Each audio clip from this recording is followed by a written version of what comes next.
Well, here we are, number 5 in a series of 6 of the Ricky Gervais Show, with me, Ricky Gervais, Stephen Merchant. Hello there. And Karl Pilkington. Alright.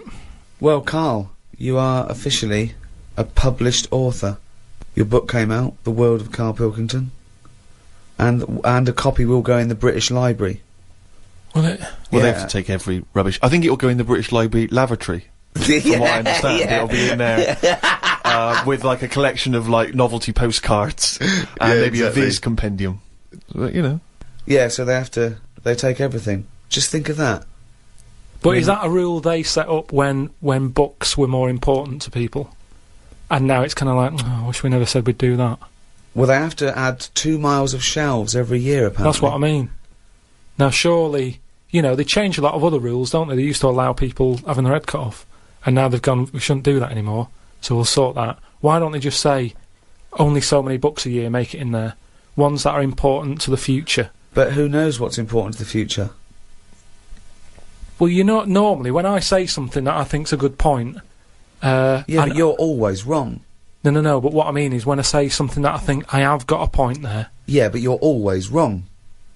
But why do they do this? Why do they think they've got to keep everything? Because we're living in a world now where everything is sort of binnable. And, you know, we use stuff for what it is. Well, I think you could say that. That's fine, that's fine. There was a sort of poetry to it, but I think he stumbled across that. I don't think it was intentional. Yeah, I mean, I still haven't got over last week him saying foodage. Do you know what I mean, though? That the world's changed, so why is that rule still hanging around when... Well, it's not a rule... I mean, it's not a rule that, you know, the country's gonna, you know, live and die by. It's just that it is seen as a repository for knowledge, for information, and I don't believe any old Joe can wander in there and get one of these books. I think you have to either be a scholar, I think maybe it's open for a brief window for students, but, you know, you couldn't just wander in there and see your own book, Karl. You know? There are some books that they have to turn the page for you in gloves, so the amino acids... I'd hate that. With yours, it won't matter. They just go, it's over there, or they throw it to you. No, it's just... Or they slide it along the floor. Well, they say, oh, I can't give it to you, Karl, because it's propping up this desk. Yeah, they kick it to you and say, put it in the bog when you're finished with it. It's just that thing of being timed, though. I hate it when people go, oh, have you read this? And then I can't read it properly because I'm thinking they're thinking I'm taking ages here. Do you know what I mean? So I have to scan read it. And I go, oh, it's good, that. And they go, what do you think? And I go, oh, about what? So I hate the fact that someone stood there with gloves on, because that isn't normal, relaxing sort of reading, is it? But it's not, you don't go in to read the Doomsday Book, let's say, in order to just have a relaxing read. You're going in there to study it, you know, historically. To say they're professors and scholars and scientists and historians. They don't wander in because it's raining and they go, what's a good read? There's not a man wearing white gloves turning the pages of the latest Jackie Collins. Exactly. Do you have heat? Watching your lips move as you read to see if you should turn the next page. I suppose I shouldn't really feel guilty, because at the end of the day, right, I mean, people always rave about Shakespeare, saying, oh, you know, his work was good. But brilliant. At the same time... He'll probably put that on the book when he brings another one out. He'll put your review on it. Yeah. Oh, that was good. Karl Pilkington. But at the same time, you know, like, some people will have a go. I'm ready for people having a go, like that Wendy did about me little films I made. There's always people... Wendy Robinson? Yeah, you know... Sarah Pinion. For those of you who didn't hear last week, she slammed Karl. No, well, you know, each to their own and that, and, you know, if everyone liked the same thing, I don't know what we'd do, right? Sure. You don't know anything. So all I'm saying is, everybody raves about Shakespeare, when, if you properly looked at what he did, he invented a lot of swearing words, right? Effing and jeffing and that. Now, if... That was one of his. Well, it's effing and jeffing and effing and jeffing part 2. Did he make up a great deal of swear words? I don't know that I'm aware of this. A lot of them are Shakespeare invented. But all I'm saying is, for some reason, when things are brought out years ago, people say they're good even though they're not, is what I mean. But let's not mistake the fact that Shakespeare is not... He's not... people seem to confuse him as though they think he wrote these things in order to be read. He wrote them to be performed. They're plays. They're not books in the traditional sense. He didn't bring out the latest book. No, but just when something's old, it gets a bit more respect, is what I mean. When I was watching that documentary about the real Indiana Jones, brilliant. They dug out some rocks with drawings on, and they were like, "Oh, don't damage them, don't mark the paint," and it's like, it's rubbish. It was like a stick fella with a yak, and Now, if that was found now, or if a kid showed me that, I'd go, hey, it's not that good. So what I mean is, because stuff's old stuff gets respect. But you're not judging it on its aesthetic merits, you're judging it on its historical importance. I don't think that's fair, though, because when that fella drew that, it wasn't old. He did it when he was knocking about. No, yes, but you must see the difference between you doing a stick man on a wall with a bit of chalk near your local, and a cave painting that they date to 10,000 years ago. Yeah, so in 10,000 years' time, when they find my story about the monkey fireman, will it gain more respect then than it is now? No, less. But why is it? Because people will more and more realise what a buffoon you are.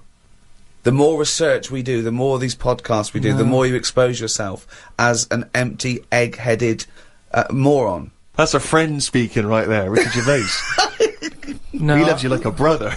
I just think, you've mentioned him before, Steve, this Pepys fella. Yes. Has he done anything else apart from a diary? Because now I've done a book and a diary. That means you're better than Pepys, is what you're thinking, well, isn't it? I'm not going to say that until I know, but what else did he do? Well, Pepys wasn't a writer predominantly. I believe he was, like a bureaucrat or something. But he kept a diary which has since become a historical landmark. And what did he say in it?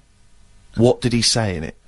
Well, it's again more because it's both well written and it's also an amazing insight into... A social document as well. Document, yeah. Yeah. It's a social document of that yours period. is a social document, but it sort of revolves around having egg and chips and a calf and seeing a ladybird, which, you know... But that's today's living. That's well, what I'm saying, but his describes the Great Fire of London, which is what it's most... Yeah, it's best we haven't remembered had for. one of them. If we had one, I'd write it down. I'm only writing what's happening. The ladybird happened, right? I wrote it down. He was just lucky. He was about in London when that happened. So you're a little angered that you've not witnessed one of the great disasters? Because the thing is, if they read your diary, they'd think, well, nothing happened that year. Nothing important in the world happened that year. Because your diary doesn't just mention... I mean, okay, yes, it fails to mention any disasters in London because we haven't had any, but it doesn't mention any... It doesn't mention any world events. It doesn't mention wars in Iraq, terrorism. It doesn't mention anything. But that's all being wrote about anyway. If you're saying there's a museum that's keeping everything, there's loads of other books for that. Who's looking at the fella whose skulls fell off? What? Let's see. It's interesting, isn't it? What do you mean the fellow whose skulls fell off? Well, that's what happened the other week, so I wrote about it. What? A fella's skull has fell off. What do you mean his skull has fell off? It's something to do with circulation.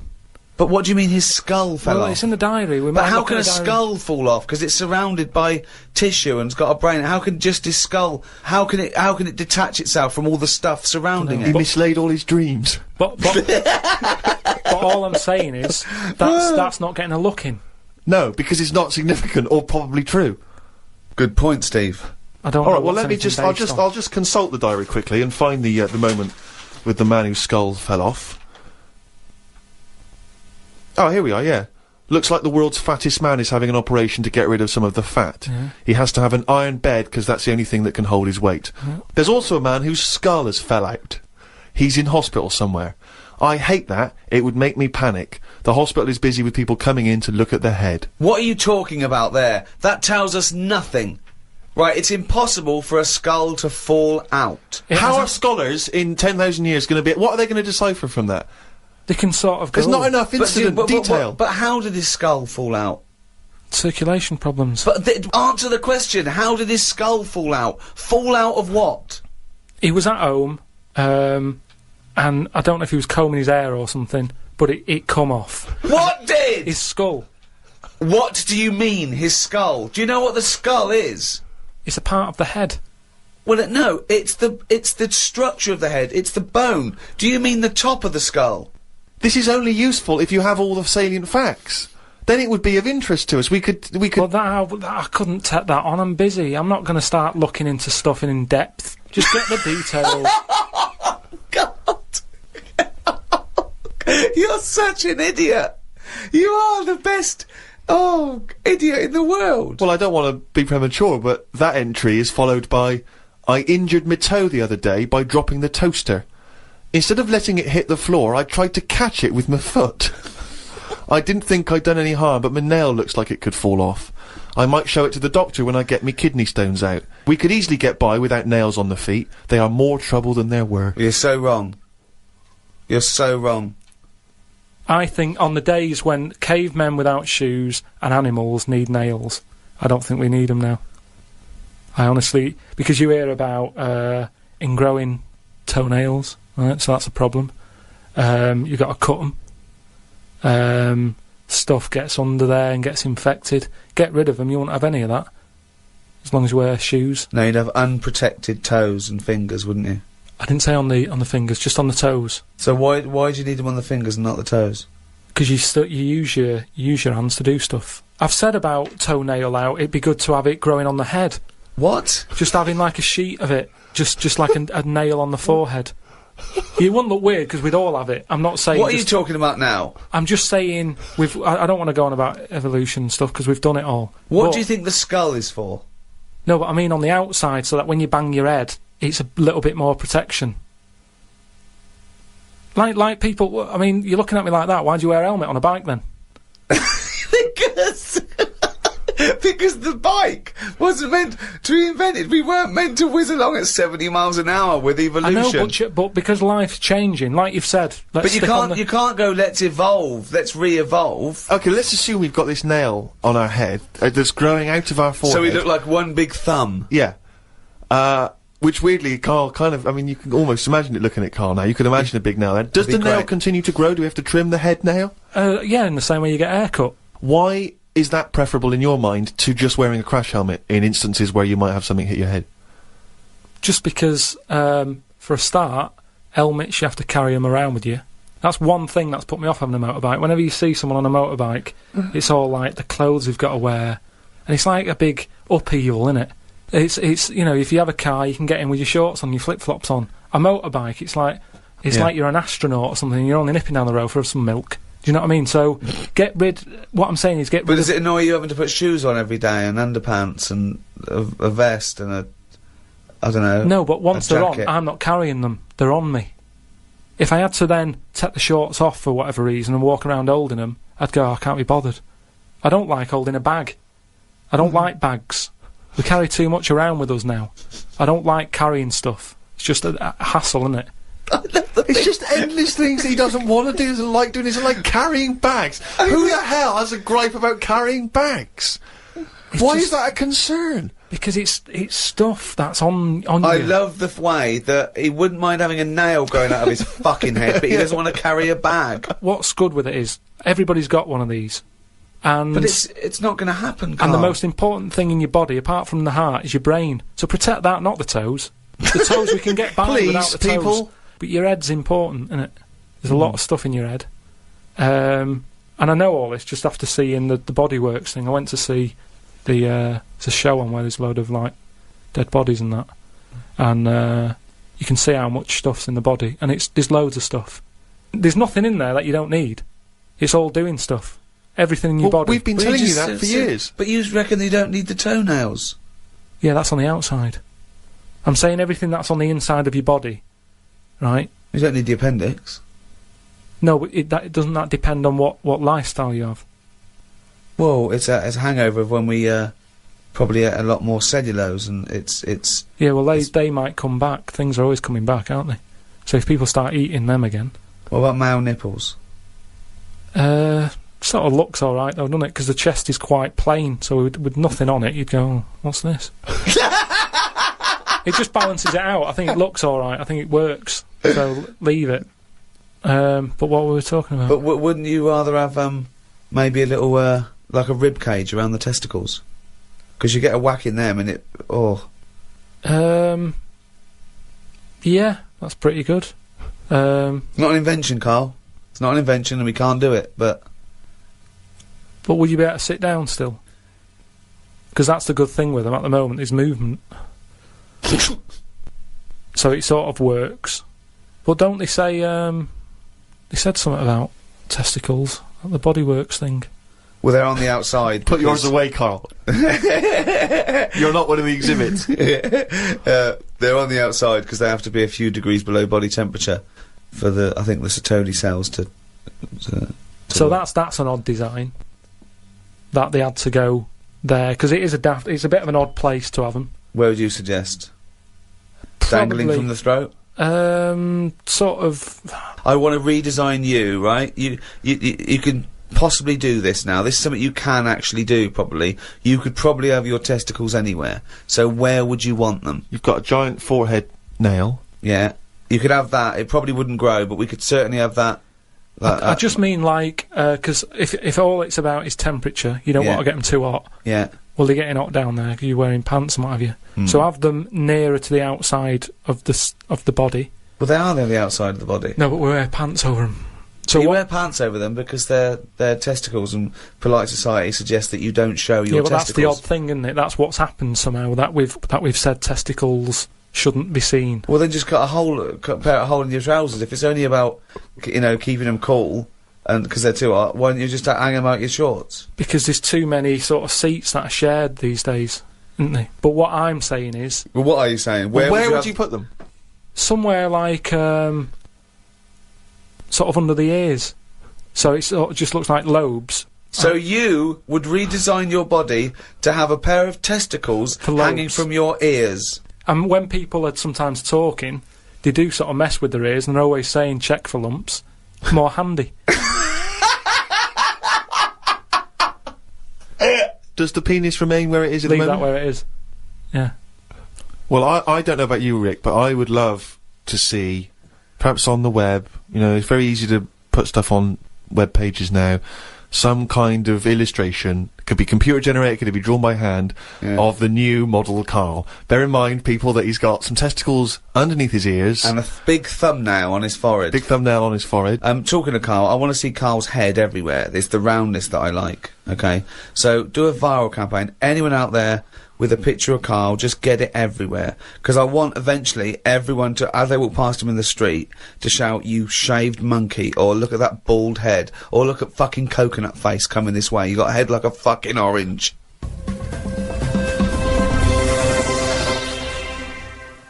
Went out the other night with the lads. There's a few of us, young, free and single. Must look like the Swingers. Oh, it was pretty. It looked like a boy band had gone out. It looked like really? It looked like NSYNC had hit the streets. Right, yeah. We'd dressed up, togged up, out for a few drinks. A friend of mine said, "Let's go to a club." Right, I haven't been to a nightclub for a long time. Actually, I haven't been. Is that because your glasses steam up when you walk in out of the cold?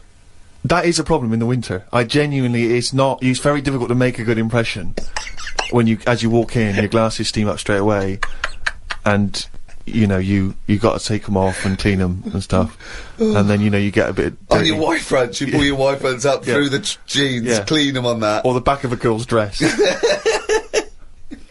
But we cruised down to the club. It's one of those big sort of super clubs, London super clubs. Never been in one of those, the Ministry or any of those things, so it was all new.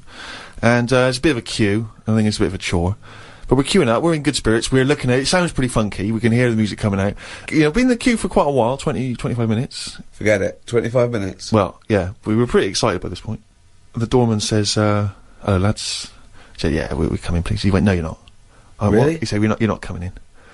And he just immediately lifted the little rope and sent us away from the queue, right? And we were slightly perplexed, we were dumbfounded, we didn't know what to do, it was like, this couldn't be happening, it didn't make sense, we just queued up what was going on.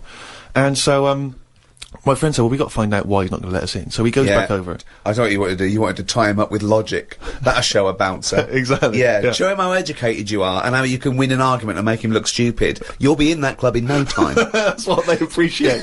They love that. Because what they respect is being made to look like a fool. Yeah, exactly. So we went over and, they really look up to intellectuals. Exactly, yeah. So one of our mates goes over and he says, "Why didn't you let us in?" And he went, "'Cause you didn't have any girls with you." Now, I'll tell you this. That's kicking you when you're down. Because when you're out on a Saturday night trying to get into a club to meet women, and the reason you're not allowed to go in a club to meet women is because you haven't got any women with you, that's just salt in the wound. It's so humiliating. So, a friend of mine says that there's a VIP entrance over there. And there was like a woman with a clipboard, the guest list. Separate entrance. She said, "You've got a little bit of profile, Steve. Why don't we try and use you're You little bit ran home, celebrity. got your Golden Globe and your Emmy. Yeah, exactly. Well, I always carry, some of my cuttings with me. Yeah. And I felt a bit self-conscious about that. I was thinking, I'm not into this, it's a bit awkward. But he said, look, don't worry, you just stand here, just like you're having a conversation. I'll go over, I'll point him out, I'll go, there's, Steve Merchant over there, at the office or whatever. Oh, God, Steve! So I thought, the thing is, we were out, and I was a bit frustrated, and I thought, we may as well try everything. So I stand there, with my friend goes over, and he has a word, and he comes back, and he says, it's fine. She can't let us in the VIP entrance because she's not allowed, but what she can do is walk us to the front of the queue. Right? You can walk in front of the queue and explain.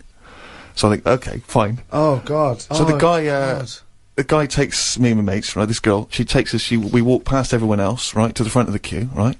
She goes up to the guy, she says, this is Steve Merchant office. The guy goes, I know he is, we're not letting him in. Oh, God! Oh, God! By now, of course, some people have recognised me, so they're trying to have my photo taken. So there's people inside the line that's being allowed in the club. I've got to lean across the rope to have my photo taken with them, even though I'm not allowed in the club. So they go, oh, alright, this is Steve, they're having the photos taken, right, camera phones and that. They're going into the club where the party's kicking off. I'm outside waiting for the next chump who wants to have his photo taken. I mean, it was mental. So, That's unbelievable. I was furious, and then one guy, I remember he was chatting, and he goes, oh, yeah, brilliant, I love the podcast and all that stuff, is Karl with you? I said, oh, Karl's not out here. And his girlfriend was with me, she went, who's that? And he went, oh, this is Steve Merchant, he does the office, he does thing, and she went, who cares? Who are you, Bruce Forsyth? And it's that thing when suddenly I'm being humiliated and embarrassed by someone's girlfriend. I never asked for that. I never asked for her opinion on me. I'm sorry if I don't impress you, if I'm not sufficiently famous for you, but it's not my fault. It's your boyfriend who brought it up. It was like I'd gone over to her and tried to show off, and she was annoyed. So by now I was just furious. Oh, so God. I thought, forget this. Well, I was walking down the street, and there's a group of builders sitting down having a cup of tea. One of them goes, all right, Rick. I went, all right, mate. The other one went, not as fat as on telly. I went, oh, thanks. Not as fat as on telly. So he went with, well, you are fat, but you look even fatter on telly. He didn't say, oh, God, you don't look fat at all, or, oh, you look big on telly, but you don't look fat. Just went with, not as fat as on telly. And there's nothing I could say, but cheers, mate. Now, when you said cheers, mate, did you say that because you were... Because I'd say cheers, mate, because I'd be a little bit scared of them. No, I I'd was be it worried was about the like sarcasm, and I laughed after. Yeah. So you can get away with sarcasm with working class blokes. I'm a little bit more secure with a working class male than you, aren't I? I'm terrified of them. I feel like they're going to turn on me at any minute. You don't feel confident, sort of backing in a lorry driver. Terrified. Oh, right. Because if I did, he'd probably lean out and just go and get your dad, mate. Yeah, not you. Fuck off. I'm not interested. Not you. Yeah. So the final stab is this guy says there's a party I know of going on, right? Oh, blinking out. So we go down to this party. Right, as we're getting there, as we're about to go in, he goes, now you know it's a singles party. I thought, oh, what? He says, you know it's a singles party. Oh, God. So I go in this party, right, it's all single people, right? Now, theoretically, that should be brilliant, right, if you're a singleton yourself.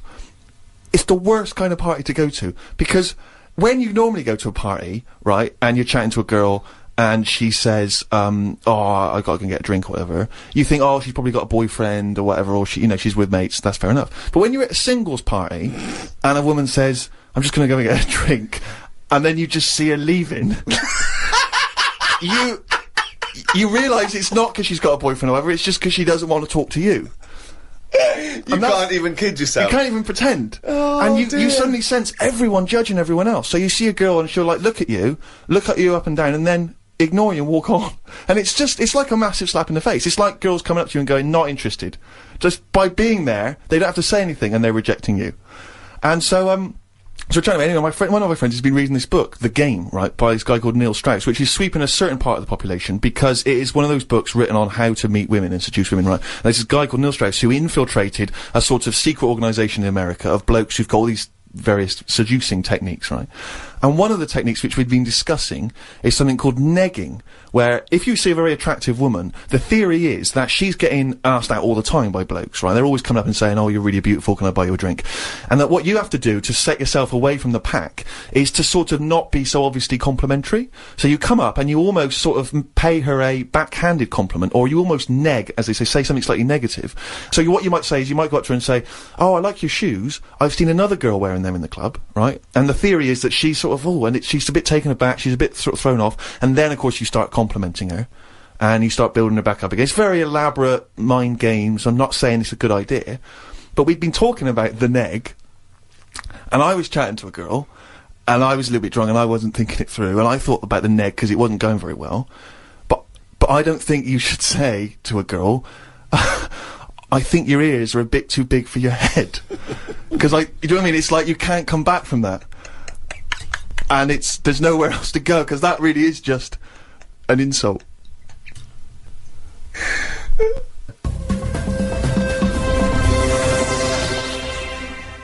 Oh, he's only gone and listened it down the little fucking car.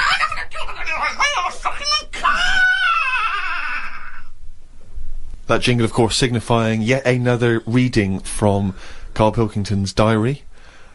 As always, packed with rich insight into the man's mind. Had a late night last night because I stayed up to watch a programme about monkeys.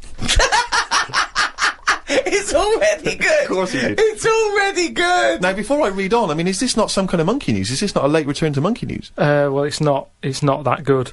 Is it not?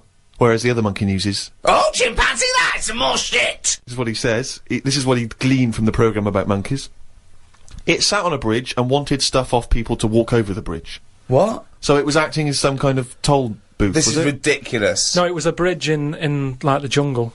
Oh, shut the fuck up! And it's a monkey that sat on a bridge, and a lot of tourists go through the area. No, it's a monkey to look at them. who realised that if he sits there, he'll get stuff because it look like it's a cute little chimp begging. No, but every time. Yeah, because you give a monkey, I'm as bad as him now. If you give a chimpanzee a banana, and he starts realising that humans have things to give. Yeah, but it's all Squirrels sorts of learn stuff. that. But you don't go, you wouldn't say, went to the park, the squirrel's waiting at the gate. You have to give them a toll to go in. They're only going to give them a nuts. They come up to you every time. You fucking idiot. Went to bed after watching it and fell asleep thinking about it on the bridge right now. It's a bit bad, really, because the monkey should work harder for its food. It made me remember the slug I saw yesterday that was eating bird poo. Nobody would ever help a slug with food like they do with ducks and monkeys. A slug's life is pretty bad. The only time they come out of their den is when it's raining. Den. So even their days out are depressing. It is. Do you know what I mean? No. It is like... it's a horrible thing to be, innit? A slug. I love him talking about what is it like to be a slug. No, just because, like, the monkey, even though it's been quite aggressive, everyone was like, oh, give it some water, and it was well, like, kitted out. It had, like, you know, chocolate bars, bottled water, some, like, you know, fizzy stuff, and all that. An iPod, it was listening to Monkey News. It could have had one if it wanted one. It was getting away with murder on that bridge. And that's just because it was furry. Yeah, if that was like a blob, like a slug, there's no way people would be that friendly towards it. And it just annoys me how you get this pecking order for, like, no matter what creature you are, favouritism. And that slug was only eating that bird poo because it wasn't being offered stuff. If it was offered toffees or whatever. Well, it's just sad, isn't it? It's come to that. That's where its life has come to. Yeah, but it's not as was mollusk raining, like that's I say. down on its fucking luck. It didn't live in a big country house, No, and this but wife it left is. it, the I kids was went, it started I was hitting the watching bottle. it, and I kind of thought, and look, they do only come out in the rain, and it's depressing, and it'll probably get killed in a bit, and that was its last meal. I just... Last meal! But it people wouldn't don't care. prefer steak and chips, Carl. It No, but doesn't a have... leaf, it must like a leaf or you know, at the end of the day, it's an insect. They love a It's leaf. not an insect! Well, it's part of that gang. It's part of that... No, it's part of They that... hang out together. They hang out It's not. together. Why do you think it's part of that Because gang? it knocks about in the woods in the same place as a spider does. But what I'm saying is they're eating boring stuff because that is what's It's in not their boring area. stuff to them. They're not. I have no opinion of it at all. They take in sustenance. No, but where you are is what you eat. When I'm in London, I'll have beans on toast for lunch. On holiday, what? Tapas? Go on, I'll have a bit. So it's whatever you eat, what's in that area. Suzanne went off to work and I went to the shop to buy some envelopes. The shop was empty, but the fella behind the counter was on the phone and just kept talking even though he could see I was waiting. I started to count backwards from 20.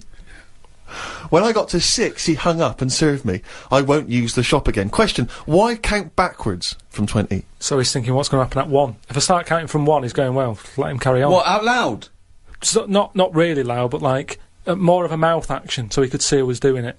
Do you know, like Sorry, you just started miming counting backwards to a man in a shop?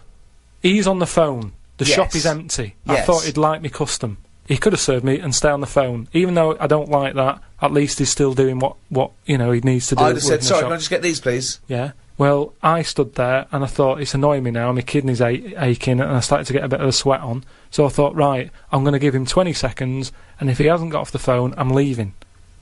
And when I got to about 6, he served me.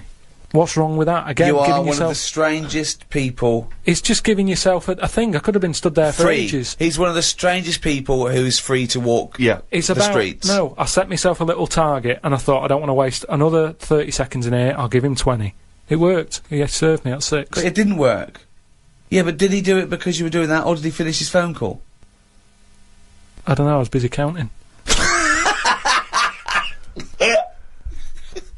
Looked at what's been going on in the world. There was a human head attached to a seagull's body in a jar. Is that all it says? This is the sort of weird stuff that goes on behind surgery doors. I doubt it ever flew, because the head would have been too heavy. Well, of course it wasn't. It didn't happen. It wasn't live. No, but they try this stuff, don't they? That's like that program I watched with a Well, monkey's head on. who has ever tried to put a human head on a seagull's body?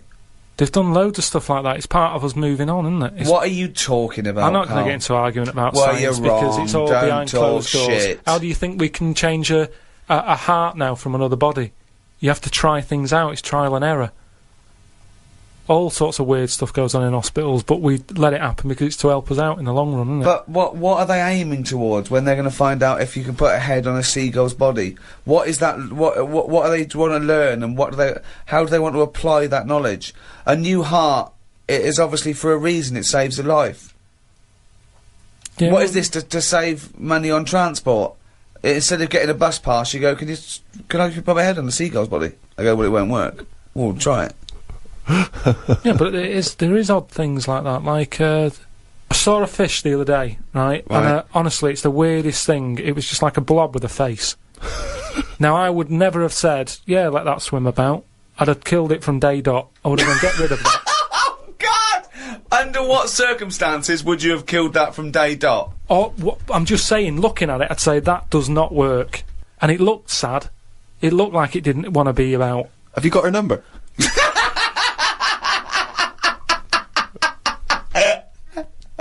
Oh God! Oh God!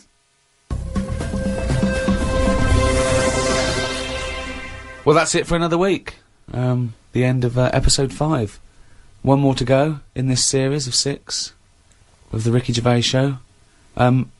We'd love you to buy Karl's book because it is genuinely interesting and funny as a you know, just as a social experiment to see that you know, it proved Karl's theory wrong that a monkey can write a book. So it's bye from me, Ricky Gervais. Goodbye from Steve Merchant. Goodbye. And goodbye from the little shaven monkey that is Karl Pilkington. Hello and welcome to the last in this series of 6 of the Ricky Gervais Show with me, Ricky Gervais, Steve Merchant, Hello. and Karl Pilkington. Alright. Carl, as you're aware, you've obviously got many celebrity fans. David Bowie is a fan, people involved with creating The Simpsons. And you've also got a new fan, Warwick Davis, who is the short actor that many people will see in films like Return of the Jedi. He also is in Harry Potter. He's 3'6", and Ricky and I worked with him recently on extras. And far from asking us about the many celebrity names that we've worked with, the only person he was interested in talking about, of course, Mr. K. Pilkington. He wanted to meet you, Karl. Yeah. Well, is he alright to get on with? Why wouldn't he be? Just because sometimes when people aren't normal, it's just... Sorry? No, I just mean when someone... Like, I've met a few little people in my time. The one that I met a little fella once, and he was alright. He got drunk really quick. But he was alright, but it took me by surprise. Only because, like I've said about when I met Steve for the first time, it's only that same thing. And then if I lived with the little fella, I'm sure we'd get on a storm. What do you mean when you met There's Steve? a TV show waiting to happen. What do you mean when you met Steve for the first time? No, we've done it, you know, when he walked in, it just a bit of, oh, he's different. But then, I see Steve every week, and, you know, the same way I say I like watching Elephant Man, from the first time I watched it to the last, totally different. When he walks in the first time, it's like, oh god, look at that. It's a mess, isn't it? When I watch it again, it's kind of like, oh, here he is, here's John. So, it doesn't, things wear off. That's like the world, isn't it? Things don't amaze you as much as you see things and you use things often. And it's the same with the little fella you're talking about. First time I see him, I'd be a little bit like, oh, what do you say? You know, what shouldn't I say? Whereas once you get to know him, I'm sure it'd be a lovely little fella. I don't know where to start, Steve.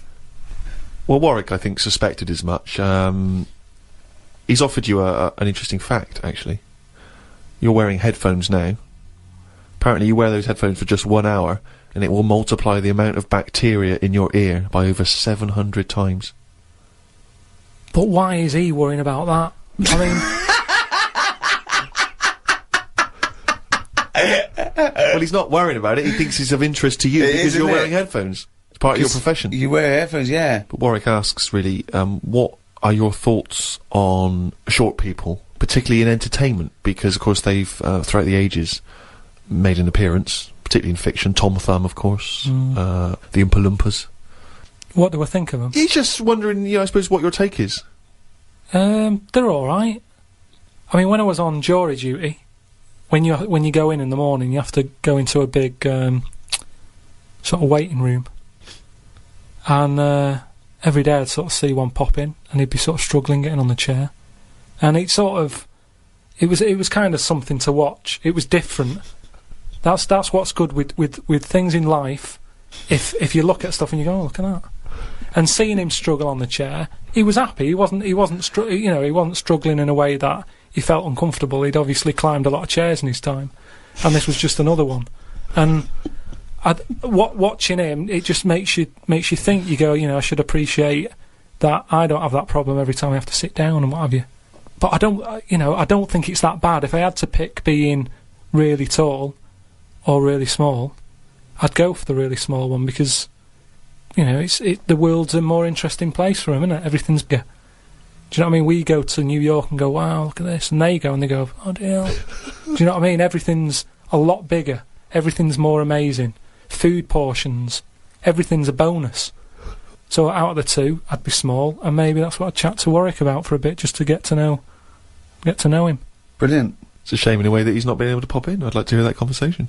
But I've got, you know, speaking of like weird stuff and that, I've got a new... Well, we weren't, but go on. No, I've got a new book. Do you know I had that Freaks book? Top 50 Freaks. Got a new one sent to me.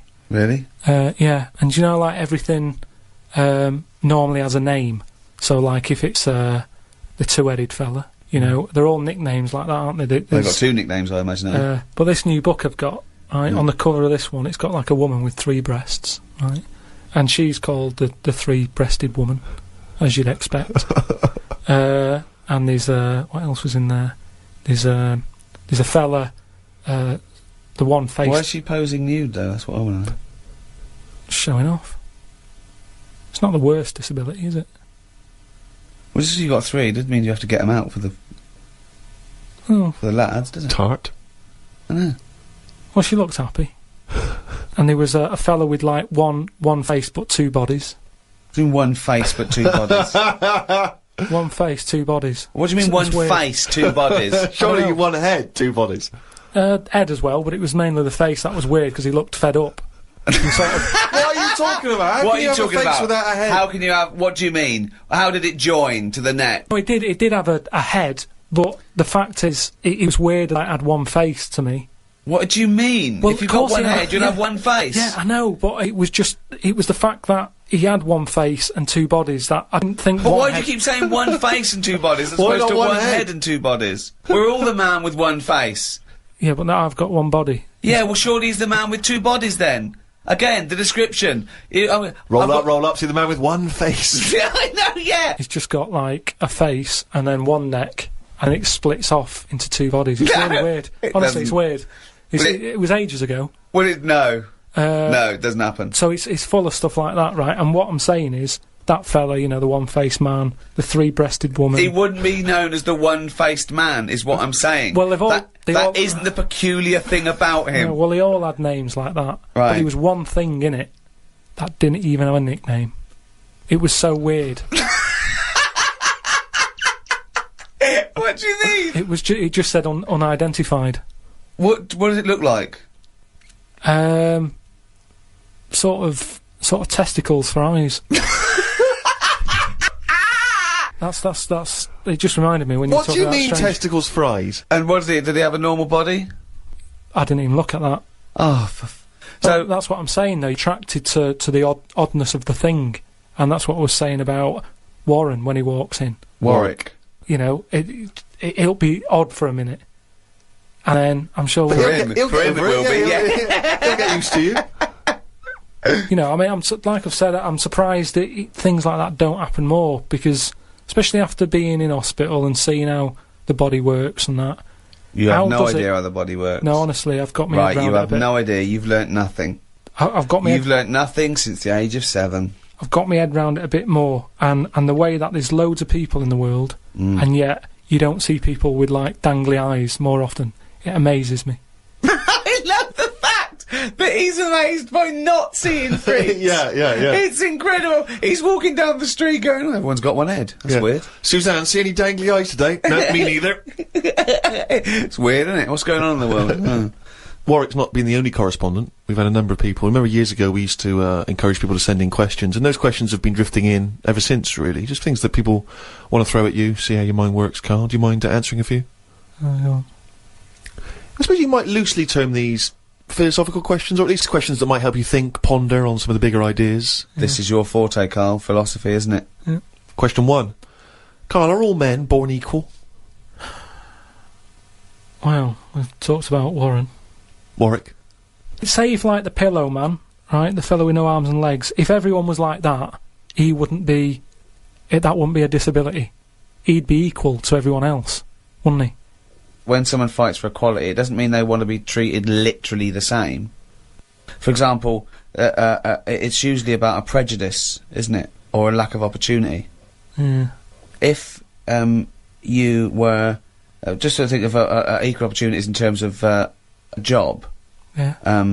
If you needed someone for a lookout on a lighthouse, and a blind person went along, they couldn't do the job.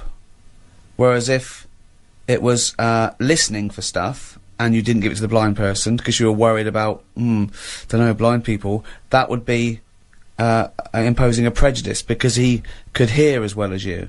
So if he was the best for that job, he should get it, despite his other disability.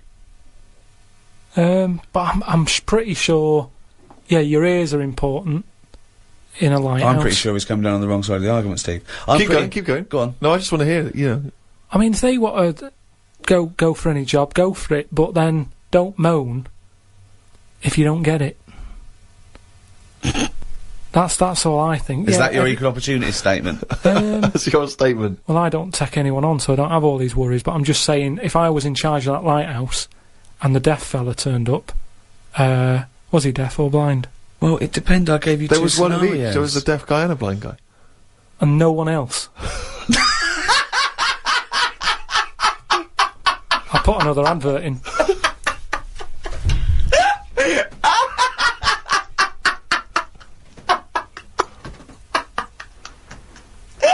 Okay, well we've got another question here, which I suppose in some respects is along the same lines. Do you believe in the notion that history is written by the victors, and consequently? Well, don't tell him what the upshot of that is. No, I was just saying, consequently, what does that mean? Yeah, sorry. And consequently, what does that mean for history, as we understand it? Just that stuff's written by the people who won it, type thing. Won what? Won whatever they did. But what? Yeah. Well, if it's a war, the ones who Well, won it wrote it. But Yeah. of course you're going to do that. That's what you do, isn't it? You shout about it if you win something. If you lose, you go, "Oh, don't talk about that. It's depressing." No, doesn't mean that at all. Because they're not around. Well, it means very often if someone has conquered a nation or set up a dominance somewhere, that they keep an eye on what goes out, what's propaganda or whatever, or what's taught in schools, But it's even more significant than that, because it comes down to the very, very minute pieces of information that we see in every walk of life. Prior to black people having their freedom when they were slaves, history, or the history of black people, was not being written by black people. Therefore, it was always seen through white eyes, which often explained, justified, or excused, or dismissed, or didn't even mention many of the abhorrent things that happened. So it's hugely significant. I suppose you can bring out 2 books.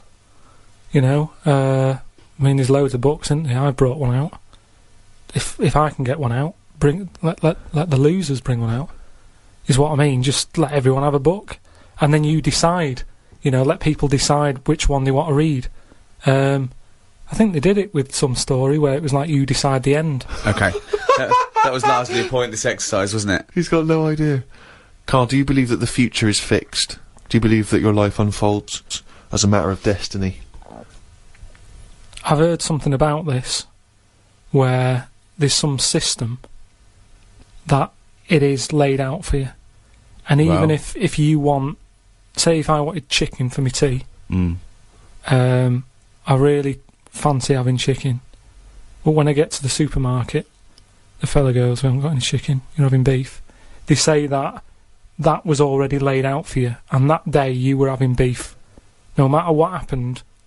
Fatalism. There's a slightly more attractive theory called determinism, where they say it's well, not that's so much. If you want chicken, you'd go to the next supermarket and you'd go, "Well, I'm going to find it." It doesn't mean it doesn't mean you're determined in that sense. Like you're definitely gonna have chicken tonight. It means that it was determined, as in predetermined. But all determinism basically says is that it's not whether you can choose. It's whether you can choose your choice, because it's it's to do with brain states, and we think we have the illusion of free will because you go, "Oh, I have a drink, oh, I fancy Coke," but something in you happened that meant you wanted Coke. Well, this is weird, right? Because do you know how I've been in hospital, having me kidney stones done and what have you? Well, as they do in hospitals. And this is why I don't like going in them. Did I just try and explain determinism to Karl Pilkington? Yeah, I What the didn't fuck want am to I stop thinking? you, but I mean, what am I thinking? it just made you look more of an idiot than I him. know exactly. Yeah, I feel stupid. Yeah. But I'm in hospital, right? And like I've said to you, the annoying thing is when you're in hospital, they didn't just have a play about with the kidney. Whilst they're there, they're fiddling about with other bits, right? And they're like, "Oh, let's have a That's feel." libelous. No, but that's what they do. Whilst you're in, let's have a prod about. They took some blood, right? And they said to us, "Now the weird thing is, these kidney stones you had, it was probably caused by too much calcium, right?" That's what they are. They're a calcium build-up where you're not flushing it out, and so it's... Yeah. Now, the weird thing is I don't like having cornflakes. So what I'm saying is, what you were just saying there is your mind or whatever. I've asked you before, I don't know what's in charge. But, say like... You don't, do you? Say like when I get up in the morning, normally Suzanne will have some Rice Krispies. And she's like, "Do you want some? Right? Just have some." And I'm like, "No." Now that isn't me saying no. That's the calcium. That's my body going, "I don't need any milk. Don't give me milk. I'll have a crumpet."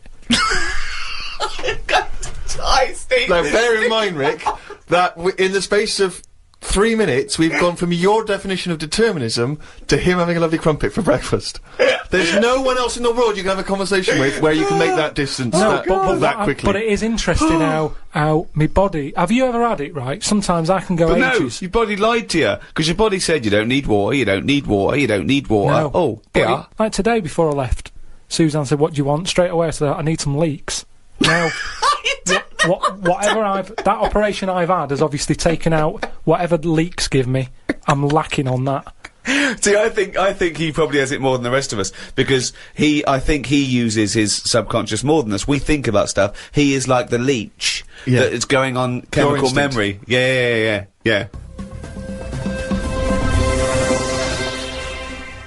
Oh, it's only gonna rain it down. That jingle there signifying, of course, once again, another reading from the Diary of Karl Pilkington. Now, of course, for those of you who have not been keeping abreast of Karl's medical complaints, just bring us up to speed, Karl. You had to go into hospital this week, because previously you'd had... I've been in and out, honestly. I've been in and out of that hospital, just with kidney problems, really painful and what have you. And, he had kidney stones, alright? No, but seriously. Monday. I had a bit of a lie-in today, because I have to get up early for my operation tomorrow. Not only have I got to have tubes shoved up my knob, but I also have to get up at 5:50.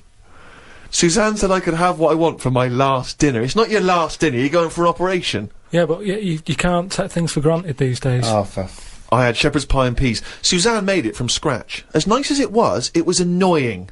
'Cause making stuff from scratch means loads of pots, and it's my job to do the washing up. So much as the food was nice, there was loads of pans and that. People who get their last dinner on death row don't have to wash up. Got up at 5:55. You were supposed to be getting up at 5:50 on the other page. You were 5 minutes late getting up. He's often late. Often late. No, just because I needed to have water. Before 6 o'clock, they said, don't have anything after 6. We'll get up at 5:50 then, like you were planned to. Don't You had 5 minutes sleeping. Doesn't take 10 minutes to have water, though, does it? Well, why did you say 5:50 in the first time? Because then it tricks me head, doesn't it? Going, oh, I had an extra 5 minutes. Tricks me head. 'Cause then it tricks me head. It got to the hospital and had to wait in the waiting room. There was another 9 people in there waiting to be sorted. I got called in. They sat me on a bed and took all my details down. 5 minutes later, I'd been knocked out. I got woke up when they were ripping a pipe out of my throat. I felt more rough this time. The doctor came to see me and said he couldn't find a stone, so I must have passed it. I said, are you sure? He said, yeah, we filled your kidney with water and expanded it, and there was no hiding place. I sat in the recovery room for an hour while they found me a bed. One of the fellows who was sat in the room with me this morning got wheeled in. They couldn't wake him up. All the nurses were laughing because he didn't want to wake up. I bet they were laughing at me when I was in the theatre. Someone told me they totally strip you when they're operating. I would have looked like the alien on the Boswell incident. Boswell! Boswell! It's quite a nice analogy if it weren't for the fact that you said Boswell. It's the Roswell incident. Didn't sleep much through the night because there was a 60-year-old fella shouting at the nurse about his pillows. I don't think I slept through a full hour with one thing or another going on. My bed was next to the toilet, so I kept hearing the flush. How do they sleep in hospitals, though? They wake you up to give you fucking sleeping pills and things, don't they? How do you sleep in there? It's always hot. It's always like 90 degrees. There's no air. Is that to make you drink water? I don't know what it is. There's no air. There was an old fella across from me who kept breaking wind. He didn't even try and cover it. He was just of that age where he didn't care. Just like, that's what I do. I'm in the hospital, leave me alone. What do you mean? Just, I don't know what was wrong with him. I talked to him because at first I felt sorry for him. I was a little bit like, you know, he's had no visitors. No one's calling him up, so I'll talk to him. But then he got that familiar with me that he'd just be doing it whilst I'm chatting to him. Just like he's my granddad or something. It's just like, oh, that's what he does. It's like, well, I'm ill as well. Stop doing that.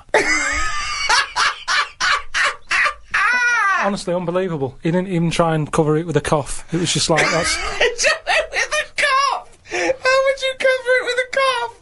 Just non-stop. Got home and sat down. My pains are coming back, but the doctor said this would happen, that my insides are still in shock, so I need to take it easy. It's 9 o'clock. I'm in agony. I can't do the diary for the rest of the day. Jesus. So you may as well just tell us then what happened. Right, well, yeah, after that, went back in. Suzanne just got frustrated with me because I was rolling about on the floor and she was trying to watch Arthur, right? So that was on the other night. I thought it was when you lodger. So, and she said, look, if you're in pain, do something. She said, you know... You went and got a cold plate. Yeah. No, use an ashtray. Plates are for liver damage. She said, right, come on. Let's, she said, I can't put up with this. It was like 2 o'clock in the morning. So we left the flat and what have you. Got in a taxi. He filled up on the way, which was annoying. He didn't. That is cheeky. That really, I mean, he could on the way to the hospital. So Because he's not an ambulance driver. Did you explain that where you were going I to? was in that sort of thing where you just can't be bothered. Do you know what I mean? I was in a sweat and He stuff. came back with a scratch card and some barbecue. briquettes, yeah. So anyway, he gets us there and he doesn't charge us, which is pretty decent of him. That's all right, yeah. So I go in, and there's like, I don't know if you've been in like A&E at like Grim, I imagine. 2:30 in the morning. It's just depressing. Fluorescent light doesn't help because it makes everyone look iller than they actually are. So in there was a woman who was just sat there crying. She wasn't holding onto any part of her body. She was just sat there whinging. And when you're feeling bad, you've got that going on. So you just want to tell her to shut up. There was a fella who was like moped over in a wheelchair that someone had just chucked in. Moped over. It looked like somebody had just sort of found him and wheeled him in. Nurse? Who's the guy moped over? So this gay fella came through. And, How do you know he was gay? Just the way he was. I'm not having a go. He was a good fella. Do you know what I mean? A doctor, you mean? No, he was a nurse. Right. And he came through and just sort of went, "Oh, how are you?" And I was like, "Oh, I've had better days." So he got As me you on mentioned in the diary, I remember the first time when I came here, they said the nurse might put a tablet up my arse. I thought the chances of that happening had just increased. Oh, Carl! Yeah, but I would have let him do it. Honestly, I was that sort of out of it. That Of course you'd let him do it. He's a qualified nurse. No, but the way I am now, say if it was just a tablet for sorting out my blood pressure, and I walked in there and he went, "Oh, hello," and he said, "Yeah, let's pop that." I'd go, "Hang on a minute." but what I mean is that night I would have just let him put 3 up. Honestly, it's just weird, isn't it? How your body just goes, let them get on with it, and you trust anyone, don't you? When you're in that much pain and you need, And they're a qualified nurse, yes. they gave me some morphine, and my sort of head caved in again like last time, and then the pain went. But anyway, just turns out that I'd had a load of like blood clots in the bit from my kidney to my bladder, and that was acting as a sort of a stone again. No, it's just, So it's that's just what- a scab, isn't it, where it's curing it? So. No, but all the work, when they blew up the kidney 4 times its normal size, so there was no hiding place for the stone. Yeah. So when they did that, it caused a lot of blood. It must have ripped the sides of it and stuff. And then that blood was in the kidney, and it went down the pipe and blocked it up a little bit. And that's the pain that I had. It was sort of had problems getting through all this thick blood that they caused. So the weirdest thing that happened when I was in there, right? The morning like after I'd had the morphine and what have you, right? I slept pretty well, but I woke up and you have like a telly for your own bed, like that you're allowed to use if you pay for it, right? So the glow from that woke me up because they come on at about 7:10, and the telly's in front of your head, right? So you're getting this glow and you're going, "Oh, what's that now?" And I looked at it, and all it had written on it is, "Karl received bad news about your father." Right? And I was like, is this what they do now? Because it's such a big hospital, did they just text you sort of news to your bed? And I was kind of like, like I say, it was early, it was 7:10 or whatever. Thinking, what's going on? I didn't have my mobile. Suzanne took that. And I was looking at it, I read it again, I thought, he might come up with more, like, what's up with him? Turns out it was just a review for Neighbours. It just tells you... It tells you what's on the telly that day. And there's some fella in Neighbours who's called Carl, whose dad went bad. So that sort of woke me up a bit. I had a bit of a shock then. It was kind of like... So I was wide awake at like 7:15 in the morning because my heart went a bit fast because I thought something had happened to me dad.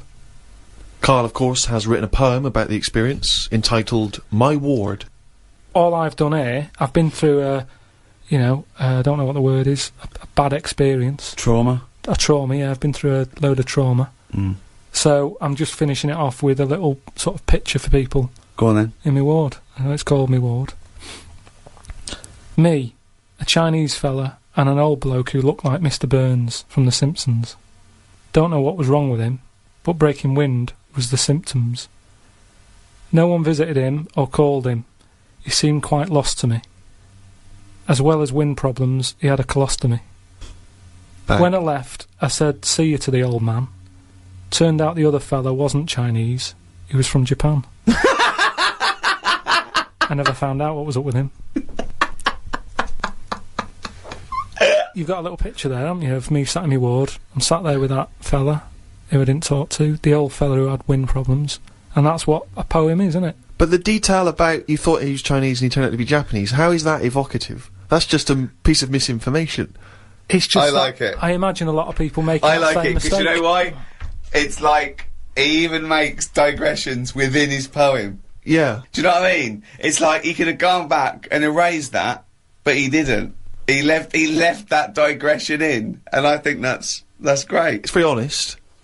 Yeah. So, you know, you've done quite a few bits there from the diary, right? The other week you were saying a diary to sort of be famous and what have you, it's got to have a big event in it. That's a big event in my life, right? Mm. Peeps did a diary that had big events in it. You said about the fire on Pudding Lane. I've had a kidney stone here. You write about puddings you've had.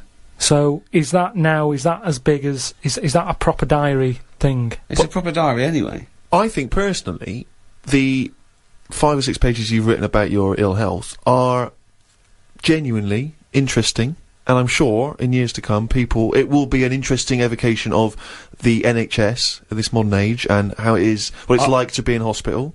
What other diaries are out there? Well, a lot of them are fictional, of course, Bridget Jones and the like. There are lots of memoirs, but to publish a whole diary, I mean, you can Well, get... the two most famous diaries, I'd have thought, was Pepys and Anne Frank. But Yeah. Kenneth Williams' diaries were published after his death. Many celebrity diaries have been published. Alec Guinness, people like that. And is that just their last year, or did they do it when they were doing a lot? Because if they're old and sort of not working well, a diary isn't that good. Well, often the moments, you know, prior to their passing are some of the most interesting. You see their final thoughts and final days. Yeah, but are they just... You say different things when you're ill. When I was on that table about to go under and you're thinking this might be it, different thoughts on the world. Do you know what I mean? Different priorities. What's the most profound thing that you thought that, you know, it was because of your illness? Just as I went under, the last thing I said to this woman was, "Oh, you look different with that on." And Oh, you look different with a hat on. yeah, it was the woman who gave me the injection, and she'd been round to the bed beforehand, sort of saying, "Right, you're allergic to this.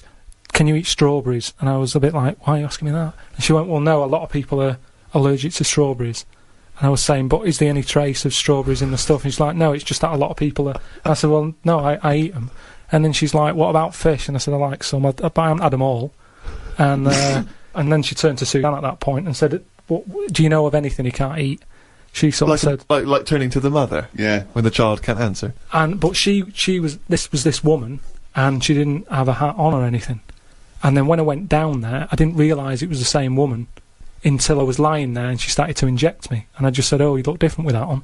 And then I went out, and when I woke up, the woman sort of came round and just sort of said, "Oh, it's weird that was the last thing, like you said." And that made me think that could have been my last, you know, like fight 'em on the beaches or whatever. That could have been my little thing. You look different with a hat on. Karl Pilkington. Oh, God. In its own way, it's quite wise. People do look different with hats on. I think his last words would be something like, "Can this kill you?" Yeah. Suzanne, can you drink bleach?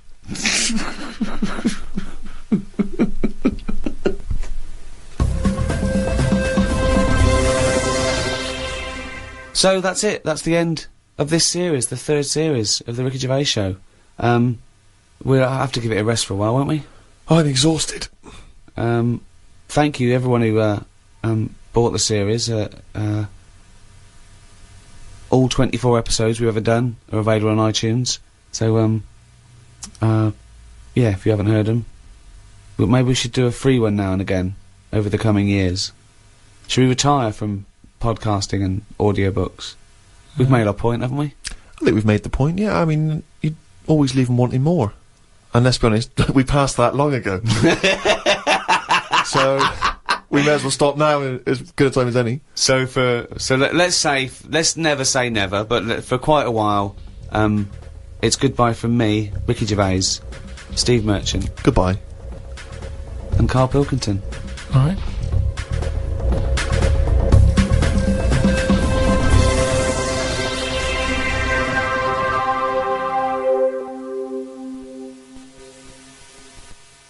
Oh, chimpanzee that monkey news, you little round-headed... Right, years ago, people only drank water. didn't they? How long ago are we talking? Going back a bit. Okay. And it was just the norm. Everybody was happy with that. It was kind of like, you know, what, you're thirsty, yeah, have some water. It was just what you did. And it was more of... Well, no, not only water. No, it was. It was kind of like... Well, they drank milk at birth, didn't they? Yeah, as a baby. But then you don't have that when you're older. What I mean is more now, as we've discussed, is more of everything. So I thought there was fruit juices in... Yeah, but what... stuff. I mean, when people were thirsty, it was like, well, have water. They didn't go, oh, what do you want? Do you want this? Do you want that? I'm just saying they had it for a purpose as opposed to something for the taste buds. Right? Yeah. So anyway, so this town, right, it was in the middle of nowhere somewhere. It's the detail that makes the story, isn't it? The pinpoint accuracy of so it was a while ago, and it was in a town somewhere. Brilliant. In the middle of nowhere. And what used to happen is barrels used to appear, right? These sort of do you know like how they have wooden barrels that beer and that comes in? Right. One of those used to just be in this village, and everyone who lived there was used to this sort of drink that used to crop up, right? Well, because they were used to it, they didn't question it. It was kind of like, yeah, it's what happens if you live here. Sorry, so I don't understand. So what's in the barrel? It's a barrel in the town square. Well, it's this drink. Right? And so it's not water. It's not water. It's a mysterious other drink. Well, I'll tell you now. It's like a fruit drink. Okay. And back then, I mean, I speak to my mum, and she didn't have a banana till she met me dad, and they were made up of fruit. Sorry, is that a euphemism? I don't know what that means. No, but what I mean is he came a calling with a banana? No, with a bunch of bananas instead of some flowers. No, but what I'm saying is, it was like a fruit drink, and for years and years, people didn't drink fruit. It was an eating thing. Do you know what I mean? It was an eating thing. It was an eaten. Yeah, what, it was. You're thirsty, have some water. What? You're hungry? Have a banana. Have an orange. Sure, but the idea of combining the two, crazy. They never used them in that way. So anyway. So a mysterious fruit-based drink is turning up mysteriously in this town for years. No one questions it. No one thinks. They just think it's in that area. I'm sure, like in Here come the lilt man. No, but in the same way that in Scotland they'll have fried Mars bars and that. Yeah. They don't bat an eyelid at that. Yet when we go there, well, no, they didn't appear mysteriously. Did they didn't just appear one day. I assume they go to the newsagents and take it home and pop it in some batter.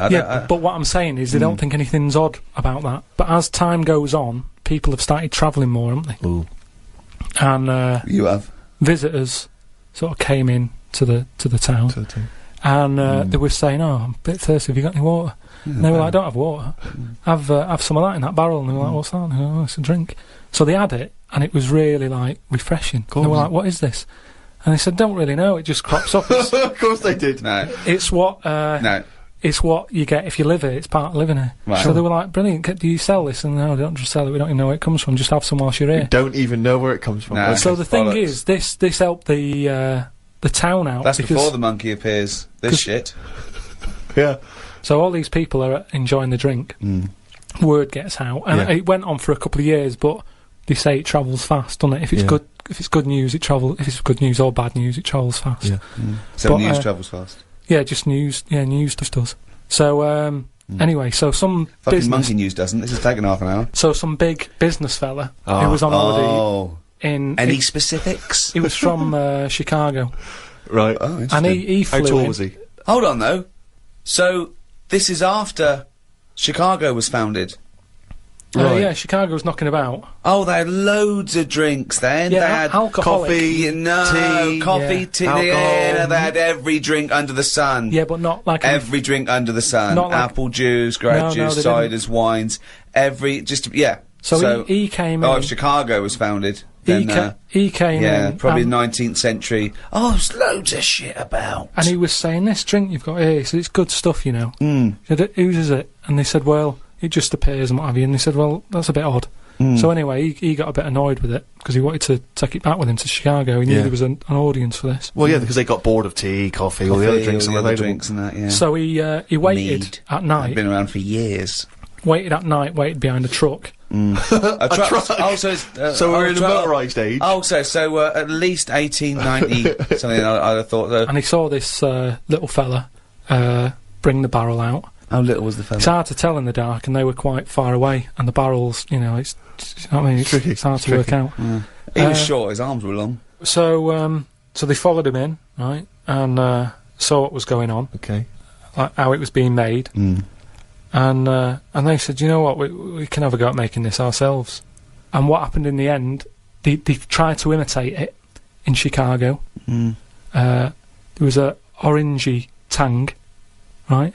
It was made by an orangutan, wasn't it? And do you know grapefruit juice? They had like ape fruit juice that they were good at crushing the fruit with the feet and what have you. And that's how them two. So it was great ape fruit drink. Yeah. Which probably got abbreviated over time. Ape fruit juice. No, it was great ape fruit drink. It was because it tasted great. That is a load of shit, Carl. That is why we stopped doing it. White van, Carl. White van, Carl, absolutely. Do you want to explain the premise? Well, we take the Sun asked someone else and asked Carl. It's as simple as that. That's that. The Sun have just taken a normal person, we flipped it. We're gonna ask Carl the same questions about the week's news. Yeah, just basically your opinions, Carl, as ever. What do you make of, well, obviously the big news, David Beckham's broken foot? Is this a big concern for you? No, I mean, it's sad, you know, it's sadder for him more than anyone, because, you know, to like, be in the World Cup is, like, the main thing for him, innit? Yeah. But he's still a young lad, and, I don't think he'll give up. I reckon he'll still turn up. He'll be alright. And, yeah, good luck to the lad. You know I like David, I'm not gonna slag him off. Wise words. He says that like he knows him. Like he's popping round for drinks, like yeah, like we tried to stitch you up. Go on. But, obviously yesterday, was it yesterday? I think maybe Thursday, the Sun printed a big picture of, David's, foot, and encouraged everyone to touch it at midday, because hoping that this would somehow, if we all thought and prayed together, somehow that would help his foot heal. Do you believe in that? No. Any belief in that? No, you're going down the old, like, Yoragella route, aren't you? Sure. And it's stupid.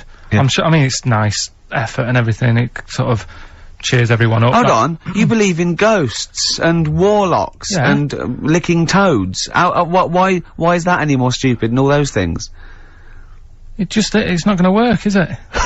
Alright. Fine. It's rubbish. Okay. Okay, what about this then? There's, apparently now available £1.5 million apartments available on an exclusive ship which sails around the world. Yeah, it's like, what do you make of that? It's a huge thing, and you live on it, and it's, I mean, in theory. How big is it? It's mental. Do you know it's when- like Huge a luxury town liner. centre. Do you know how, Because- like, people said that the Titanic was the biggest ship?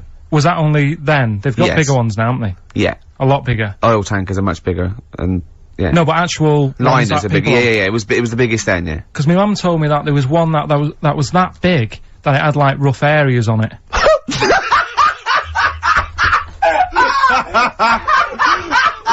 Oh, God! Don't go starboard. Oh, God! No, but do you know what I mean? Right. It was like we're thinking of moving. We're seeing Yeah. the captain. We're thinking of moving to a nicer area. Oh, I've heard they're very rough in aft. Oh, God! Oh, that's They steal your fantastic. tyres. A ship so big that was rough areas. Oh. how big is this one that you're talking about?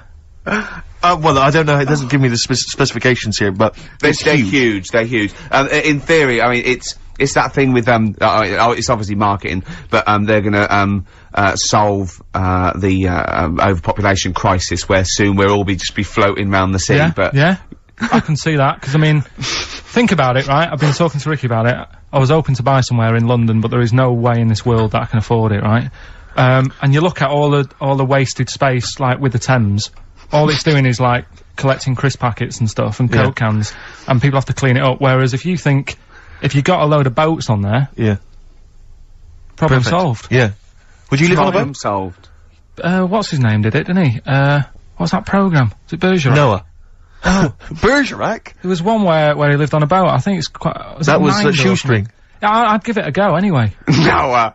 I'd like to see you, living in the air, maybe in a giant hot air balloon. Yeah, alright. But, no, the boat thing, because it is gonna get bad as well, isn't it? They're saying that the water's melting or whatever. The water's melting. The ice is melting. Yeah. And there's gonna be more polar ice. water and less land, so in the future, it's probably gonna be the way we're gonna be living, isn't it? Have you seen that film Waterworld? Nah, I don't fancy it. Because Is that what happens? that sort of predicts that, yeah. What, are they saying that the ice thing will come Exactly, out? yeah. But at the same time, I was thinking about this a couple of weeks ago.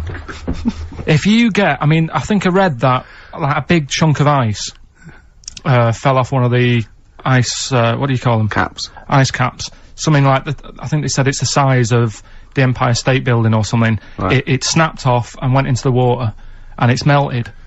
And they said, oh, it's bad news, you know, that something that size is melting.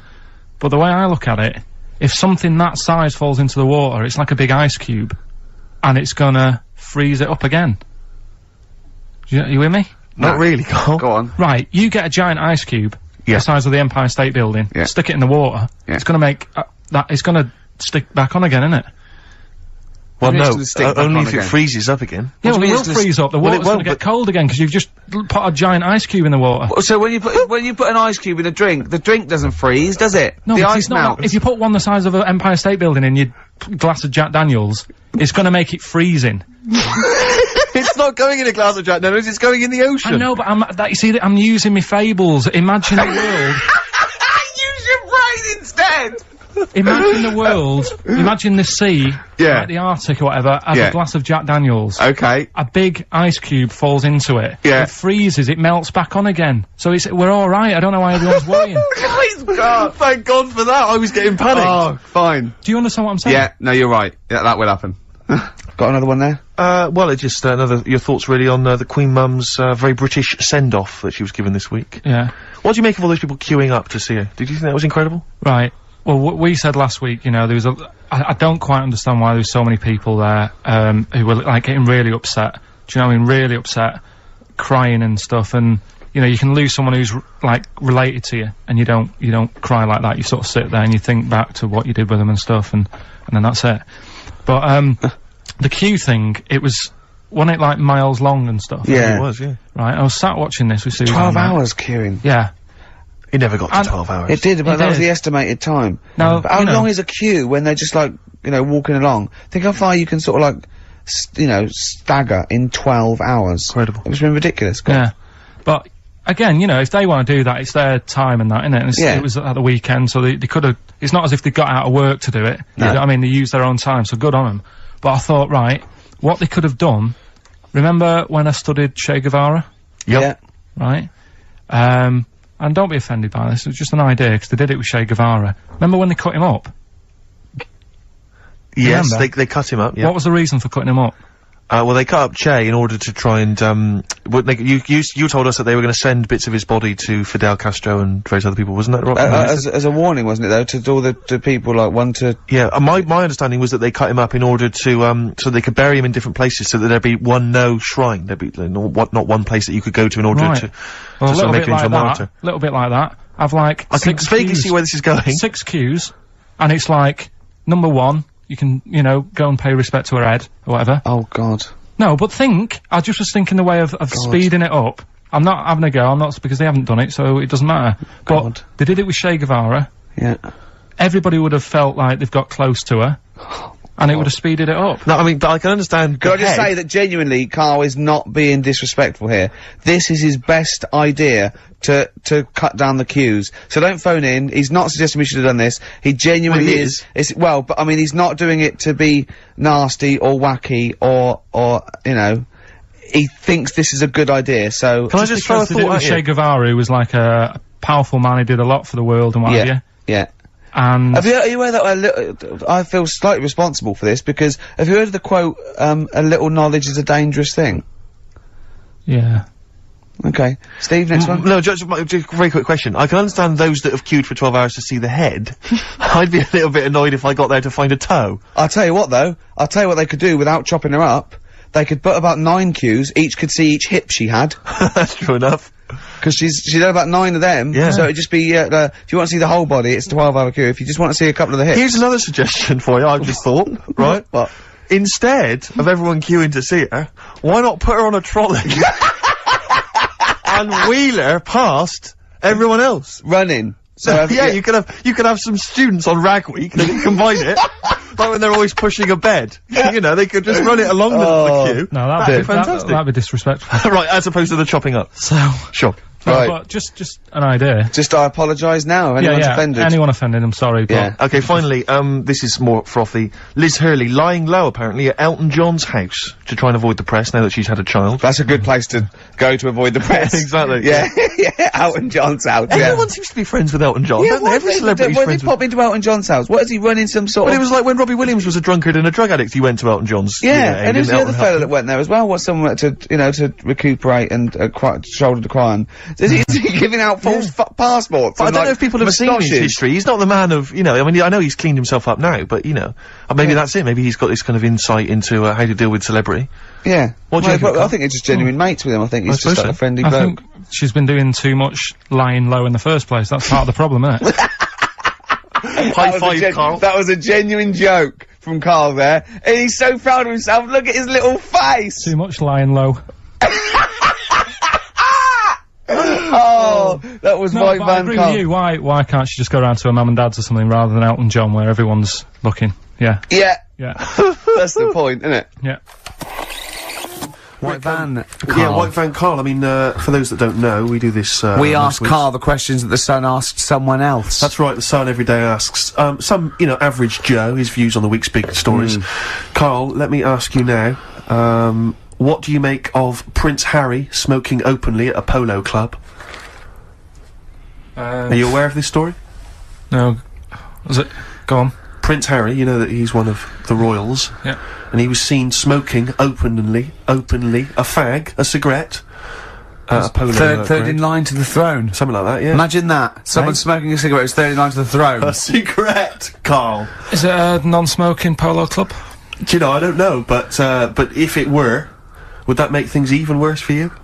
Well, No, yeah. seriously, what do you make of it? This is, the whole, the furore is he's a role model, he's a royal, should he be seen puffing away in a public place? I don't think it matters, does it? Not a concern for you? How old is he? Is he old enough to smoke? I think he probably is, yes. Right, yeah. Well, fine. I think the trouble with this role model thing, with anything that's legal, it should either be illegal or not. Yeah. I just don't think you can impose things like that, because you could say that it is bad for you, and it is bad to start smoking, and it really is bad for you, it causes cancer and everything. But everyone knows that, don't they? Well, yeah, but you should either make it illegal or shut up about it.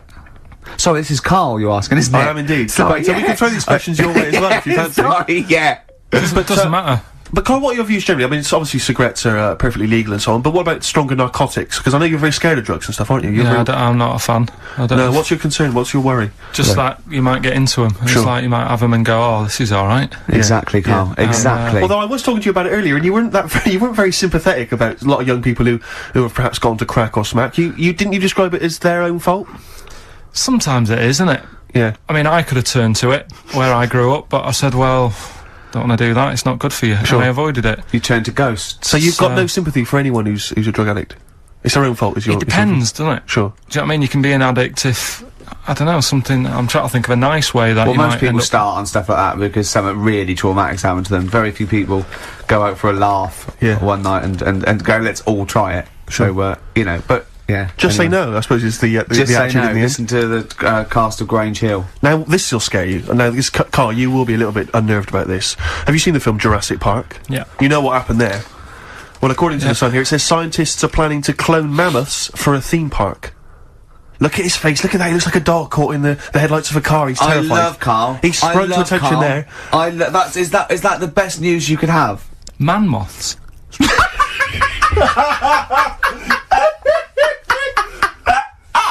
Right, Yeah, man moths. I Man love moths. the fact that that's why he was so excited that they bred a man moth. What is this? Yeah, it's a human being that hides in your wardrobe and eats the entire jacket in a day. Yeah. What do you mean, man moths? Mammoths. Mammoth, the big hairy Have you heard cow of a from the mammoth? Ice Age. I mean, Right. elephant. You're not so excited about that, then? You can take or leave bringing back mammoths to life, but a man moth... A man moth is a different matter. Oh, if we'd have never brought that up, he'd have gone and told someone now. Yeah. You know, they've bred an half man, half moth. This and is that's what how, we This is how mean. things start. This is what we mean when you hear don't- these ghost Are you stories. slightly deaf? Is that it? When you hear these stories, you're slightly deaf. And his head was in the basket, and he went, count how many times I blink. Is it? Carl, is English your first language? Are you actually foreign? Is that the thing? Yeah. Should we speak when we say slower? foreign, we mean not of this planet. Yeah. Should we speak slower? Would that be a help to you? No, go on. Next What do you one. make of Do that? you think that's good? The Do you think idea that's of good to bringing bring back mammoths? prehistoric animals. These giant elephants. They're slow, aren't they? It's not as if they're going to like get out and run fast and they can't capture them. They'd probably be a fence, to be honest, Carl. They'd probably be a fence. No, but you're asking it as if like, oh, it could all go wrong, but it couldn't, could it? Well, really? but the point was about Jurassic Park is they thought it wouldn't go wrong. They thought they had it all under Yeah, control. well, and that they was Have you learned dinosaurs. nothing from Jurassic Park, Carl? Dinosaurs would say, oh, think about it before you do it. But with a airy elephant, it's not going to. Not a concern for you. Would you go along to see him? Would you be interested in that? If it was in the area. He's great, isn't he? I'd love a queue, Nothing right? impresses No, him. but what I'd like to do is Carl sitting like Yoda in a little cave, and I'd just like to see people like Tony Blair and, Stephen Hawkins in a queue, and they go and say, Carl, got a bit of a problem, And thinking of cloning a man and a moth. Yeah. Problem? Not an issue. No, if I'm in the area, I might cruise around and have a look at it. Otherwise, just don't send it near my clothes. Oh, that's fantastic. So it's just for a second. As the words man-moth came into your head, how excited were you? I mean, were you both terrified and excited? For the moment when you thought that they'd cloned a man and a moth? I pictured, What kind of face did he have? Did he have the moth's head, or was it a man's head? just a little man head. Right, what was his face? What did it look like? He just was like a bit shocked. Perplexed, yeah. Um, So it was like he'd been grafted onto the body of a moth without his consent. And when he was asleep. lad. Yeah, he'd woken up. He just went in to have a goiter removed, Yeah. and they said, we've He replaced woke your up with goiter with the body of a giant moth. Yeah. Is that alright, Mr. Jenkins? So he had the head of a little. Was it a little boy or a man? little man, Right. Okay. and he's just bumping into a lamp. He's just bumping into a man. If you went into hospital and they'd done something, what's the worst thing they could do, right? What would you rather have done, right? You wake up and you've got lobster claws for hands. Right. You wake up and you've got duck's feet. Or you wake up and you've got one horn coming out of your head. The worst thing, Yeah. probably the horn coming out of my head. Why? Get in the way. That'd be useful, wouldn't it, in fights and stuff? And for like parties, people play Well, I suppose quoits. the lobster claws would also be quite handy there. Definitely.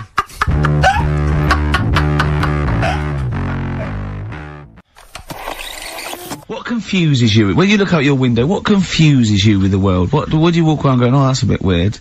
I remember, when you were in, Edinburgh, you were confused because you saw someone putting a parking ticket on some rubbish, which confused you. Yeah, that was weird. Yeah. The world's a crazy place, isn't it? I mean, whatever you look at, you can.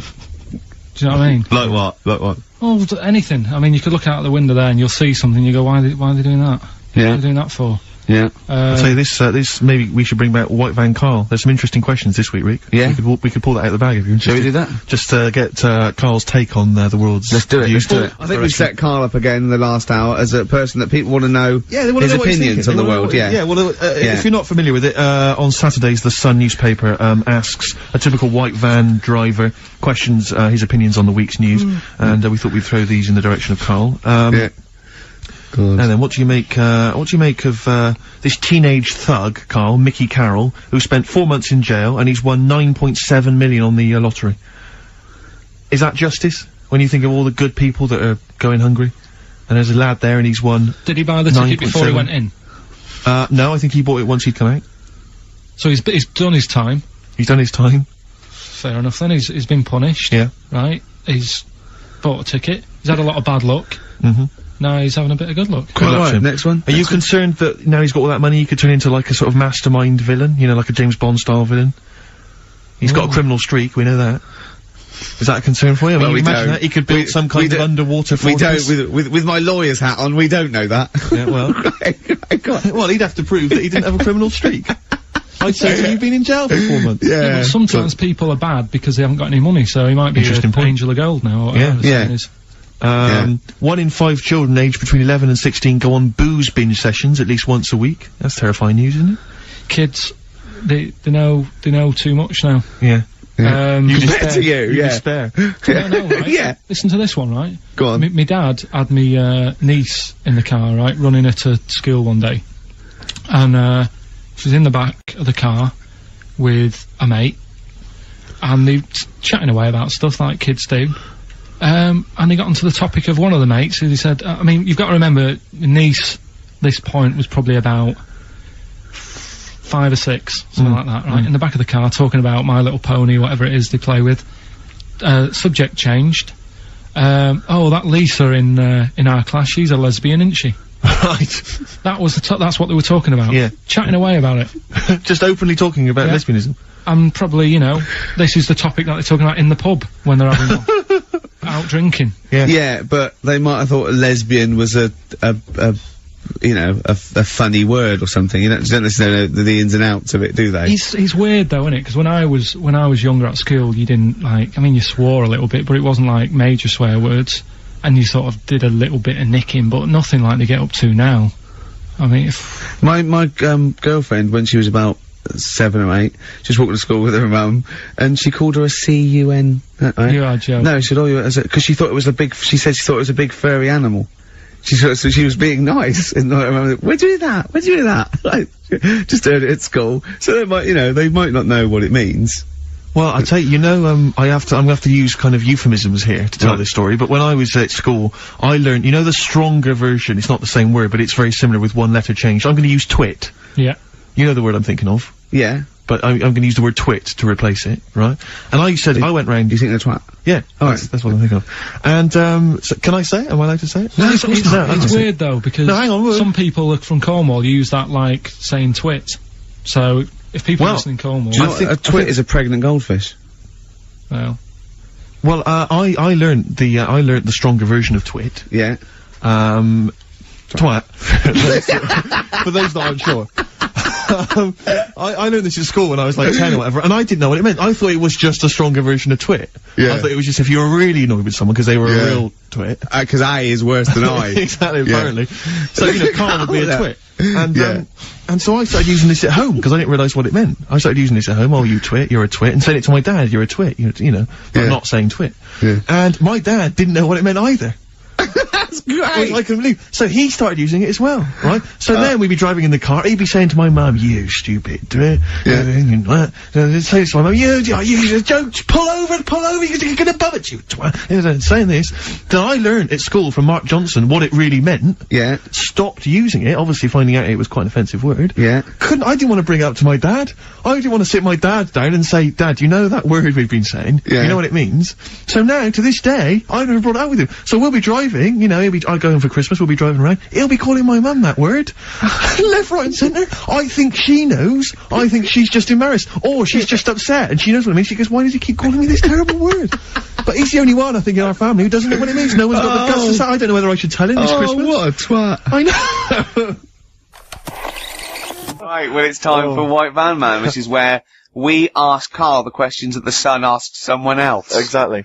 It's an article in there where they ask them, typical man on the street, the big questions of the day, gives them their platform to the nation, and we think this is just too good to let out, because we only care about one person's opinion in the country now. That's true enough, he's the K-Man, and there he is. There he is, right. Karl, your thoughts, please, on Kylie Minogue slagging off Britney Spears for ignoring her fans at her premiere. Are you aware of that story? No. She got booed at her premiere of her new film, Britney, because she'd left her fans waiting for like an hour. Some of them had travelled up from Bristol, other parts of the country. 3,000 of them. Loads of them screaming for her. She just went straight into the theatre an hour late, just gave them a quick wave and straight in. Didn't even bother to shake their hands, sign any autographs. So they were booing. What do you think of that, Karl? And Kylie's obviously said that was actually outrageous, and you should treat your fans with respect. What do you make of it?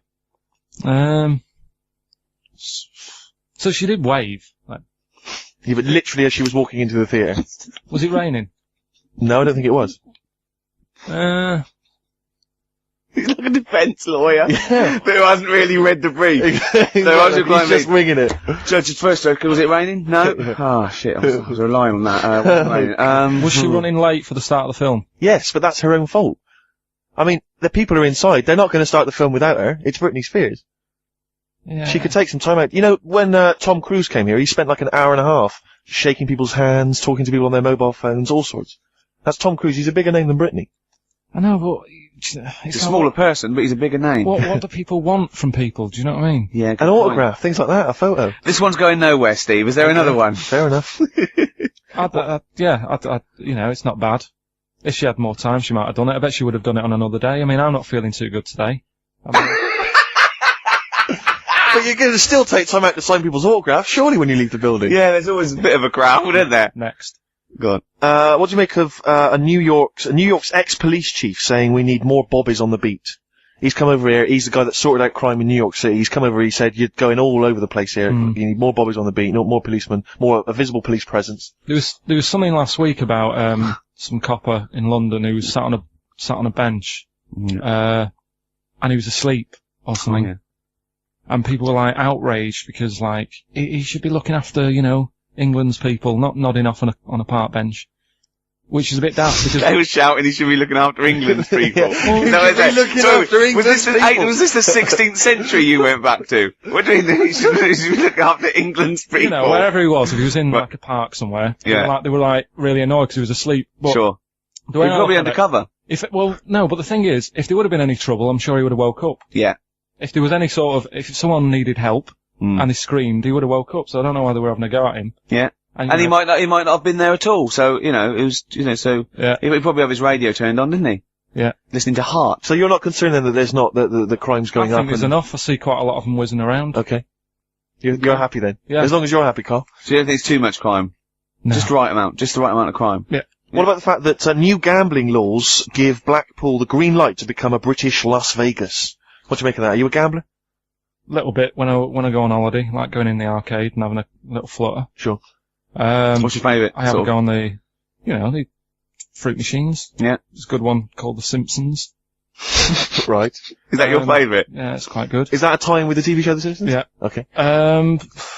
Will he make Blackpool the next Vegas? I don't think so. No, nor Can't do see I. it happening. No. You been to Blackpool? Yeah. What was it? It's a bit rank. Is it? It is a bit rough. Okay. Needs a lot of work doing on it. Yeah. No, that won't happen. Okay. And you're not worried about this encouraging gambling, generally? Gambling's not a vice you're concerned about? If you're a gambler, you're a gambler. Do you know what I mean? If Blackpool isn't done up, they'll go somewhere else to have a flutter. Sure. So it's not going to make any difference. Okay. No. Okay, it's really good.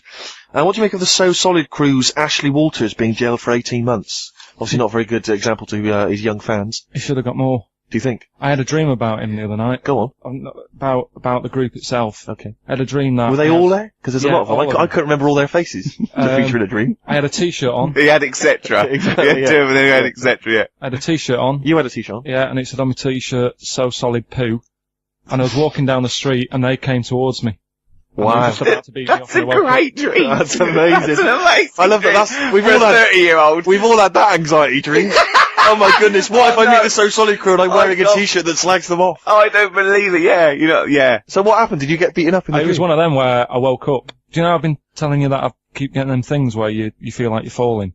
Oh, yeah. It was the same sort of thing. It's You like, know I'm not a real psychiatrist, don't you? You should, you know No, what I but mean? you do know a lot about a lot. Yeah, I do. Thanks very much. And, you know, if I'm at home talking to Suzanne about something and I don't know the answer, I think, right, I'll ask Ricky that one, Yeah. see him. Yeah. Thanks. But you know that, I think you might have mentioned before that apparently if you die in a dream, it means that you're dying in real life. Yeah, well, that's it. If you don't... But apparently if you get beaten up by the So Solid crew in a dream, it means you're being beaten up by them in real life. Yeah, that is true. So you probably woke a up lot with of people have pummeling been your joking. Yeah. Terrifying. Absolutely terrifying. So, yeah, lock him up for longer. Okay. Finally, what do you make of Halle Berry becoming the first black woman to win the Best Actress Oscar? Did you see her speech? Got on my nerves. Did it? I mean, you know, it's good that she won. You know, it's nice for anyone to win an award. Yeah. But she did go on a bit. And, you know, I've been in that same sort of position. What? Placing an Oscar? Well, I got, what they used to do at school is, Okay. if you did a full month without being off, you got a gold certificate. Okay. And I did a month once without having a day off. And Sure. I went up, and I didn't make a fuss. You didn't start crying. Can't play record, mate. Well done then. Were you the first kid in your school to do that? I don't think anyone else got the certificate. It was only because I was never in. They tried to encourage me. It was just for you. They mounted an entire ceremony just to Karl encourage you. We were halfway through White Van Man. We were indeed, yes. Those lads came in. Getting Carl's views on some of the big stories of the week Yeah. from the news. Carl, what do you make of the fact that the British Olympic curling team won a gold medal? I watched it. Uh-huh. I thought it was really good. the only thing that's getting on my nerves now is like, what was that? Is that a trombone player just sneaked in? That was me moving this microphone. Right. I'm sorry. Incredible, wasn't it? Yeah. What an amazing noise. The only thing is, That shouldn't sound like that, should it? That's incredible. What a shoddy tin pot station this is. Well, we know that. Sorry, Carl. Go on. is like in all the papers now, in like the, you know, the Star and the Sun all week, they've been like traipsing models over a bit of granite. Do you know, like how those things are made out of granite, the things they throw? Oh, yeah. And it just, that bit annoys me. Okay. The Daily Star? No, the way that, you know, this sport, nobody had ever sort of heard of it a couple of weeks ago. Yeah. Sure. We win a gold medal, Yeah. and now in the papers it's like... They've gone crazy. They've gone curling over mad. it. Yeah. It's a good game now. Yeah. Good. Okay, next. Alright, good. Let me see. What about the fact that the world's tallest man is living in a semi in Neasden? It's alright, isn't it?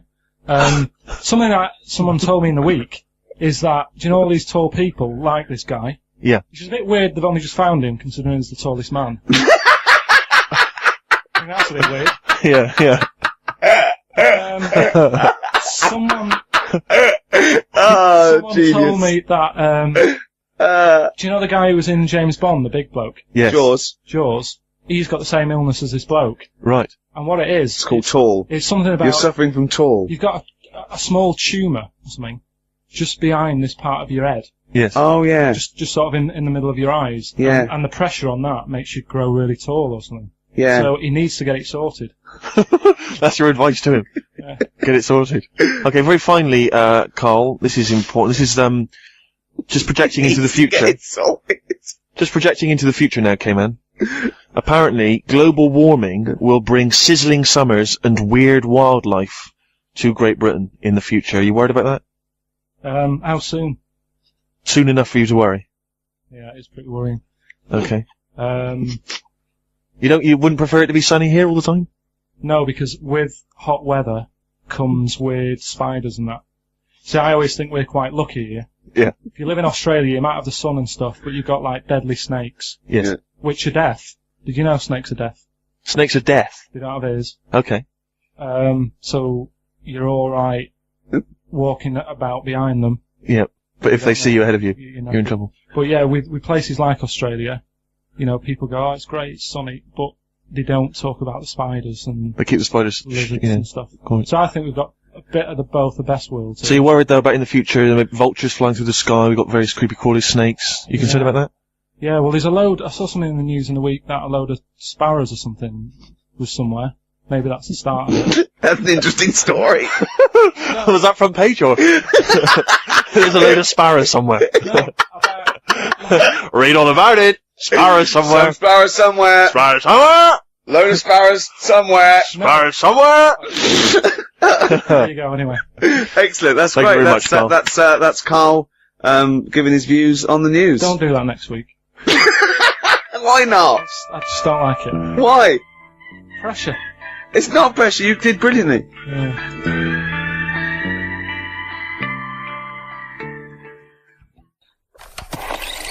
Well, it's time. Well, Go on. that time, isn't it? Yeah. Play the jingle. Yeah. White Van Man, Carl. Brilliant. Recorded at great expense, that jingle. Yeah. Yeah, this is where we just hijack an idea from The Sun, which is White Van Man, where The Sun asks, in this instance, a cabbie by the look of it. Oh no, a fruit and veg shop owner. Ours is slightly different because the Sun sort of like pick on a perfectly normal member of the public. Exactly. So that's where we've got the the upper hand. twist. Yeah. And they ask him about the the hot potatoes.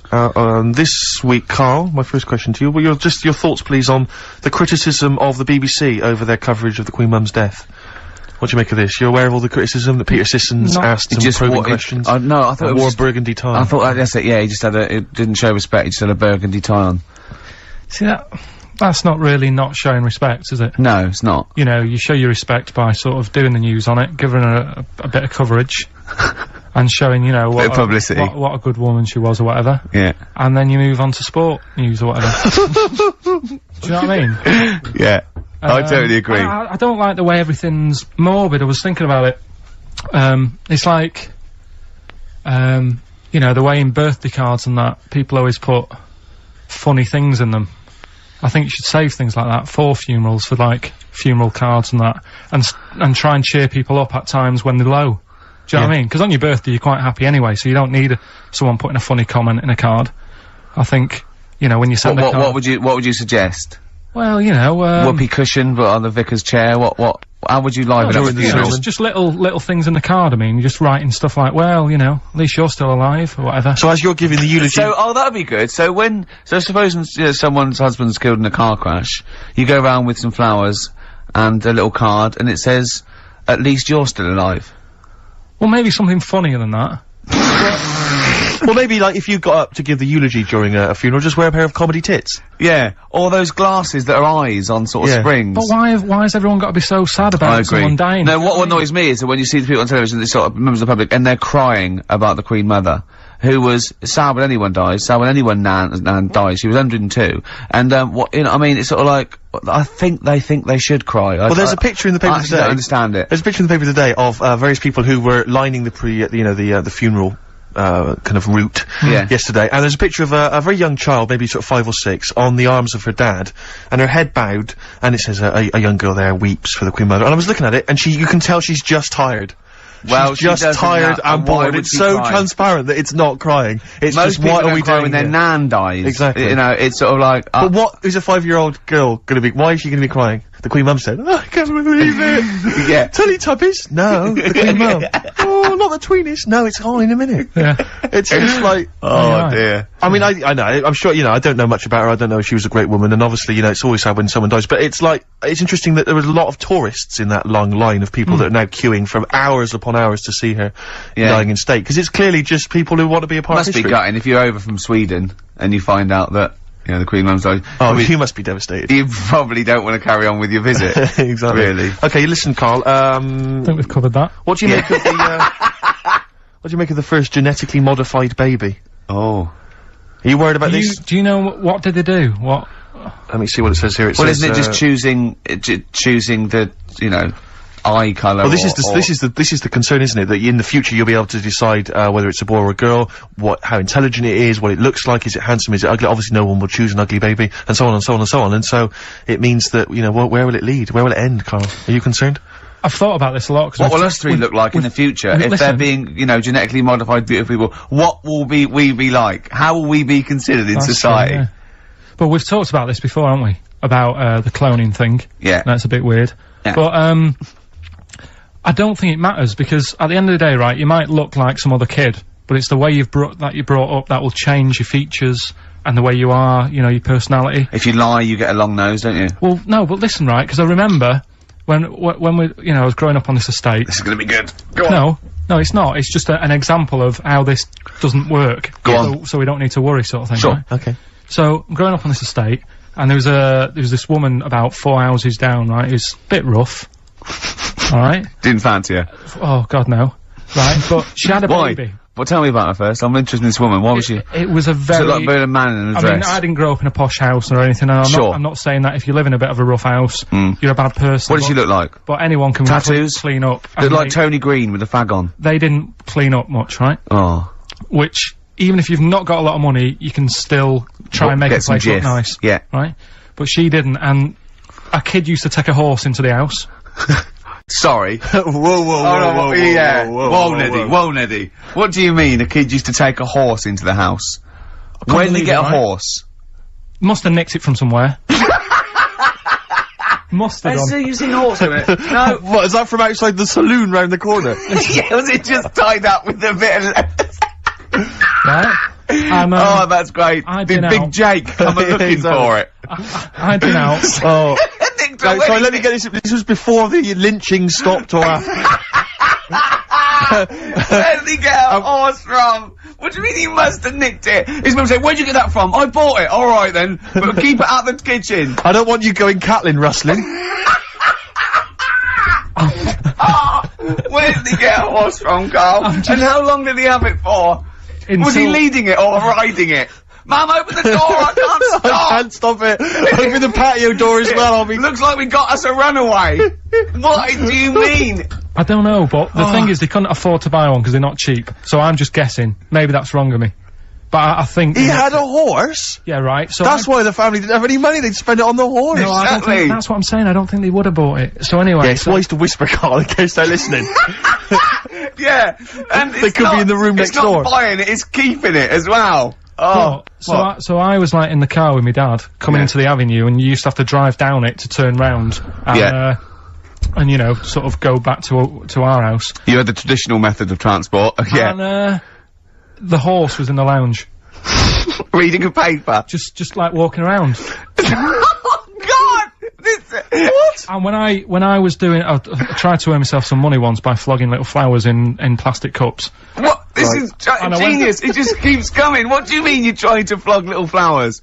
What do you mean? Wait.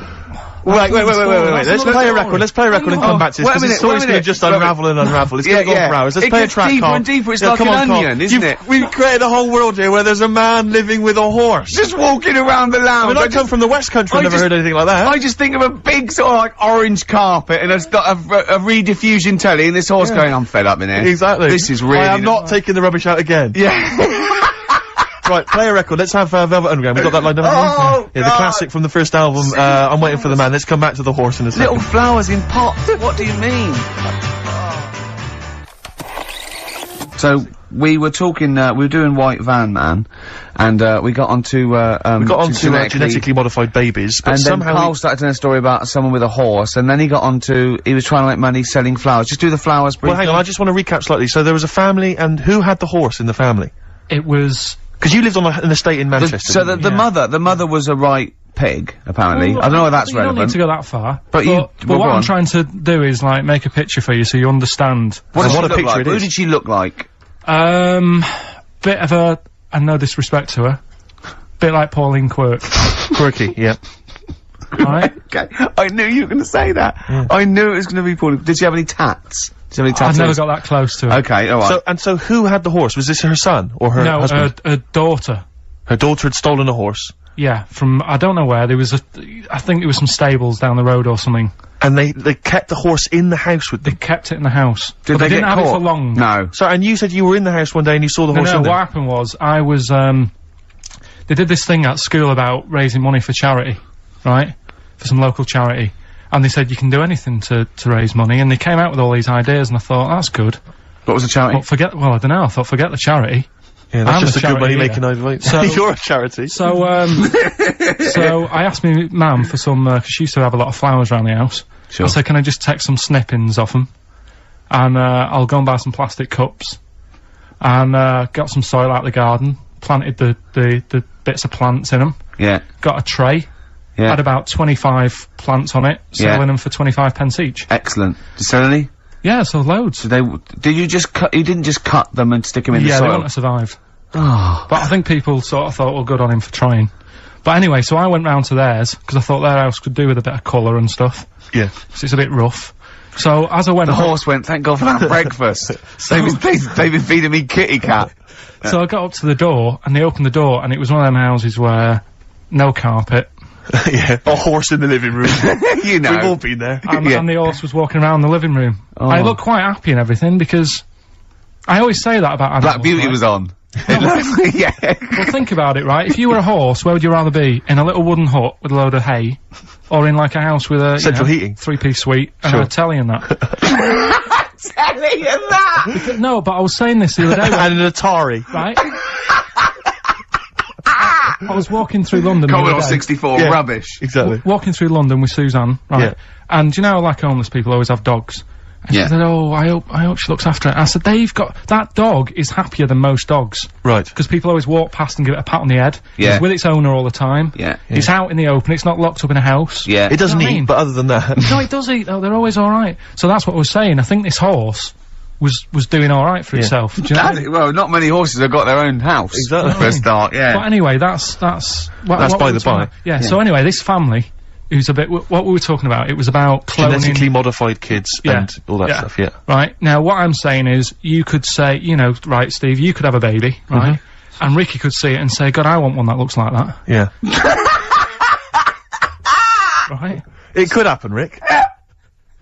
So... Come on, work with him. So you take it to the doctors, and I don't know what they do, they inject it with something or whatever. Yep, that's how it's done. Yeah. And, get a little baby, and there it is, it looks the same. Now the thing is, you separate, you both go off and do your own things. Yep. Right? Now, you look at Stephen, you look after your baby. Yeah. You treat it well, you give it good food and I'm that. a good dad. All the vitamins and stuff. Yeah. Ricky just gives it cheese. Right? So, then it changes its looks, it goes a bit fat. You know, it gets tired easily, and that sort of thing. Now, when this family... Why am I just feeding a baby cheese? Right, this family had a horse in their house. Yeah. They had a little baby. And my mum went round and said, you're not going to believe this, but it's a beautiful looking baby. Right? Yeah. And I was like, well, you know. And, the weird thing is, it was a good looking kid. But as time went on, they didn't really look after it. And I'm not saying, like, abusing it, but it used to run around, it used to play out till, like, 10 at night. Yeah. It used to chase cars. Right. It was a bit... Did it have hooves? Yeah, no. Chase cars! Right. What sort of kid chases cars? Oh, God. No. Was it called Rover? The weird Did it catch stick? It's Liam, it was called, right? Right. Now, the weird thing is, it was a good-looking kid, but as time went on, and all that, like, not eating properly and its hair was all patchy. It's not Liam Gallagher, is it? And chasing cars and that, and it became an ugly kid. It's definitely Liam Gallagher.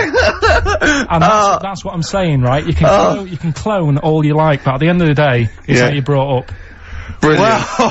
Whoa. Life. Wow. That was a hell of a point. Oh, God. But am I right? You're always right, Carl. Finally, White Van Man, what do you make of the fact that Sainsbury's are bringing in square tins? Is Is that a true? concern for you? Is that true? Apparently so. Why? Because Dunno. like it's easy to stack. This is what the guy in the Sun has said. That should be interesting for... That should be... His comment on Sainsbury's are bringing in square tins is that should be interesting for meatballs.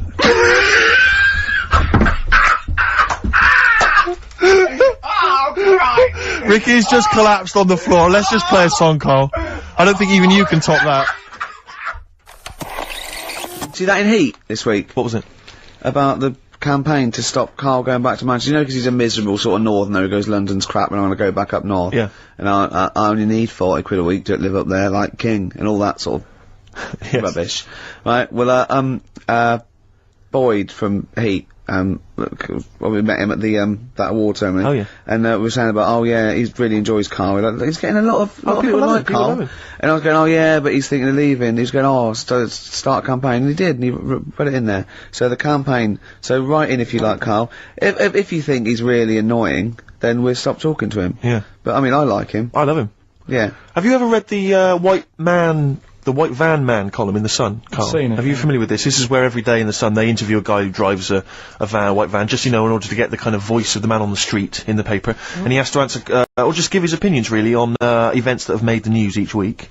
Just thought we could maybe throw some of these at you, Carl. Go on then. Because we know to see what your views are. Yeah. So, just the first thing that comes to your mind, the sort of, your initial reaction to each of these, top all these, but you don't need to know about them, it's just your philosophy on it, yeah, so... just your views. You know, yeah. I have had a few days off this week, remember, so I don't know what's going on in the world.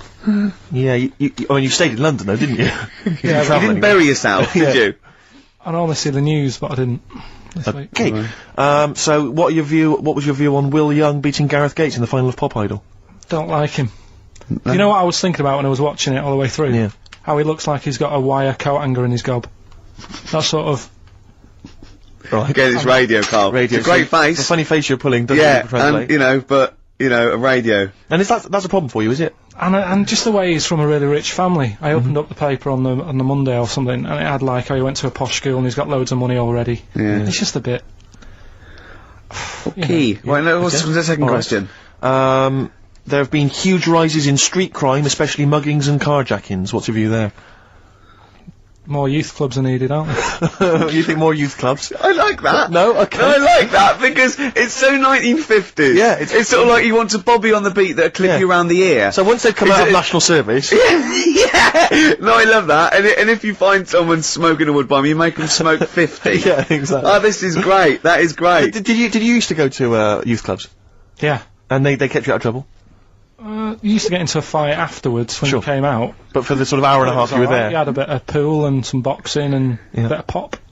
Yeah. So more youth clubs, that's good. I love him. I love him. If you're at home, just make notes, because this is brilliant stuff. Honestly, you won't hear more honest, from the heart exactly stuff opinions. than this. This is great. Go on. This is not pre-planned. These are your direct responses now. I promise you, Carl did not know what we were going to do. He never knows what we're going to do, and he always answers honestly. That is the beauty of Carl. What is it's your not view, an act. What is your view, Carl, on New York's former mayor becoming Sir Rudy Giuliani?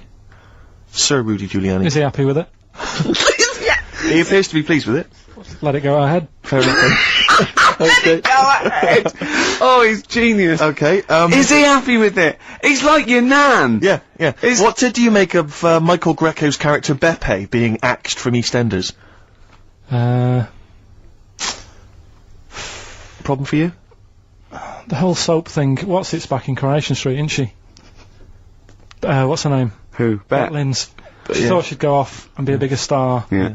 All went wrong, and now she's coming back. Yeah. Always happens, doesn't it? Beppe will be back. Yeah. No one really cares. Sure. What was the van reply? What was the guy? The White Van Man says, obviously they feel the character has run his course, but I think he's a pretty good actor and I can't understand why. So, I mean, obviously there's a White Van Man there who's also got an opinion on script development. The through line, like the narrative through line of soap opera. The 12-week narrative, the arc really showed itself up. The two last ones I want your opinion on here. What do you make of a cat that's been cloned in a secret 2.5 million research project? To find out what? If they can clone cats, yeah. Have they had to hurt it? Sorry? Have they had to sort of hurt it to do that? Have they had to hurt it? Yeah, or is it just scraping its tongue for some stuff? I think the cat's fine. The point is that they're cloning another creature, which is potentially very dangerous. Have you seen that film where they bring Hitler back? That cat. What if that cat turned out to be a world dictator? Exactly. What do you reckon of cloning generally, Carl? You concerned about it? Well, I think they're cloning for organs, they grow them for the, Do you know what cloning means? Yeah, it's when you, make something else that's the same, isn't it? Right. Yeah, I mean, it's not going to do any harm. Okay. And, great. And finally... Put you on the World Council. Yeah. Finally, what do you make of some city workers who were caught bonking in the glass lifts of the Lloyd's building? What do I make of it? Yeah. Is that a problem for you? Do you think that's unprofessional? Was it the lunch break, or...? I think it was lunch break. It was their own... Alright. It's their own time, I think, fair enough. It only takes 45 seconds to go from the bottom to the top. Is that a problem? They moved quickly. They acted, on instinct. You think fair enough? If that's their natural instincts and they're both consenting, you think fine? Yeah. Okay. Yeah. Thanks very much, Carl. There's little Carl over there. Steve, it's time for... White Van Carl. We should definitely get some jingles. I think the show sort of lacks jingles, I think. Yeah. Noises. Yeah. Funny sound effects. Yeah. Wow. Yeah. What's Mr. Nosy Neighbour interested in? Hello? What's going on here? Oh, we should definitely get some pre-recorded comedy noises, Carl. Yeah, well, that's my job, but unfortunately I'm busy reading about Hitler.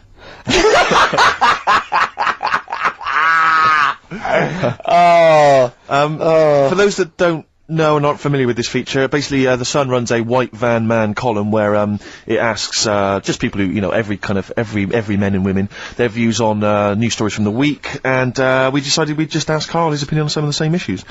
This week... Not like us to rip off another idea and just use it for our own... No, but this time... The White Van Man in The Sun this week is Herbie Crossman from Harrow in Middlesex. Herbie. And he's asked his opinion, Carl, and what's yours, on pop idol Will Young admitting he is gay. Come on, Carl.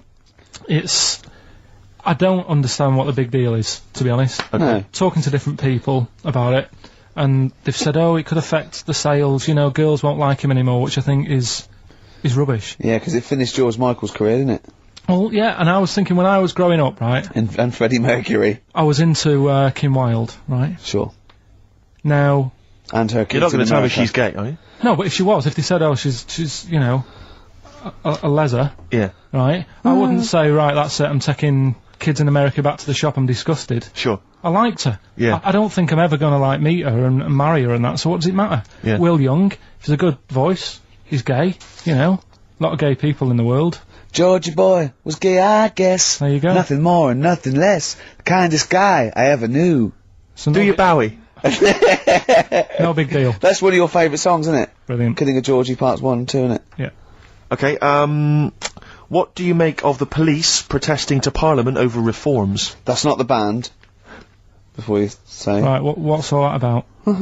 Okay, well, the police have had various kind of gripes and grumbles which they've taken to Parliament, try and get them sorted. Like what? Well, it could take ages, basically. They don't like the pointy helmets anymore. Yeah. They want flat caps. They feel that their powers are restricted. They get a lot of bad press. They're not being paid well. They're under resourced. They actually demonstrated, didn't they, outside? I think they may have done, yeah. Well, at least they're doing something about it instead of just sitting there moaning. You know what I mean? Okay. They're going to the top, trying to sort it out. Yeah. I admire that. Yep. What do you make of the police generally? Are they doing a good job? They've woke me up a couple of times at about 4 in the morning when I was a kid. Right, was that because they were looking for your brother in his tank? Yeah! Did a Sherman tank just come through here? Yeah. No, my mates nicked cars and gave my name and all that. Right. Were they friends of yours? Right. Yeah. Okay, what do you make of fears that dumped Britney Spears, she's been dumped by her boyfriend, there's worries that she may be cracking up, Karl? You concerned? What are the signs? Well, I'm not entirely sure, I'm just reading from this section, but I would assume that she's obviously showed signs of depression, maybe? She'll be alright. I remember, like, you know, Zoe Harris, when she sort of got bored of me when I was a kid. Yeah. Get over it, don't even think about her now. What, and how long did it take you to get over Zoe? Zoe Harris. How long did it take To you? be honest, right, it was like one of my first girlfriends, and she was a pain. I remember I went out with her because she wouldn't stop hassling me, right? Yeah. I remember Good reason to fall in love with her. Oh, go on I then. never talked to her, and then the bit that really got me, I thought I half liked her, and then I remember, right, we were at a school party, sort of infant school, Infant school? right? Are you sure it wasn't junior school? Well, it's on the cusp, Yeah. right, when you're about to leave infants and go to the next one. Yeah. And, she was crying because... You were saying, I don't think we should move in together. He was crying. She was crying. How old was she? Had you She stolen must her have milk? been- She must have been nearly 6. Why didn't she grow up? No, she was crying because somebody had stood on her dress and put a bit of an hole in it. And I said, oh, for God's sake. I can't stand it. Oh, So God. you, I just think of him. so you gave her a slap. I just think of him, like, 6, like, with clogs and a flat cap, going slightly bald, going, for Christ's sake, woman, come on. Oh, Light my pipe. That finished it because all her mates were saying, come on, Carl, she's upset. And I was like, oh, whatever. So I saw her again. Hold on, though. Wait a minute. What do you mean all the mates were saying, look, come on, Carl? They were 6, weren't they? Yeah, but they were saying, come on, she's crying. Help her out. And, Like, and you it's did just- nothing? I She's got can't. injured. Got a hole in her skirt. Yeah, but she was upset and you were her boyfriend. Well, So what did you do? Tell me the story. Where were it you? didn't work out. You were at some kind of school do. There was a hole in That's her why dress. it didn't work out, he said. Do you treat your current girlfriend in the same way? This callous disregard for someone's feelings? His current girlfriend does not tread on her dress. Does she? Oh, she didn't. So, tread, as far did as she? you're concerned, what was her name? Sarah? Zoe. Zoe Harris. You just felt like, well, you know, if she's going to make a whinge about, you know, a silly little hole, screw her. Yeah. You're all heart, Carl. What would you have done? I'd have gone over there and give her a lovely kiss. No, you wouldn't. Yes, I We would. were playing Dead Arm. In the corner. Ask him another Oh, question. okay, very final One more. thought then. What do you say to the fact that a judge has decided that we, the general public, have a right to know about stars' flings?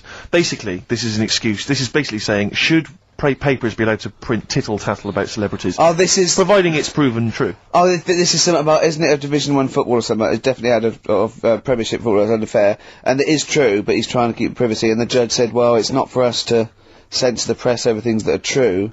Right. It's up to the general public to either boycott or not.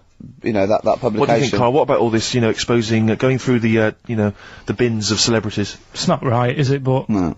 people are interested in it and buy the papers to read it. Do you know what I mean? I mean, like I said to you the other week, everyone has a go at Beckham for not being that bright. But at the end of the day, he's a good footballer. Doesn't really matter what goes on Yeah. off the pitch, does it? You know what I mean? Yeah.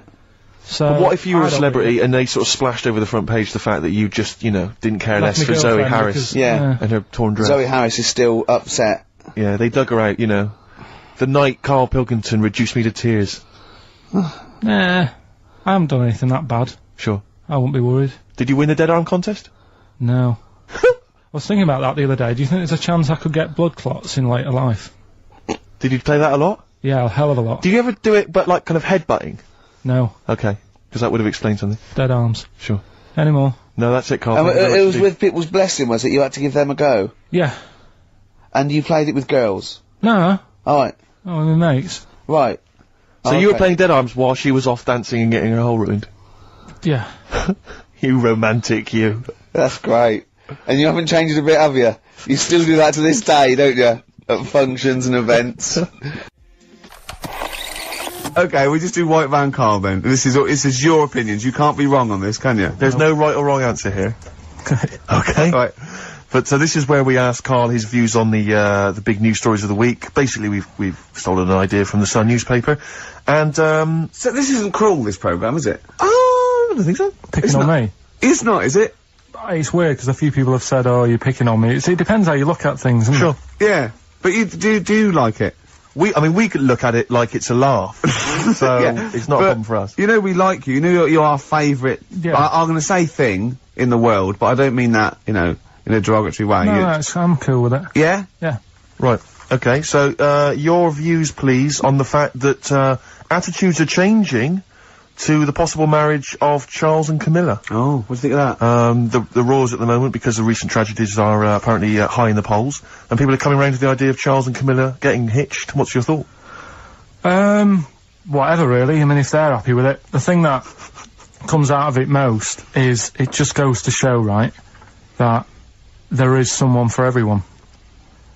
Just because, I mean, no disrespect to Camilla, I'm not a good-looking person either, but she isn't a stunner, and yet she's gone and picked up a royal. Right? Yeah. So I think it's good for things like that to happen, because it cheers you up.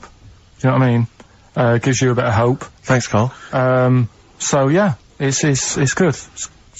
You know, if they're happy, if anyone's happy, it's a good story, innit? Yeah. You know what I mean? Yeah. You know, he's had a bit of bad luck, and now he's got someone else in his life. So While he's doing this, I'm just doing a list of questions to ask him what he thinks of things in the world. Is that alright? Yeah, no problem. Just- Yeah, yeah, no okay. problem. Okay, what do you make of? Well, now listen, this may be a non-story, or it may be the biggest story that's about to break. Ulrika Johnson and Sven-Goran Eriksson's affair. Are you familiar with this? It's over the papers today. Apparently, Ulrika and Sven are going out, although there appears to be no evidence for this. yeah, I don't even give it time of day. Do you not? know what I Right, mean? right, well done. Doesn't affect me whatsoever, as long as he does his job well. Yep. And what's she doing at the moment? Presenting Dog Eat Dog, I think. Right, you know. As long as she does her mean, job well. As long as they both do their jobs well. Well, yeah, at the end of the day, Yeah. that's going on with a lot of people out in the world, isn't it?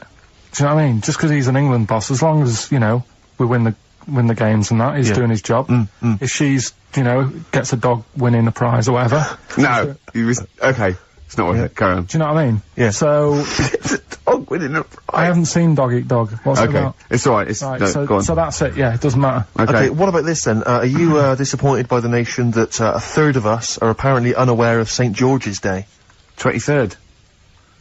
Is St. George's Day the one with the snakes that we've talked about?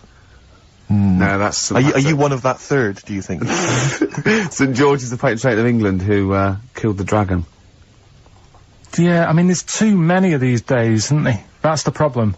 If you make it a bit more special, like Christmas, so you buy presents and that for each other, then people will remember it. But there's so many these days, with Easter and Pancake Tuesday and all that.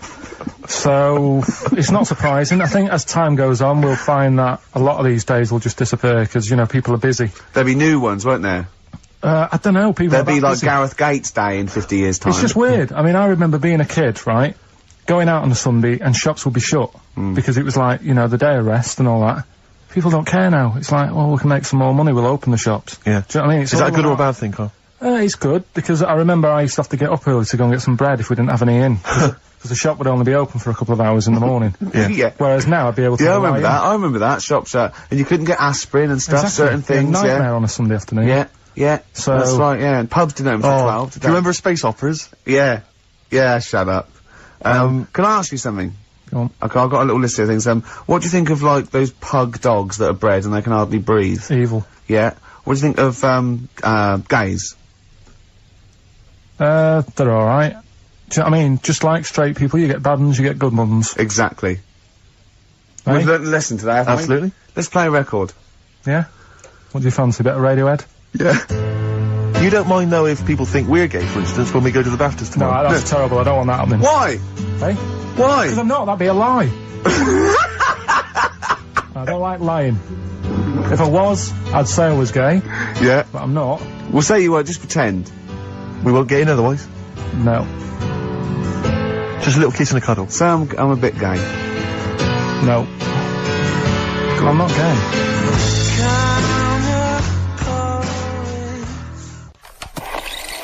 Should we do it now? Well, I think we should have a White Van Man session. Oh, White Van Because I Man think people tune in for the White Van Man Yeah, session. people who haven't tuned in, they don't know. If people aren't familiar with this, The Sun runs a column every day which is asking some punter from the street their views on the week's big events, and we just thought, why not hijack that idea, but apply it to Karl Pilkington. Karl, I haven't seen much news again this week. you've not seen much news. Don't worry, I'm sure you have an opinion on it anyway. Just give us it from your heart. So Gladiator. Okay, so, well, on the subject of Gladiator, what do you make of Russell Crowe's appalling behaviour at the BAFTAs? This is, I heard a bit about this. This is, when he got some director or something, because... Director or producer and threatened them, because they cut his bit, didn't they? Yeah, they cut a poem that he'd done during the See, acceptance speech. I watched it on Sunday night. Sure. I didn't realise it wasn't live, to be honest. Yeah. But, I quite liked the way it was to the point and didn't mess about. He went up, he said thanks. So you're saying that he shouldn't have beaten up the director? Is that what you're basically saying? It's a bit over the top. You thought so? I mean, if you didn't have time, if you really, I mean, what's the poem got to do with the film anyway? He was an awards. So do you think it's ever justified to beat up a TV director if you're a major Hollywood star? Depends what he's done, but I mean, Right, what would he have to have done, Karl, for it to be fine for him to then beat him up? the thing is, right, forget all the beating up. At the end of the day, it was a awards thing for a film. The poem had nothing to do with the film. Yeah. So go up, collect your award for that thing. And if he really, really wanted people to hear about this poem, he could have photocopied it and Sure. left it at the entrance and said, on your way out, this is a really nice poem, pick one up.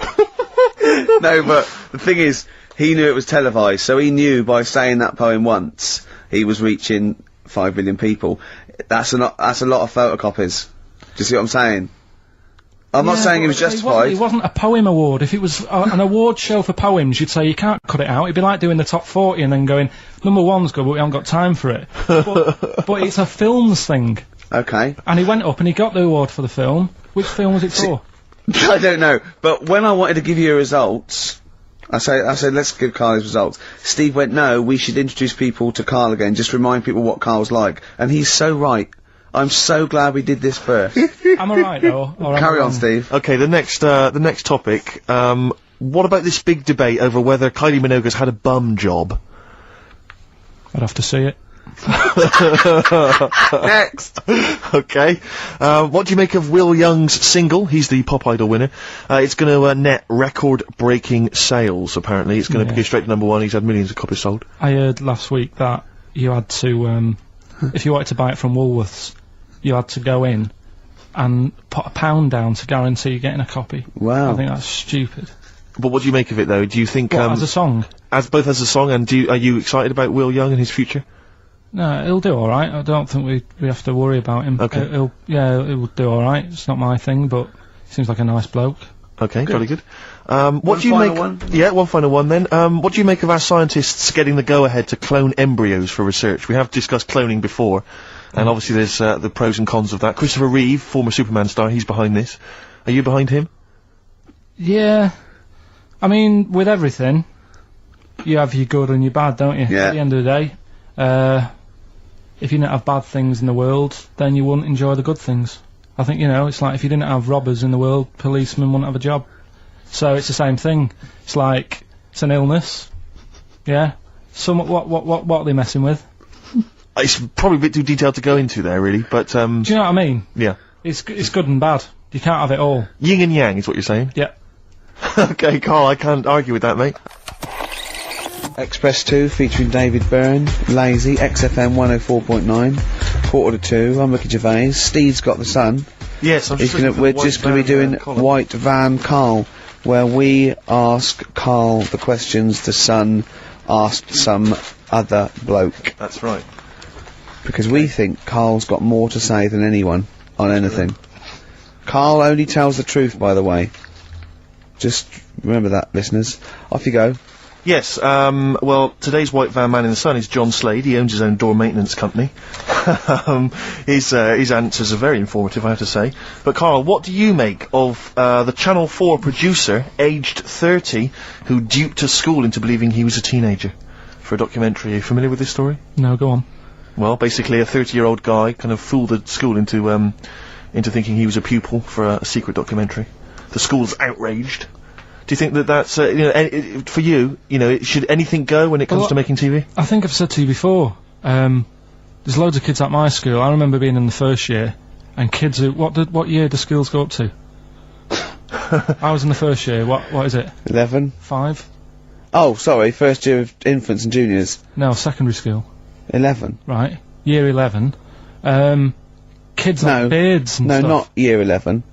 They're 11 when they first go to secondary school. Right, well, I'm 11. The kids at the older end. Well, there's a Well, it fifth depends. form, and then there's you can leave when you can leave when you're 16, I think, can't you now? Right, well, kids who were 16 looked old. They did have beards. I remember going there and thinking some of them were teachers. I think he's answered that. Next one, what's the next one? Tattoos and everything. I think they're kids in the earlier years, even. What do you make of the fact that Mariah Carey's £38 million payoff has cost EMI staff their jobs, and we're talking 1,800 EMI staff who have lost their jobs? What do you think of that? Yeah, I mean, is that silly money, Mariah Carey, on 38 million? She doesn't need that much. She doesn't need that much. She has to dress nice, though. It's not her fault. I'd say, it's bad business. Okay. Because, EMI, did you say? Yes. Right. They've got rid of them staff. Yeah. Mariah Carey's left. Who's going to do the work? do you think Mariah should come back and do some temping? Well, they should have got a loan and paid her. Okay. Do you know what I mean? Vicious circle, that. Right. Have you haven't done a business degree, only, have you? Commerce. You did commerce. Where did you do that? What did you do with that? At school, I'd learned how to fill out a cheque, pay a bill, and I think I had a trip round Kellogg's. Did you get an O level or GCSE? We know he didn't. You know. But was there a commerce exam, or was it just a division of maths? Remember. What did he fill out a check? A subset of It maths. was an option. It was like, if you want to do it, you can. What was it? Fill out a check. Pay a bill. Pay a bill. Have a visit round Round Kellogg's. Kellogg's, and I saw my sister's boyfriend there at the time. He sorted me out with some variety packs. Really? What was in them? You know, Rice Krispies and Good stuff. Cocoa Pops? Space Dust or whatever it is. Space Dust. So, sorry, that wasn't Ken Dodd, though. No. That was someone else, that was an aunt.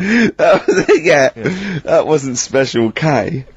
Oh dear. What about this then? Home Secretary David Blunkett admits that muggers rule some streets. Weird this, because when I was out with you... I don't believe it's going to be weird, whatever you say, No, Carl. Go on. when we were in that pub that night and we got talking about muggers and that, the tip is, what I tend to do, because I nearly got mugged once.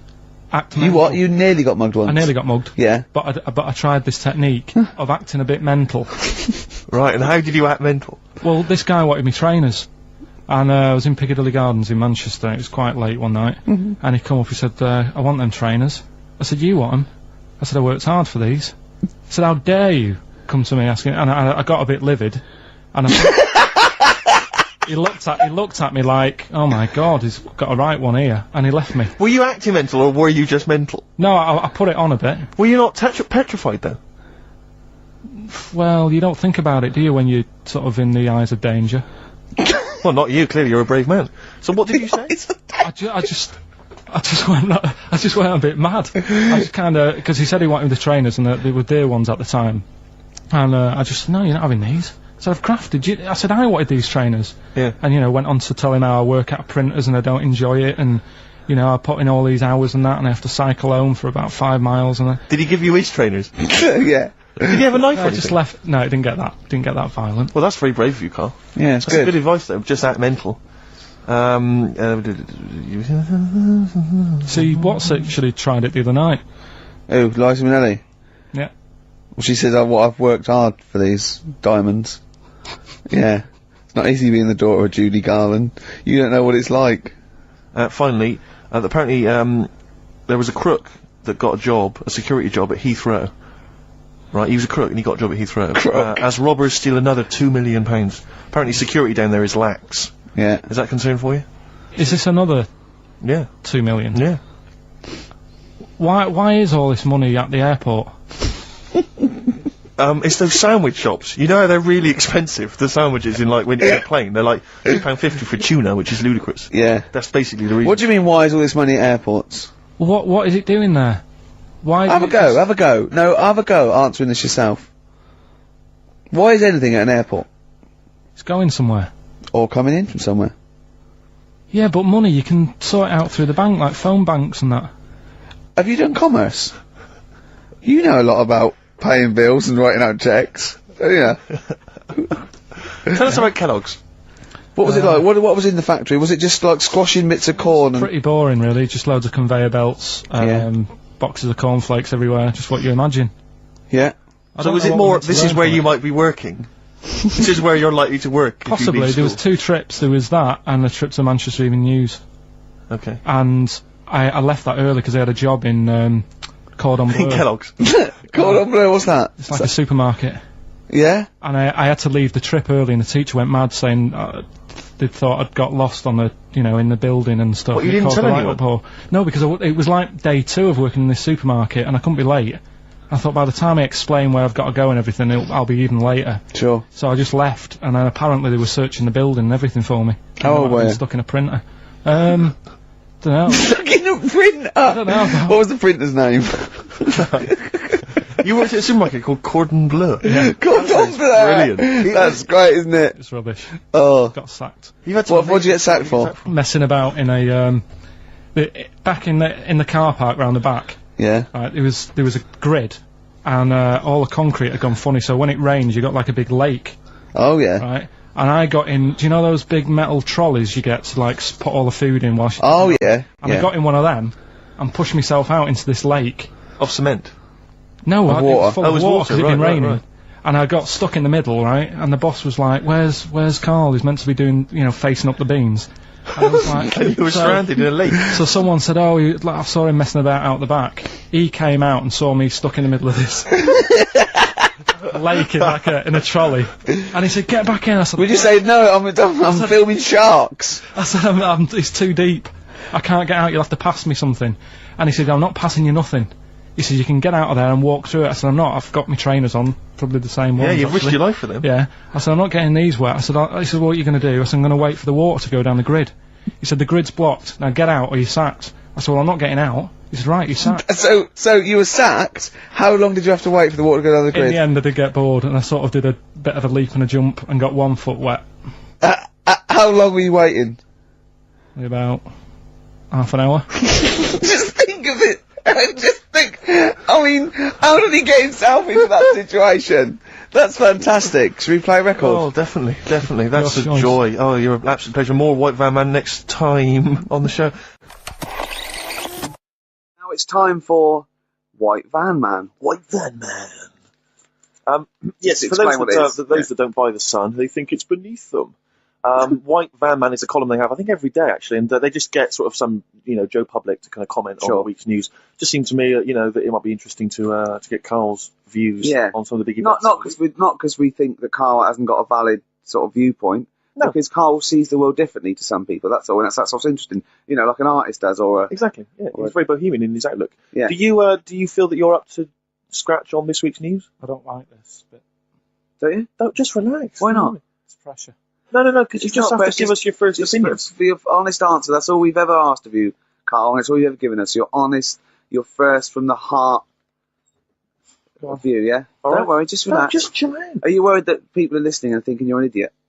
If my girlfriend's listening now, go and have a wash or something. Go and have a wash. Not very nice, is it? Is it the opposite of Napoleon and Josephine? Yeah, go on. If you're going to visit me again, Josephine, for Christ's sake, what? Well, I'll ease you in with something fairly easy, a music-based question. Kylie Minogue versus Dido as Queen of the Brits. What's your view there? Go and have a wash. It doesn't really matter, does it? What does it really matter? with the Brits. I was watching it the other night, and I think Kylie will be a good-looking old woman. Ah! Do you ever do Oh, that sort of I want to, Steve. I want to celebrate with you every time he opens his mouth. Says something like that, I want us to open a bottle of champagne. I know what you mean. Do you know what I mean? It's sort of like we did that. Yes. No, do you Go ever on. do that though? Look at people, and another person who springs to mind, Jenny Powell. I don't think she's that good looking now. Who's Jenny Powell? Is she that girl that used to be the assistant on Wheel of Fortune? Yeah. Leslie. Yeah, I think she's a bit over the top for a young woman.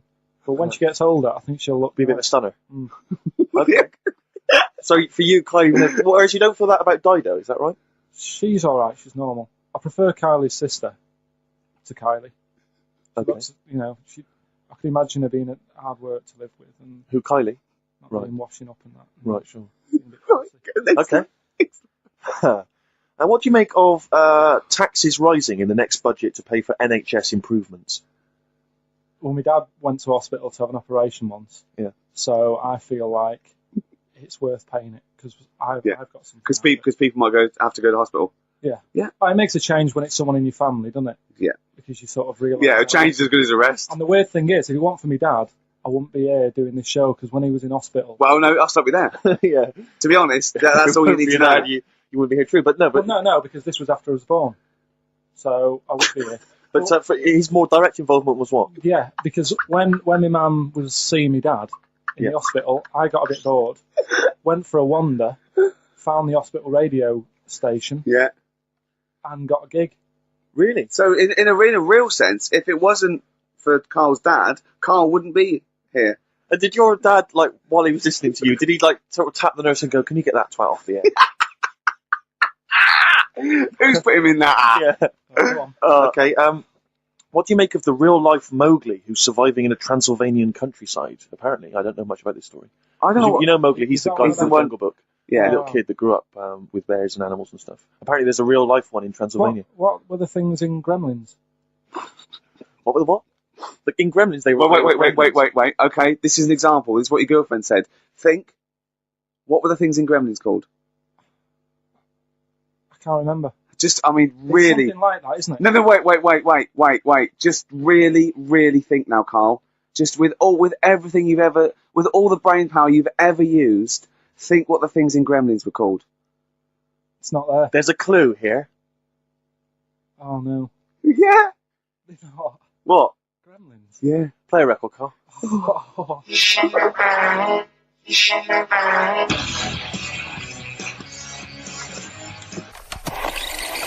Right. White Van Carl. It's real, White Van Carl. Yeah, this is where we steal the White Van Man column from The Sun and basically fire those questions at Carl, getting his opinions on the week's news. Okay, Carl, let me see. Okay, what do you make of this? The average woman, apparently, takes 27 minutes to get ready to go out. Did you know that?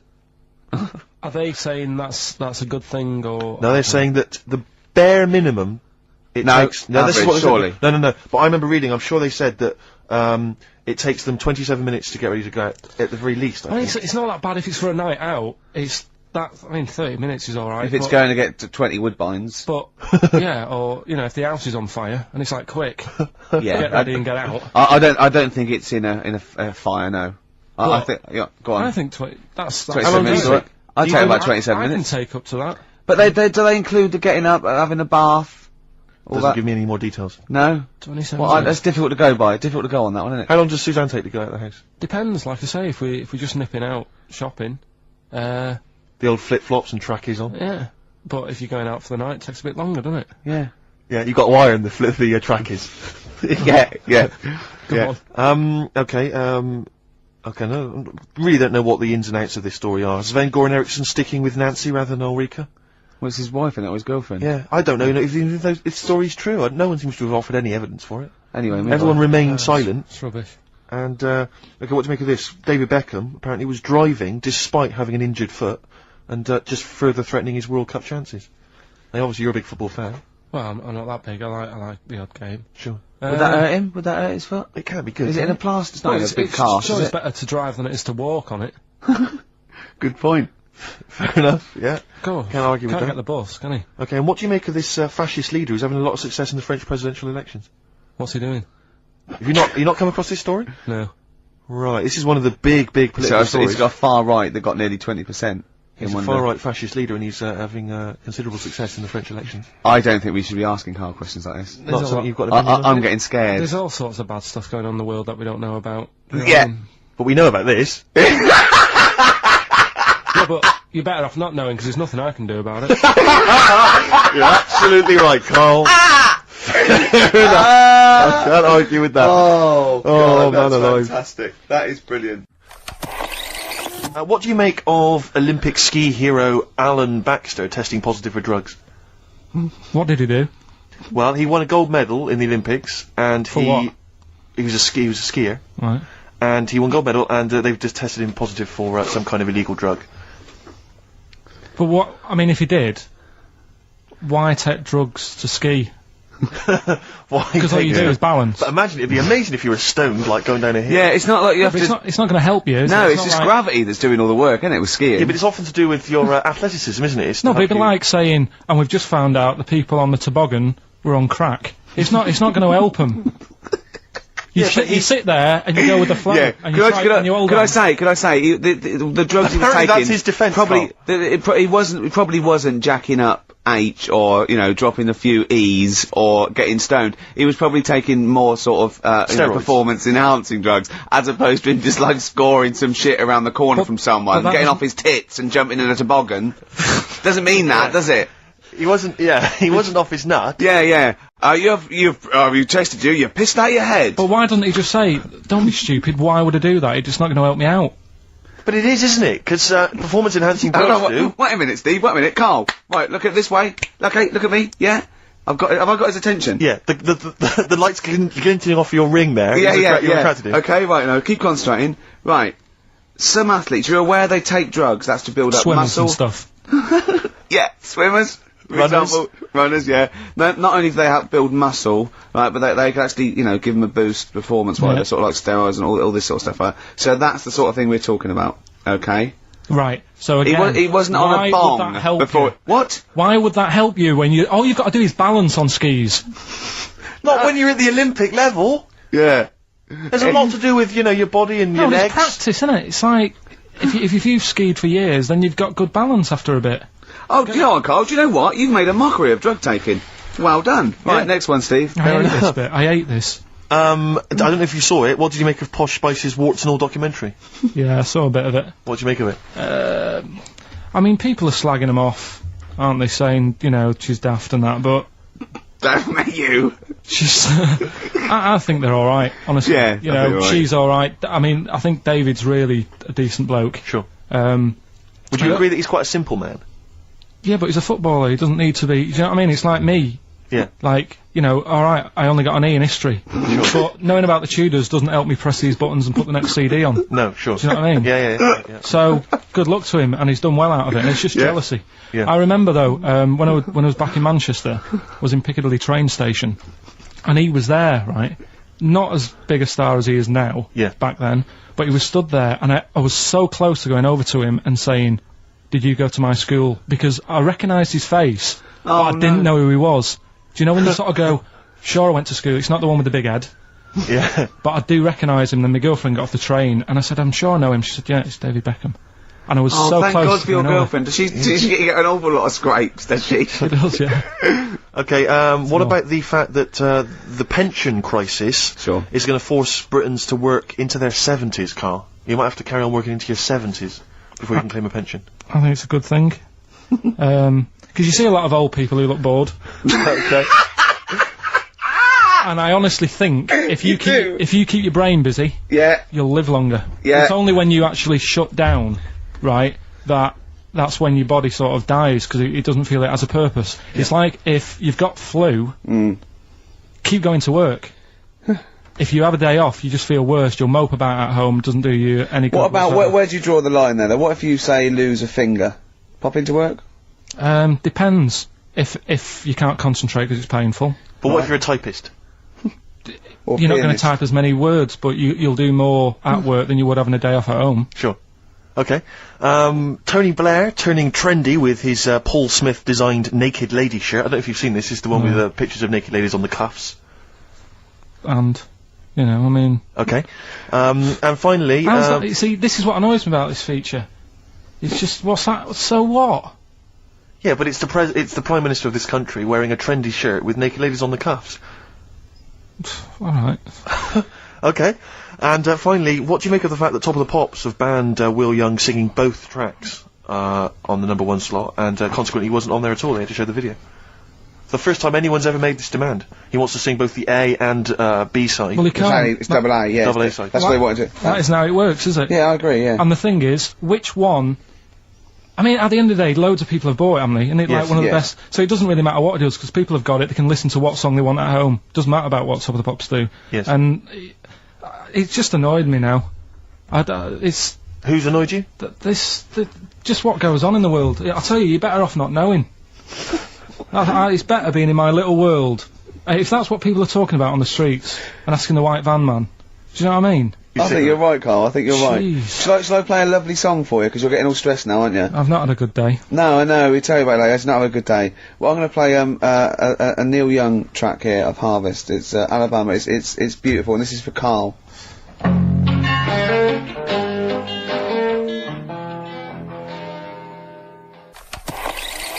Can I just make a request? So I'd quite like, if we've got time, to bring back, just for 1 week only, White Van Carl.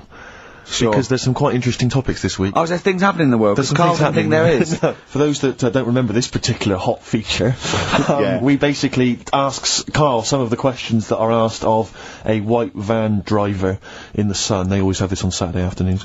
Anyway, here's the first one. They're not fascinating, Carl, but I'm just interested on your take, really. Yeah. What do you make of Cilla Black quitting Blind Date after her husband sent a message from beyond the grave? Are you familiar with this story? I didn't know that. What's that? She went to see a medium, and supposedly her husband passed on information through the medium, which was incredibly vague, but persuaded her to quit live on air. Well, it's about time, isn't it? If even dead people are saying... enough's enough. But I'll tell you what, though, talking about ghosts and that, do you know how I'm into them? Yeah. Right? How weird do you think this is, right? Well, it's not true. Before you say it, play a record. No, go on. Go on. Right, it's this woman. I don't even know if it's ghost, really, it's just a bit weird. Sure. Yeah, sure. There's this woman, and she's not a woman, she's a kid. Sure. Okay. Sure. She's walking down, like, a street in her area, it's a nice day and everything's normal. She's walking down, and a woman comes up, cycling past, right? The woman on the bike looks at the kid, absolutely terrified, right? Got a really scary face on her. Yeah. The kid's thinking, why is she doing that? Yeah. Right? So anyway, she thinks nothing of it, goes, I think she was playing in the park or whatever, goes and has a nice day. About 15 years later... Oh, right, yeah. She's, I don't know, I think she was going to work, right, on a bike. She was riding her own bike. Riding her own bike. Cycling down the road. Oh, yeah. Looks at the kid. That's the thing that happened, like, 15, 20 years ago. Right. It's her on the bike looking at her as a kid. Right. Not another child. No. So it's her, she's seen herself. Carl? I mean, I don't know where to start. Firstly, where's this information come from? But, I mean, why do you ever... I mean, I don't know what part of that you think can be true. I'm honest, I'm speechless. I don't know what to say. What are you talking about? Bit weird though, isn't it? But it's not true. It didn't happen. Nothing happened like that. She said it did. Well, she's wrong. She said she saw herself. She saw herself as a kid, didn't she? Did she carry on riding as an adult when she was a kid. Did she stop and talk to herself? Or did she ride on by and think, that's a bit weird, there's me as an 8-year-old. I won't stop, I'll be late for work. Yeah, if I'm late again, the boss said he'd be in trouble. Yeah. Oh. Well, and where is this information? Did it happen to someone you know? No. You overheard it on the bus? No, it was in the 14 Times. Ah, right. Well, okay. that's the answer. Good. We've got to the bottom of that. Right, good. Brilliant. Now, what do you make of David Blunkett accusing gangster rappers of making kids believe guns are cool? It's a hot topic there, Carl, and I imagine you've got some strong opinions. He's saying what? He is saying, basically, that all this rap music is advocating gun use and violence against people, and he's very worried about it. Nah. Okay. All right. What's the next one? Have you thought about going into politics? Because You've got to go- I'll tell you this, they wouldn't be able to argue with you, really, in the Houses of Parliament. They'd have where would they start? Yeah. My fellow is an idiot. No, but violence has always been about, isn't it? Like cowboys and Indians, they didn't have PlayStations and Tupac then, and there was still violence. What do you mean? In the Wild West? Yeah. Do you know what I mean? So you can't really blame it on stuff. It'll always happen. That's the world, and it's made up of different types and that. Again, he's right. Again, he's sort of right in a way, in his innocence, in his buffoonery. I didn't hear what he said. He just said there's always been violence. You know what I mean? It's sort Even, of like, dinosaurs, look at them. They caused a lot and of then he trouble. went too far and made himself sound like a fool again. But I'm just saying, it's always happened, it always will. Yeah. Don't try and change it. Yeah, Yeah. just chill out is what you're saying. Do you know what we should do? We should all get on our bike, go and find ourselves when we're little, and go, be careful what you do in life.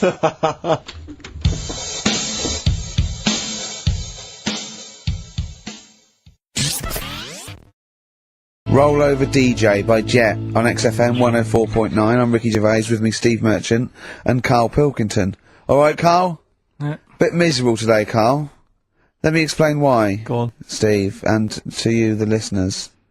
Well, we came in to a big bunch of stuff, dropped off by, was it Becky from Marks and Spencer? Just like lovely stuff. Food, presents for the cat, books, just, to Ricky and Steve. Ricky and Steve who do the show, right? Ricky Gervais and Steve Merchant. GQ presenters of the year. Creators of The Office, Yeah. right? Award winning. Carl's looking over, I go, it's not for you, no. And then he told me why he's grumpy anyway. Go on. Do you know what XFM are giving everyone? How long have you been here? About 6 years. What are you getting for Christmas from XFM? 2 CDs. Is that of your choice, or do they choose them? There's a list of about 30. Right. Tell him what List of you about chose. 30 CDs. I've gone for Kings of Leon album Yeah. and the Best of Bob Marley. Haven't we, given them away in the past, or something? Or you could have burnt them off, couldn't you? You could have done copies. Illegal, but you could have done that. Anytime you wanted. I don't think Bob Marley minds if you No. bootleg his CDs. It's out of order though, isn't it? It is bad. Although you Is do that get, always the case? Has it always been the truth of all the time you've been here? No, it has been better than this. yeah, although you do get paid quite well and you do have an easy time. Yeah, but don't give me the CDs then. If it was a milkman, you don't go, have 2 bottles of semi-skimmed. Happy Christmas. Yeah. That is a valid point. Do you know what I mean? You complained. Who is it who made this decision? Is There's it- no point. No point, is there? Why? Just no point. I don't like moaning anyway, just... Has it come from up top? Is it from the capital people? Just everyone, that's what everyone gets. Yeah. Yeah, but will Christian get 2 CDs for getting up at 4:30 every day for about 5 years? And keeping this station afloat. Probably. Yeah. So, that's why I'm a bit fed up. What you listen to first, Marley or Leon? Well, you have a bit of Marley. I'll tell you what Marley's good for, as well. You'll go have a little beach holiday, aren't you, over Christmas, going to Lanzarote? Listening to that on the beach, you'll realise how wise XFM are in the long run. You go, well look, they could have given me 400 quid, right? Well, I'd have spent that. But this is, the legend lives The gift on. that keeps on giving. So, you'll probably, you know what I mean? Think how much what you gotta think of is how much all these great songs took, not only from the depth of his soul, and, all his sort of angst and knowledge and love, and then all the studio time, the marketing, and they're just giving you one that. They go, don't worry about that, Carl, just have it. And you go, what? All the time we spent with Bob Marley and everything is there. You go, have it, Carl, have it, Carl. And then, Gratis. yeah, have that. Thanks, well done. Carry on. We're still going to pay you for the work. Yeah. That's just something on top. Here's a little piece of Bob, free. Yeah, so don't moan, it's extra. So, I didn't have to give you it at all. Play a record, you ungrateful little swine. Some people, like the homeless, aren't getting anything this Christmas. This is my Except to favourite chill. Elvis Costello track of all time. It's Alison. This wasn't on the list. Alison on XFM 104.9. So, that's it. Well, maybe, I'll tell you what, a good idea, Carl. Just beg. Just ask for other things. What do you want? What do you want for Christmas? You must have a big fan base out there willing to make you things. Maybe like a little, I don't know, pair of gloves. Just a little woolly hat. If you want to send a necklace in for Suzanne, that'd be handy. Oh yeah. That's what she wants. Is Suzanne listening today? No, she's out. Right, okay, this is the dilemma. Me and Steve, yesterday, were trying to convince Karl that it would be a good idea to buy Suzanne a Christmas present. Okay? Now, why aren't you going to buy her a Christmas present? Explain, Karl, why you don't think you should buy her a Christmas present. No, well, I've told her I'll get her one, but in the new year. We're going away on holiday and that, so Yeah. there's no point taking stuff away. Yeah. Going to Lanzarote next week. Just get her something in the sales after Christmas for the, yeah. Yeah. Right. And me and Steve were trying to explain to Karl that she would love it if you bought her something on Christmas Day. Yeah, but she knows now. But, Knows yeah. what? I've told her. So No, she's well, I'm getting going to out. tell you, do you know, right, this, dear listener, this was Karl's worry. I said, I bet she's got you something. And Karl was worried in case he got her something and she hadn't got him something. Yeah. He'd be livid. He didn't want to be down. He didn't want to be a present down. Yeah. Look at his face! So buy her a nice necklace. Don't spend, just spend £100, you know, just a little token. We're going away. We're not taking her away on holiday. You're not taking her away, are you? What, you're paying for it, are you? Yeah. Are you really? Well, half and half and that. Right. So you're paying for you to go on holiday? That's good of you. So the gift is your company, really? She's done alright. She's done alright! Why do you talk like you're 60 years old? and you've been working down the mines? I know that she's done alright. Do you go home to her and say, Suzanne, you're bloody lucky. I mean, You've fallen on your feet. to Look be who fair, you've Rick, got. What? I'm not sure she has done alright. I don't want to be critical, but... Oh, dear. So what are you going to get in the sales? What are you going to get Oh, her? it depends. I'm thinking... I mean, I'll give her the choice. She can have Kingsley and all Bob Marley. Right, I'll let her decide there. Oh, dear. I I can't wait to see you. Where are you going, Lanzarote? yeah, Where's that? don't know. Suzanne sorted it out. I said, Lanzarote, I said, is that Africa or is it Spain or Portugal? Just thought he was, don't know. I went, we really don't know. I goes, well, what's the currency? He went, don't know. I said, Suzanne booked this one, did she? Yeah. I thought, where is it? Is Lanzarote African or? Foreign. Something like that. Somewhere foreign. I was looking last night, and doesn't look that good. Like one of the highlights of the things it says you've got to do is go and have. Apparently they've got restaurants in caves, and that's like one of the things they say you must do. So, if that's a highlight, do you know what I mean? Right. So we'll do that. Go and see what that's like. Yeah. When you're on the beach, Carl, do you wear the very, very tight Speedos? No, Do you walk What do around you with wear? them? sort of longish shorts, Yeah. t-shirt on, probably with a sort of a light shirt on top of that. Right, sure. So quite wrapped up then. Covered up. Do you wear a hat? Because obviously the bald head, there's risk of sunburn. No, I just put a bit of lotion on it. Lotion on there. Yeah. Just have a bit of a wander down the beach, have a look. Yeah. See if there's any old blokes with their tackle out and a backpack. I'll lot to look forward to. So Yeah. there you go. Yeah. Well, we're looking forward to finding out how you get on. Yeah, I'll let you And know. interested to know what she gives you on Christmas Day. Probably get More anything. scintillating chat after this next song. Right, bit of placebo. Yeah, love it. Special needs. Special needs on XFM 104.9. Email in where Lanzarote is. I don't know if it's Italy or Spain or Europe or maybe Africa. You know, these are the sort of things, these are the reasons I come into it, to at least learn something, innit, Carl? We've stopped educating Ricky, so I've stopped learning, you know, about things like the woman who ate mud all her life. I saw you And, something before when we were in the office. what did you, go on, what was that? What did you teach me? They've just counted how many fish are in the sea. And that. No, they They've haven't. just done a census. A census. What, a fish? Yeah, some fellas have gone in the sea and they've got to work out. There's about... Mrs. Spratt, is this your son? No, he's a lodger. Okay, well, let's mark him down, that's 2. Oh, I've lost count. 6 million, 4, oh, darn. So how many are there? About... There's a lot. There's... Oh. Well, there are more species of fish than bird, mammal, and reptile put together. Can I ask a question? That's on my DVD of animals. That's still available in the shops. Probably find it online. You'll get that slightly cheaper. $15.99. What? Go on, ask me a question. Ask me a question. Includes Karl Pilkington's also on the DVD. Yeah. That's a perfect Christmas gift. Yeah. Go on. Yeah, this is a question. I was discussing this yesterday. This is not a bit of shit. This is not a joke. I genuinely have always been slightly perplexed, and we were discussing it last night. The notion of the birds and the bees. Yeah. Now, I don't mean, the birds and the bees. I understand how, Why they use the birds and the bees? Yeah, because, well, you see, I always, as a child, I assumed the bees were having some kind of relations with the birds. No.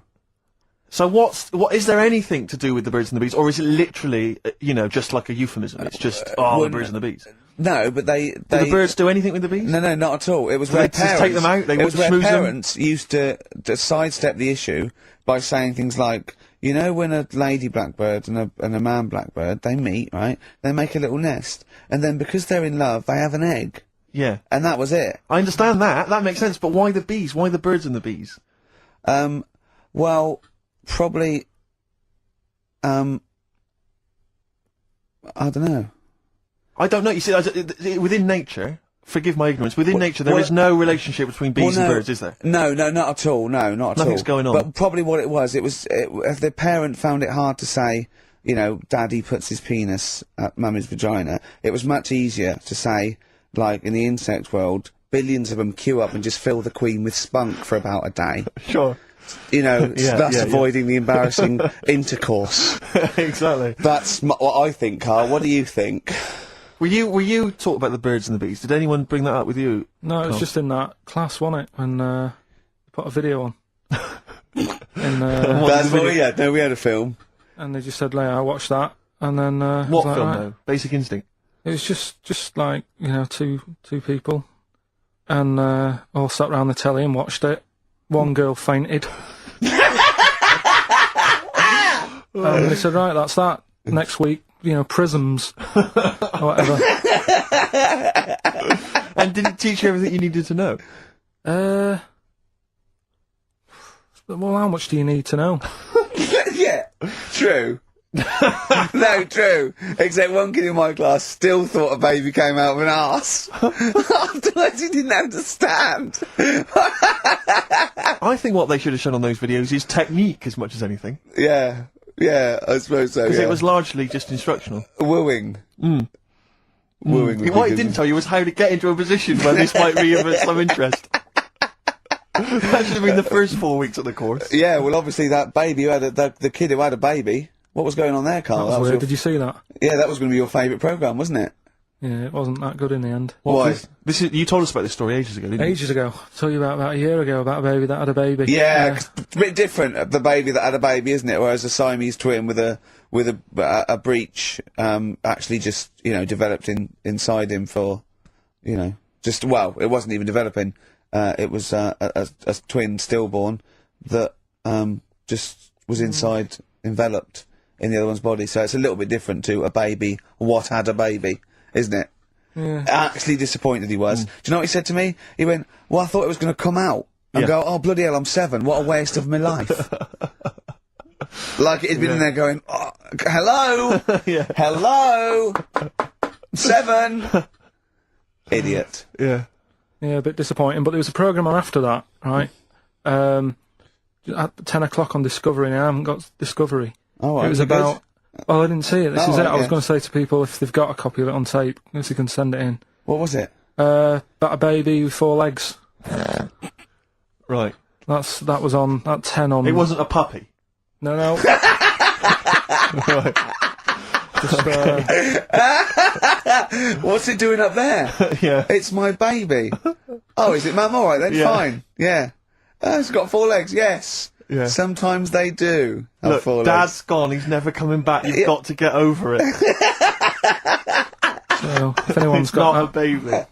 send it in. Oh, Right, dear. okay, Send it in. good. So you want to tape with a baby with 4 legs. You're going to be disappointed again. It's not going to be like a baby with 4 legs who's running up the curtains. You know what I mean? It's not going to be that. It's probably going to be 2 legs and then 2 sort of like floppy appendages. You know what I mean? They're not going to be brilliant. It's not going to be like Jake the Peg. You're going to be disappointed. Apparently Lanzarote is one of the Canary Islands. Oh, is it? Although we've also been told it's part of Spain. Right. I don't know Yeah. who to believe. I don't know who to believe either. That puts me back, because I knew it was either one of them. Yeah. Yeah, I knew it was it. Worry about it. Pilot knows, doesn't he? Pilot knows where he's going. Oh, I thought so, yeah. Doesn't matter then. Right, we're playing Jayhawks. Let's play it. Love it. Got bored with that conversation, did you? I love that, but I don't like the way McCartney sings here. There's just one, he goes, you leave me waiting here. Well, he's always got that slightly affected. But it sounds style, like doesn't it? Richard Burton or something, here. Yeah. But it's only one that does it, but I don't know why. I just think he likes it or wants to go back and change it. Maybe it's like... But having said that, you know, I'm not taking away from the Beatles, one of the best bands ever. Well, yeah, good luck to Brilliant songwriters. Oh, they do well. Yeah. We've had a lot of emails, Carl. I don't want to sort of put a dampener on your Christmas, but a lot of people have been slagging off Lanzarote. One of them just said, well, one of them, I don't know if I can find It is Canaria, isn't it? It's It is one of the Canaries, isn't it? It's a volcanic island covered in volcanic dust. It's very windy, so you have to dig a hole to sit in on the beach, and there's hardly anything to do. That's from Mike Godham, he says, unless you like quad biking. Well, you know, you've seen what happened to No, Ozzy don't Osbourne go this week, quad so don't do biking. that. Not with your little head. There's no protection at all, is there? I don't know what you're thinking. I don't know. At least Rick Mann and Ozzy had lots of hair. Yours would, you'd be like Humpty Dumpty. It would crack like a little egg. And then we'd seen, you know, there's no kings or kings horses. Yeah, well, they couldn't do the job anyway. No, they shouldn't really send them. They're not really qualified. Horses not equipped to put back Send an a egg medical man like Neil Fox in yes. to mend but not eggs. some kind of military horse. I bet he's had egg on his face a few times, hasn't he? What, Foxy? Yeah. Well, most of the series are Pop Idol.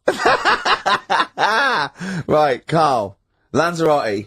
Good or bad? Well, you got to give it a go, haven't you? Yeah, well done. Give everywhere a go. Exactly. That's what I was saying. You know, don't just take the word for it. I mean, if it had said Nananova, Lanzarote shit, he'd have believed it. Sure. You know, if he'd have overheard it in a pub, Yeah. Lanzarote a crap, he'd have believed it. If he'd have seen it on a website that was mainly concerned with monkeys and witches, he'd have believed it. Yeah. As it Yeah, is. but everybody raves about New York, and when I went there, I thought it was rubbish. Well, you're an idiot then, because that is possibly though, the isn't it? greatest city in the world, Subjective. along with London. Subjective, though. That's why they have holiday programmes and that, innit? So you see it and you decide for yourself and that. Yeah, but you saw Venice on a holiday programme, as you put it. You went there and you went, it was rubbish, full of black bin liners. Well, it is. Right. Didn't they show them? It stunk. Didn't Judith Chalmers say that? Oh, it stinks here, and there's loads of rubbish everywhere. No, she didn't. Did she mention that? Oh, that's what I mean. So it depends what you want from holiday, doesn't it? Well, yeah. But So, you're an idiot if you don't like New York, so next. Anyway, come on, break up, guys. Kiss and make up. Yeah. Carl, we've had an email. Some old Rockbusters. Someone's emailed in. They wonder if you can get some of your old Rockbusters clues, your old genuine Rockbusters clues. I know Rockbusters has come back. Well, of course today he can. It's the way his brain works. Well, indeed. But I think you'll. Maybe you can also enjoy the challenge, Rick. Yeah. And you at home. I remember them as well, because I remember how angry they made me. Here's some old Rockbusters. That army's got some nice trenches. DW. That army's got some nice trenches. DW. No? Dandy Warhols. That one works. It's not bad, is it? That's why I didn't get that one, because it worked. Yeah. Yeah. Okay. She's only got one sticker left. it was actually he's only got one sticker left. Oh, okay. He's only got one sticker left. Oh, the band His Last Sticker. Exactly. With Justine Fishman, yeah, His Last Sticker. Yeah. They were brilliant, weren't they? What happened to His Last Sticker? Are they still going? He'll strap some chocolate to your feet. That's A. A band or artist. A. He'll strap some chocolate to your feet. Go on. Aerosmith. I don't know really what that means, but... And finally, you'll have to... Aero Cobbler. Yeah. The well-known Aero Cobbler. And you'll have to stick her in the oven. A-B. You'll have to stick her in the oven. See, he thinks blacksmith means, like, just shoes. Like, it's not the smith, it's the smith part. A smith is just a right, isn't it? So it doesn't, I don't know, Aerosmith. What does that mean, Carl? What does that mean? Come on, you'll have to stick her in the oven. A-B. Yeah, I know that one. Yeah? Yeah. What is it? But it doesn't work. Apparently it does. You'll have to stick her in the oven. A-B. Single or artist. What, Anita Baker? Anita Baker. Why you have to stick her in the oven? I need to bake her. Oh, I need to. But why didn't you say, like, you'll have to, get his hair cut and put a nice white, chef's hat on? That's Anita Baker. See, that works. That works, Carl. I need to bake her. Doesn't work. It is shite. Okay, well, listen. Before you judge, listen to today's Rockbusters. They're Okay. here with us now. Here's Karl Yeah, Pilkington. brought He's it got back them. just for Christmas. Brilliant. I've only got 2 really, cause what? because Oh, I was trying to work one out before, right, in my little room. Yeah. I was looking at different band names, thinking, what can I do? Yeah. Couldn't concentrate because Ricky was in there trying to spray deodorant all over the place. Right? Well, you should have done them yesterday. You should have shut me out. Right. So there's just 2. Brilliant. Well, Okay. I've kind of got an idea for the third Oh, one. fine, I'll yeah. have a go. Yeah. Right, so anyway, the first one. Should we play a record and come back to this? 'Cause We'll this do is it quickly, yeah. we'll do it No, quickly. No, play play a okay, record. This is record then. rubbish. Yeah. Rubbish. Libertines. Useless. The general public are getting involved with Carl's holiday, and I mean, this has been a damning report on Lanzarote. There's not been a positive word written about Lanzarote so far. Wow. It's volcanic, there's no natural water Apparently supply. there's no natural water supply. It's You all have to sit in a imported. hole. What do you think of this, Carl? What do you think of the people that want you to know that you're going to a rubbish place when you can't change it? What do you think of that? Rubbish though, will it? What do you Be mean? alright. What do you mean it'll be right? Because I'm going to go there thinking, oh, there's no water and that, and there will be water. No, they didn't say there's no water. What did they say then? There's no natural water supply. Whatever. I'm not bothered. Doesn't bother me. Alright. I'm going to have a good time and that. What are you going to do? What do you plan to do? Got a book. What book you got? Rich Hall book. I'm just going to read that. Brilliant. And the weather's better than here, isn't it? Yeah. So, gonna have a good time. Someone emailed just now. They said they're listening online and there's a problem with their computer and everything's sped up. The music's sped up. Our voices, Rick, are sped up, except Carl's. That's how slow he speaks. So when everything's sped up, he sounds normal. Right, we're doing Rockbusters. Yeah, come on. Listening Steve, do you online. want to do the clues? I won't do the clues, I'll never be able to piece them together, but I'll give you the prizes. The Old Grey Whistle Test, Volume 2, the Kumars at number 42, Volume 2, or maybe that's Volume 1, who cares? Porridge, Series 3, Volume 2, The Office, Complete Second Series on VHS, for anybody who's still got grandparents, and U2, a best of 99 to 2000, and Smash Hits, The Reunion, that'll be the kind Carl. of stuff you'll love. Spice Girls is on there, Liberty X, Atomic Kitten. Do you see that? Do you see Steve's enthusiastic? Even though the competition's rubbish, the prizes are second rate, Steve is going, well, I'm not going to punish London, right? I'm going to big it up. You're there. Oh, do you know what I mean? Come on. Right, here's Clue the one, first come clue. on, Clue one. Come on. Come on! Shut up! Come on! Can't do any photos because it's been nicked by a German. Right, start again. Oh, Start again. what? Clue 1. Rockbusters, Clue 1. Okay, this is Rockbusters with Karl Pilkington. Go! I can't do any photos because it's been nicked by a German. And what's the initial? AC. Right? Next. Second clue. If you keep eating, this bit of your body will get bigger. PC. PC. It's an artist or a band. Who is it? PC. If you keep eating, this part of your body will get bigger, right? Yeah. And the last one I'm not really sure about. If you... He's actually winging it now. Imagine if this was Mastermind. I'm not sure about it. I know your specialist subject Come is... on! Okay, go! The place where you go to take your dog a walk and that. The place where you go to take your dog a walk. Forget it then. No, we'll do it! No, do it!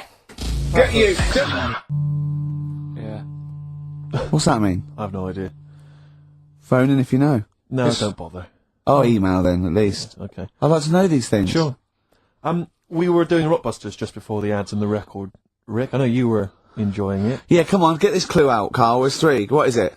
Right, the first one was... No, we don't got the first 2. What's Can't the do third? any photos because it's been nicked by a German. Yeah. Second one, if you keep eating this bit of your body will keep getting bigger. Yeah, it's different every time. Go on, what's the third one? And where you take your dogs for a walk and that, or you might go there on a Sunday. What? Sort of... Oh, Jesus Rick, Christ. please, Rick, just be quiet for just a moment. Right, okay, do this clue. Right, start from now. This is the third Rockbuster clue. That was a Freudian slip. Yeah, God, we'll get done. Right, go on then, go.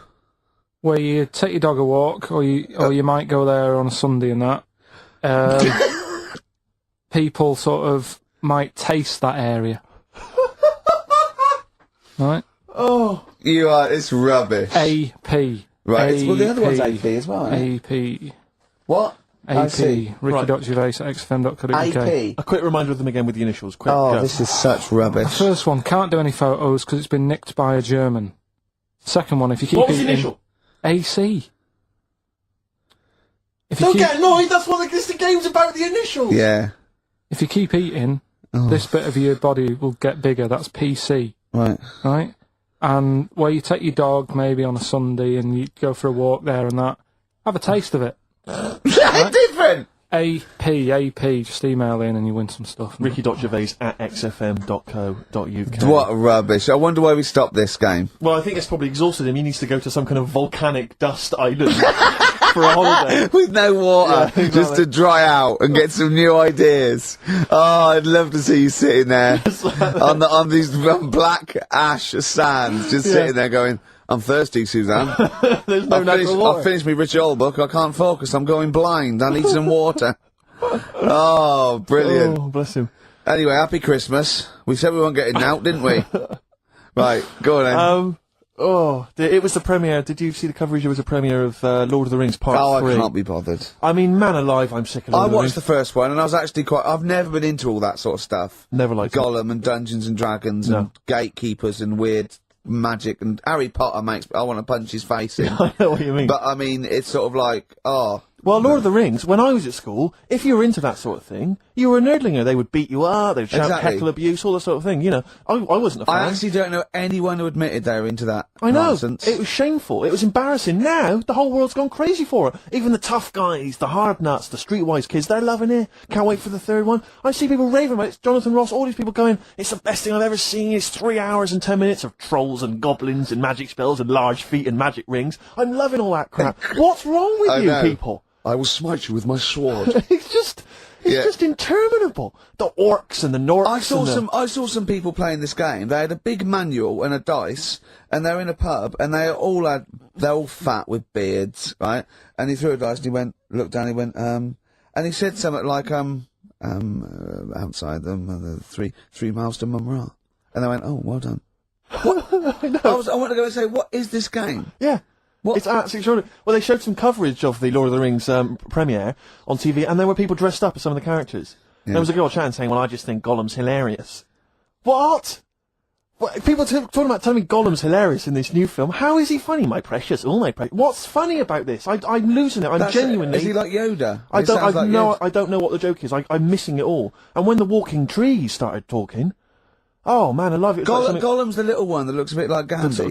yeah, exactly. The Yeah. computer-animated Gandhi. Yeah. Yeah. Is that alright? Yeah. I think that's how he's described in the book. But this is the other thing. I say, then they go, oh, well, Tolkien, J.R.R. Tolkien, he's a genius. You know he created his own language? Whoopee! Carl comes up with a new word every week that he's made up. He's not a genius. Yeah. Well, the bloke, a look of frighteningness came across his face. Frighteningness. Yeah. Carl's new word. Although, you know, Shakespeare introduced 1,200 words to the English language, apparently. Well, he was a genius. He's estimated. And I only know one of them. Yeah, what was it? Brilliant. Brilliant. Yeah. How did he come up with that? I don't know. I reckon maybe he was reading Macbeth and went, I'll tell you this is brilliant. Yeah, and his wife said, what? This is brilliant. I'll tell you this is absolutely brilliant. I don't know what you mean. Sort of. Will. Sort of better than good. Read it, see what you think. Well, it's good, yeah, but I mean... Read it again. It's getting better each time. Is it brilliant? It is brilliant. Yeah, see? Yeah. I don't know how you... when the audience were there on that it first wasn't night... Brilliant. I don't know, it wasn't brilliant. It was excellent, he came up with. No, fair enough, it's the same sort of thing. Yeah. But on the first night, when everyone was in the theatre, you know, the dregs, the Carls of the Middle Ages, they're still sat there. The Renaissance, I should say. They're all sat there, they're watching it, they're enjoying the play, they're loving it, all the kind of people dressing up or whatever it might be, the boys playing the girls not involved, all the rest of it. They're loving it, I'm loving this, it's absolutely brilliant, he's going to kill her, Well, forsooth, it was excellent, I don't know what that means. Yeah. You've lost me, Excellent. I'm shooting off. Yeah, was it what? It was what? Wow, you know, excellent. I don't see how you can make up words, it's like, it doesn't seem that doesn't count in poetry. Well, I suppose you have to, don't you, eventually, if you want to describe something. Why? Just use the words that exist, isn't that the rule? rule? No, but that's why we borrow from other languages. There are certain phrases that can't be translated because it's that there are no words in other languages for them. I mean, I think we beat the second language by about double. What language? I think in English we have got about, I think Russian's second, but I think we got twice as many words. So there are obviously things that we say that cannot really be translated. Yeah. And so, you know, ours is just great for, obviously poetry and... It makes sense when you think about things like blancmange. Blancmange That would is be like good, yeah. wobbly pudding. I know. In English. But I think if there are, I don't know how many there are, someone would know, say there's about 100,000 possibilities, right? I think we probably know, as educated people like us, Steve, we probably have about 20,000. Sure. Right? I really don't think we need that other 80,000. No. I can't, I'm not walking around going, I don't know what they're talking about. Exactly. I'm really, what did he say? What is that? I mean, that happens possibly once or twice a year when I go, sorry, what does that mean? Yeah, yeah. Do you know what I mean? Carl, you look bored, mate. We had a real conversation I think there. he switched off when I said forsooth. Bruce Forsyth, you know him. So much better than last week. You know him, don't you, Carl? Got a song on, yeah? Yeah. Yeah, boards. Okay, there was a monkey, right? No, wait. It was a professor of English. The Thorns. That's beautiful, isn't it? On XFM 104.9. Carl, you're losing your rag a little bit. What's the matter? Nothing, go on. See? What's the matter? No, what's the matter, I've got Carl? something to cheer him up. Someone's emailed in, Emma's emailed in, she said that, for those that know, those in the know, they referred to Lanzarote as Lanzagrotte. Brilliant. He's a bit fed up. He's got 2 CDs for Christmas from a company that's he's been with for 6 years. He's a little bit grumpy about having to answer the phones. He wouldn't go and make Steve another cup of tea immediately. Selfish. Yeah. Carl, what are you thinking? Nothing. Go on, what were you doing? Come on, Carl, you're getting paid for this. Project. Out. We'll take one of those CDs away. Alright. What were we talking about? Lord of the Rings. Yeah. Sick of it, as I say. So there's some people dressed up on TV. They were dressed up as the characters. They had their sort of costumes. There was a guy I went to university with. I don't want to mention his name. Went into his room once. He's into that sort of thing. He showed me in his wardrobe. He had a full-size Star Trek outfit that his mum had made for him. His mum had made for him. But I wanted to say, well, A, you've taken this to university, but B, when are you going to wear that? Yeah. When are you ever in the mood to wear that? Well, you know, you never know when. You know, like on Apollo 13, wasn't it? When someone had measles or something, someone else got in. Sure. So you might go, oh, I can't believe it.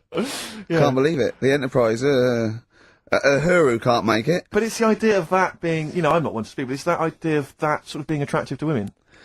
Because that's presumably generally when you're at university, when you're 18, 19, that's the reason you wear those kind of clothes, is to try and make a bond with someone, isn't it? Try and establish some kind of connection. Yeah. Saw a guy walking down the street the other day, must have been 18, 19, wearing an honest t-shirt, it just had a picture, and the words, Star Wars Phantom Menace. He probably liked But it's just the idea of a girl going, yeah, well, I love that film as well. Yeah. It's supposed to be kind of kooky and eclectic t-shirts, aren't they, normally? They're supposed to be a bit sort of radical and a bit offbeat. My favourite, though, are, I love fat goths.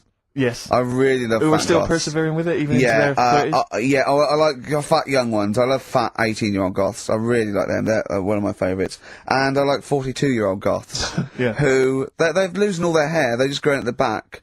But, you know, I don't know what jobs they do. But their main hobby is looking like Nosferatu and wearing lots of silverware. That's one of my favourites. I think I mentioned to you before, I saw a girl on the tube, she had a bag, and she was quite gothy. She had a bag, and it sort of had like a Barbie's head kind of sort of defaced hanging from there, and loads of badges and tassels and little motifs and odd things, and she decorated the bag. And then had sort of things like, you know, legalise cannabis, and ban the bomb, you know, and stop the war. Yeah. And I just wanted to grab her and say, you doing much about the war, or are you working mainly on the bag? Yeah, you spent most of the year. Yeah, you filling in the petitions. Are you doing the marches? Collecting or is it largely badges. the bag you're focused on? Oh dear. I'll tell you another thing that a fashion mistake that always offends me whenever I see it is an Englishman of any age wearing cowboy boots. I had cowboy boots. I can't believe it. When I was 18, right? I went out and got a pair of cowboy boots. The cheapest. I mean, they were the only ones I could afford. Awful. Why? I mean, was that 'cause you were in... they were like clogs that came up to the knee. They were so uncomfortable. And why did you get them? Who was wearing them at the time that you thought they were cool? Clint Eastwood. Right. Okay. And I had cowboy boots. I put segs in them. What's sex? Which the little things you nail into the bottom. So right? they sort of clip-clop. Clip-clop, so I'm about 18, right? Those tight jeans, so tight in fact, I thought I had to enter the doctor, and I said my balls are aching, and I went off. I said, I've got a pain in my epididymis and all this, which I was doing biology, and he went, your jeans are too tight, they're squashing your balls, right? So I had cowboy boots, right? And pale ones, not even sort of like finished properly, sort of like just the raw sort of leather, cheap wooden bits, the bottom segs, really tight Levi's, and a red sweatshirt with bullshit on it. That was a present. Just embroidered on. I looked pretty hot, baby. Oh yeah. Yeah. And I remember once as well, this was really embarrassing. I had leather jacket, and, How old were you? oh, this is embarrassing, 26, I think. And I just had a nice leather jacket, right? But I was bored one day, and so it's about, 1986, 87. Yeah. 87, must have been. And, I just painted on the lapel a little acid.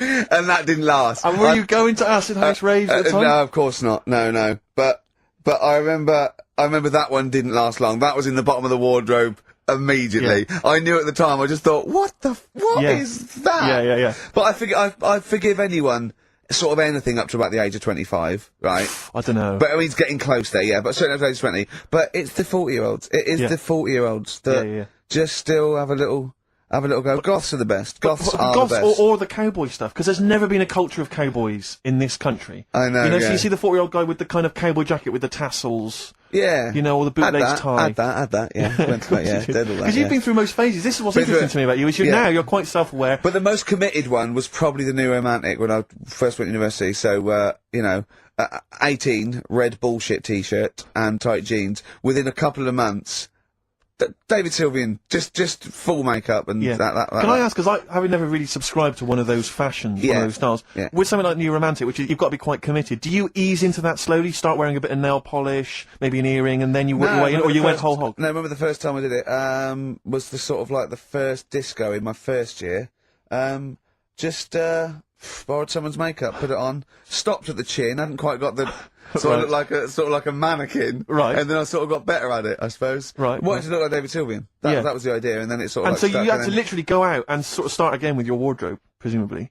The cowboy boots went out, the tight jeans. You had to literally go to a shop and buy an outfit, a New Romantic outfit. No, it was okay, because in those days it was a suit. So there was a New Romantic, you wore the suit. I didn't wear all the sort of like, pirate gear and pixie boots. I sort of wore the suit and luckily, before I went away, I bought a suit from my mum's catalogue, which was one of those woolen ones that went bobbly. So not quite David Sylvian. Yeah. But, at least I was having a go. Yeah. Yeah.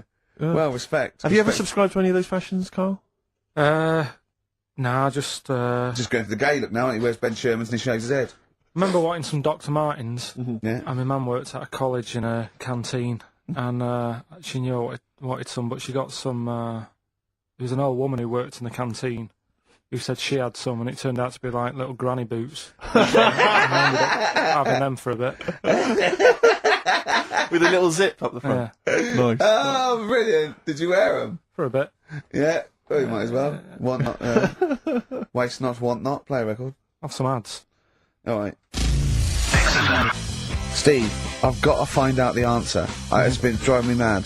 How many words are there in the English language? Does anyone know?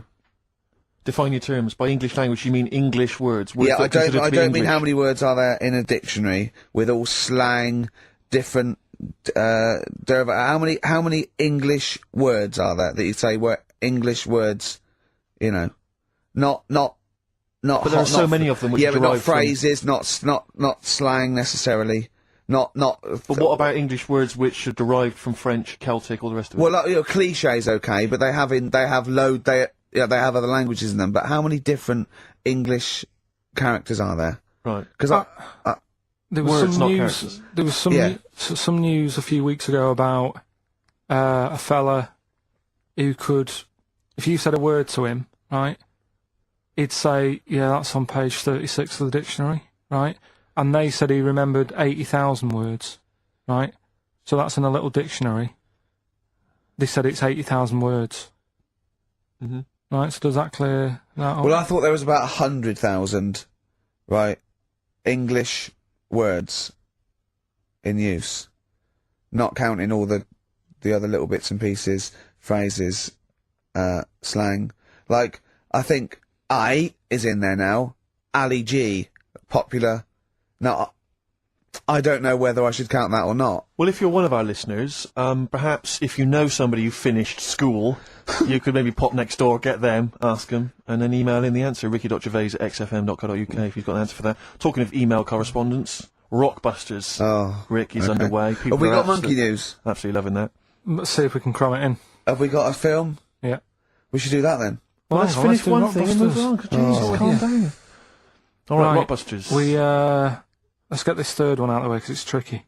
The So when initials, you say tricky, It's tricky to say. the initials were AP. It was, when you take your dog out on that, you or take maybe your on a dog Sunday, there. you know, Come on, let him let's finish. taste it. Rick! Let him finish.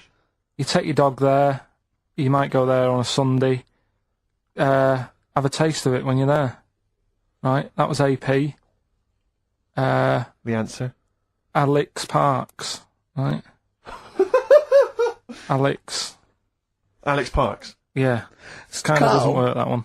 But That what- one doesn't work, I know. I know, it's... you know that one doesn't work.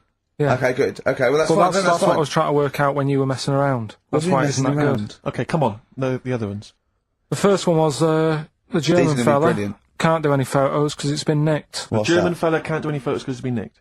That was The initials were? AC. I've got it. I took, Right, it's Aztec camera. yeah, But what's that got to do with the German fella nicking it? because the way he'd say it, he'd be like, you know, Aztec camera. So why aren't you taking any pictures? Can't. Why? Aztec camera. Why is that German? Just sounds a bit. Right, do you know that's rubbish then as well? You know that one doesn't work, do you? And the second one was if you keep eating, this bit of your body will get bigger. PC, yeah. Phil colons. Phil. It's honestly right, Carl. Phil Collins. Phil honestly, Collins. right, okay. I don't know what the PC term is for this, but I honestly think. I think you're quite bright, I think you're quite streetwise and all that things, but I actually think. Oh, I've got to be so careful here not to offend people, but I think you might be. Could you maybe describe it through a sound? You might be educationally subnormal. Does that worry you? No. I've got by all right. I'm not going to worry about it now. You know what I mean? I'm 30. You know what I mean? Why start worrying about it now? But you've got the mind of a 12-year-old. So what? Sure. Do you know what I mean? I don't worry about stuff. If you don't know about stuff, you don't worry about it. Yeah. So I'm happy. Well, if he's educationally subnormal, I'm afraid also Matt Briggs of South East London is as well, Well because he done, got all Matt, three well right, done. as did a number of other people. Well done. Well done. that. Yeah, So he's won that stuff. he has indeed. Player Echo, we've also got your film quiz coming up, and Monkey News, we're all looking forward to that. Right. Monkey news. Bit of Bowie. Yeah, one of my favourite Bowie songs of all time, Letter to Hermione, from Sir Hermione, David Bowie. Well, we've had the most convincing answer, that it's about 290,000 actual words, but possibly 3 million in our vocabulary, using all jargon and scientific stuff and all that. Sure. 290,000. Still a lot, isn't it? It is a lot. We know so little, don't we? Apparently the average person has about 20,000 words in their is it? vocabulary, Right. and uses maybe 2,000 a week. Really? Yeah. Carl, obviously, slightly bringing that average down. Carl, what do you think of that? Single figures. Doesn't matter, get by. Why have you got to use longer words messing about and that? Told you. That word about old, anti-dipuian or something. Just say old. That's a bit old, isn't it? That's a bit anti-dipuian and that. What's the point? Yeah. Get to the point. Sure. Busy.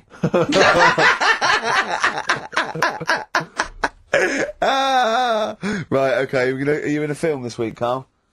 We're doing that now. Yeah, go on. Get it over with. Hang on a minute then. Get it over with. Let's get this show over with. We can go home. You can go off to Lanzarote and sit on some ash. Some charcoal. He's not happy about that. That's annoyed him. The listeners have all ganged up on him. Yeah. XFM giving him 2 CDs. We've had more calls for his resignation this week than ever before. What do you think of that, Carl? What do you mean? There's another reason. Do you know what I mean, though? Because he's grumpy, he's not just giving it, he goes, well, I can't help it, can I? I don't want it. You're being paid well to do a job. People have tuned in to be entertained, to have good songs. Me and Steve are working I'm pressing here. the buttons. I'm paid to press the buttons. That's what I'm doing.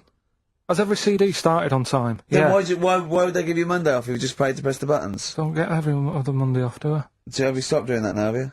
Well, yeah. Why? Because there's work to do and that. But I'm not moaning about it. Let's get on with it. Right, Scrooge, right, is the film that I'm in. Thought I'd do a Christmassy one. Okay. Right? Yeah. Get people in the Christmas mood and that. Yeah, you have got people in the Christmas mood. You're like Santa visiting them. Right.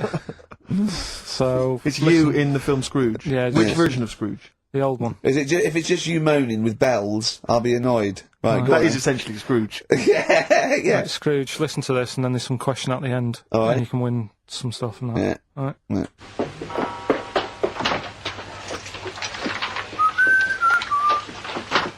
You're late. Only 20 minutes. What do you mean by coming in here at this time of day? I've just been doing some Christmas shopping, haven't I? Probably do some more shopping on Monday, because it's my day off, isn't it? Yes, I know it is. You don't have to tell me. Got to see what I've bought Suzanne? No, thank you. I don't mind showing you. It's only a Christmas present, isn't it? Just bought some more condoms. Why? Well, I bought some last year. Got 2 boxes. They all got used, so... I'm very glad to hear it. How much do I pay you? Why are you asking? The presents I buy has got nothing to do with what I earn. Like I say, if I won the lottery, I wouldn't go mental on her. Do you know what I mean? I probably wouldn't even tell her, because I think she'd want to travel around the world and all that, and I'm not into that, to be honest, so I'll probably keep it quiet. Why? Well, once you've been around the world, where do you go next year? Each to their own, though, innit? You know what I mean? Well, what do you want? What for Christmas? Not that fussed, really. And you, it's just as well I'm not that fussed, because do you know I do some work at XFM? Do you know what they're giving me for Christmas present? Nothing. No, might as well have been nothing. 2 CDs. That's it. I was well fed up. I'm sure you will. They give you a list of about 30 albums, and you get to pick 2 off the list. So I've gone for Kings of Leon album and the Best of Bob Marley. Mr. Marley has been dead these 7 years. In fact, he died 7 years ago this very day. Did he? Do you know what sort of donuts Bob Marley likes? It's not my business. No, it's not a proper question. It's an old Peter Kay joke. He likes the ones with jam in. Do you get it? Garlic bread. It's good, isn't it? Excellent. Oh! Carl, well done. Carl in Scrooge there. The only man more mean and depressed generally than Ebenezer Scrooge. Oh, dear. Oh. What's the question, Carl? Well, if people have been listening from the start, right, what albums am I getting? Yeah. Is that good? Mm-hmm. Good, yeah. What albums am I getting from for working for this place for 6 years? Alright? Patrol and Run on XFM. Wow. Nearly your last show, Carl, for about 3 weeks. Yeah. Carl's off to Lanzarote. Next week. We're doing it with Ian Canfield next Saturday. Then we're off, because it's day after Boxing Day, isn't it? Or 20, yeah. And then, we're back on the 3rd, I think, aren't we, all together? Yeah. Yeah? Yeah. Yeah, what have you got? I think we should have done something like some roundups, like Cheeky Freak of the Week. We could have done Cheeky Freak of the Year. What's your Freak of the Year, Carl, if I put it to you? What, out of all the ones that I found out about? Yeah, all the ones that have ever been, yeah. Well, no, you have the Elephant Man in there that you found out about at the end of the 19th century. Go on. Watched The Elephant Man again last week. Good. Yeah, loved it. Probably that one, the kid who was like 7, but aged to about 38. That was pretty weird. That amazed me. That sort of blew my mind. No, it was worse than that. She was about 90 or something, wasn't she? She is now. But back then... Oh, a couple of months ago she was 38, Yeah. but because of the ageing. She's sort of aged fast and that. Yeah. And it's really... This is the one that you think should be allowed to get fags and beer and off licence because she's got the body of a 90-year-old. Well, yeah, it's only fair, isn't it? Let her have a decent life. Even though she's 6. If she wants a packet of fags, the doctor said, you know, you're older than that. Even though you're 6, you are sort of 72. If she wants a packet of fags, let them have them. She was 72 September, wasn't she? Yeah. So, yeah. but it was that's probably Do you the actually weirdest think that would thing. be a good idea to give a 6-year-old with an aging disease a packet of fags If that's what they want, if that's what they want. and a pint of Tennant's? All the stress and that she goes through. It was saying something about how she has to have a passport picture done every 3 months or something. Do you know what I mean? Wow. That's what she's dealing with. So that was probably the weirdest. Can we just say that Karl doesn't take the mickey out of these freaks, No. these people? I just, you know, it's things that fascinate me at the end of the day. Yeah. Things like that are weird. And things that, I mean, there's certain things that people get excited about that I think, well, what are you getting excited for? Like what? News, just news. Do you know I normally do the headlines and that? Yeah. Have we got any headlines? Not really, because there isn't that much going on. Isn't there? This is what annoyed me, though. There was something about a woman who's going up Everest on a bike. Do you know what I mean? And they were like, oh, brilliant. But I don't think that's that good. When someone's done it walking... Where doing it would, on a bike's the easy, woman? isn't it? Where would the woman who complained about you come in the years chart? That's do you mean? yeah, that's the woman with the enormous head. Lest we forget. She took offence to some of the comments you made on the show, and rightly so. I can, You yeah, were- I can quite rightly understand. so, yeah. I was out of order, and, you know, so I'm sorry about that. Yeah. Well, I'll just explain again that Karl. I mean, it's the freak of the week is sort of like more of a punchy catchphrase than a derogatory term. And Karl's fascination and childlike. I mean, I think we'd have to include Karl in the roundup. Yeah. I mean, it'd certainly be in the top 10. I think the fact that she didn't sort of pursue any official complaints means that, you know, she's a bigger person than you, Karl. Yeah, really, because, you know... Certainly, you know, Well, you know, so... headwise. She is.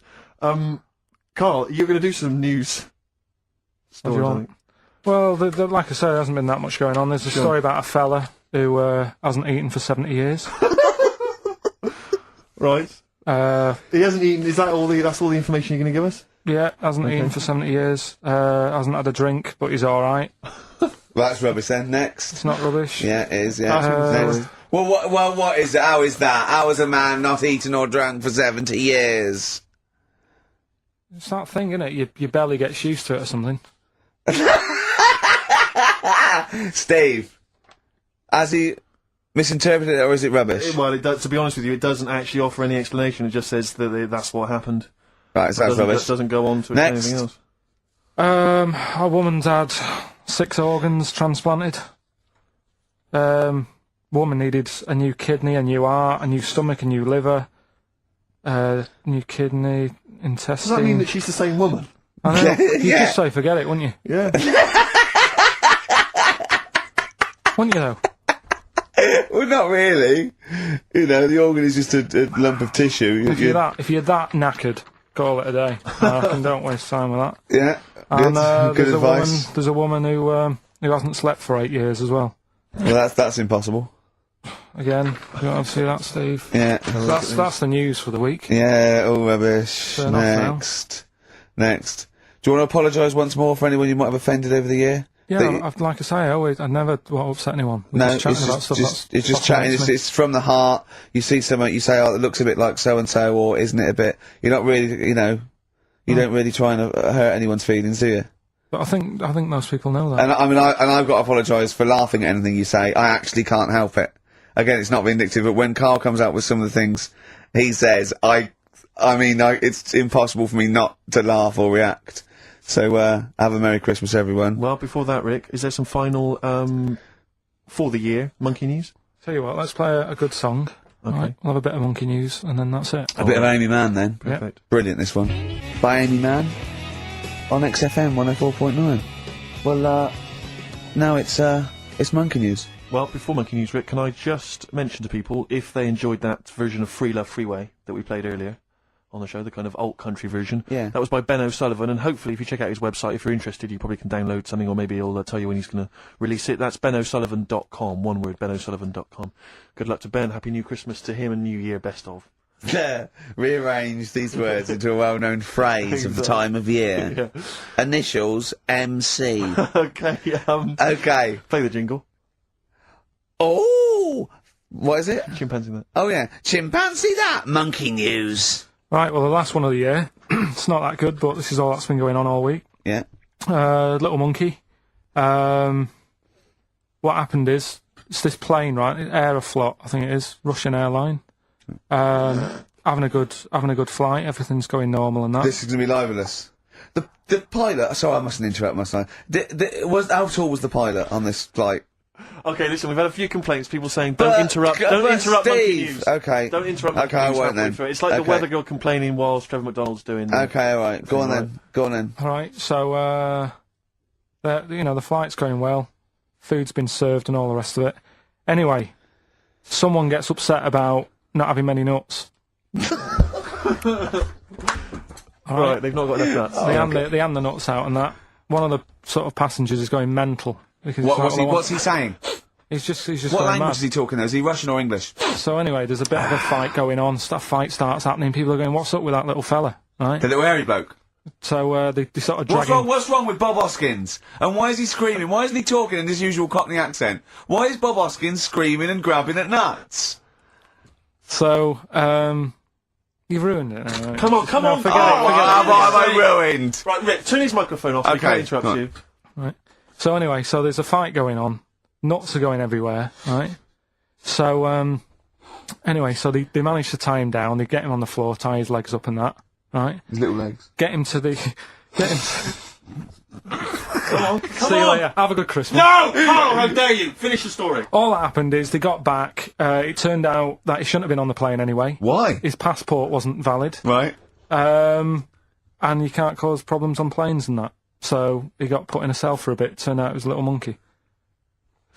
Alright? Quick question, how did he complain about the shortage of nuts? Yeah. He just was going mental. Right, he didn't actually call over a stewardess, he just... Well, wanted to- how did he get on the plane in the first place? What ticket did he have? Have a good Christmas and that. But you eh? know it's rubbish. You must know that's rubbish.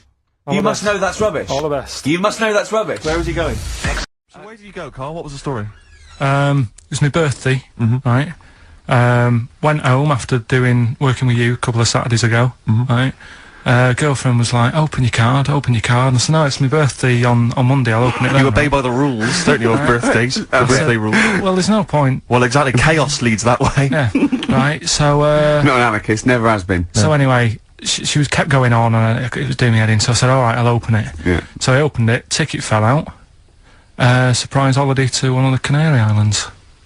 So, And what was your reaction? I mean... first one was we haven't got enough money Right. for this, but I didn't want to ruin it, so... No. So I didn't go on about that, and I said, "Oh, it'd be great." So I can't wait. So, Did you say it in that tone of voice? Well, it was good timing because I was tired and everything, and I'm not a big holiday fan, No. but the timing was right. Yeah. Do you know what I mean? It's the same as last night. I don't always like a curry, but last night You're in the Yeah. mood. you get that sort of, oh yeah, Curry. You had a feeling. Yeah, you had a feeling You for a thought, curry. and then lo and behold, later you were eating the curry. It's weird, isn't it? Very Isn't it weird, the strange. Life is- paranormal? Isn't it weird? Isn't it weird? They work in mysterious ways, Yeah, ghosts. yeah. So yeah. anyway, right, the island, if I was on Wish You Were Here, I'd probably say it's a bit barren. Okay. Not much there, but if you get a hotel, you're guaranteed good weather. Right? Are you? No, what I mean is, it'll be a good holiday. If you get a hotel, right, the weather's always good, so you'll have a nice Yeah, time. it was see. a comma, yeah, it was a, yeah, go on. And all that, and the food was alright, and everything was going alright. I was just having a nice, relaxing time. And how do you sort of spend your time on a holiday? You just lie around? Is that That sort of holiday, just lying around. I bought a book. You bought a book? Yeah. Okay, ghosts? No, it was short stories, right? It About was like ghosts? no, it was about like special days in our time and time before me and stuff. Oh, yeah. And it was like it was telling you about how I think it was 1814 the Thames frozen up. Yeah. And all these stories are told by eyewitnesses. Yeah. Right. So there's some fella who was around in 1814. And the Thames was frozen, and people used to put market stalls on there, Yeah. and they'd Yeah. do the shopping. It was like like an Oxford Street. Was that Mad Liar Charlie? No, because he's famous for that. Well, yeah. I'm sure you No, know. I think that was Mad Liar Charlie. Right. Yeah. So I was reading that, and then after a couple of days, was a bit like, oh, Boring. yeah, you can only do sort of so much lying around. And so much reading. So, Suzanne said, let's go on the beach, have a walk. You ain't gone on the beach? Where had you been up to this point then? In your room? No, just like round the pool, just relaxing and having a swim and that. Yeah. So she said, let's go on the beach. I said, alright then, yeah. So, wandered down to the beach, and first impressions are, yeah, it's alright, it's clean. Your criteria is so basic, it's brilliant. Right. Hotel, yes. Roof, good. Food, adequate. Beach, clean. Next. So I'm walking along, and everything's good, and, you know, there's a woman feeding fish bread, which I thought that's different.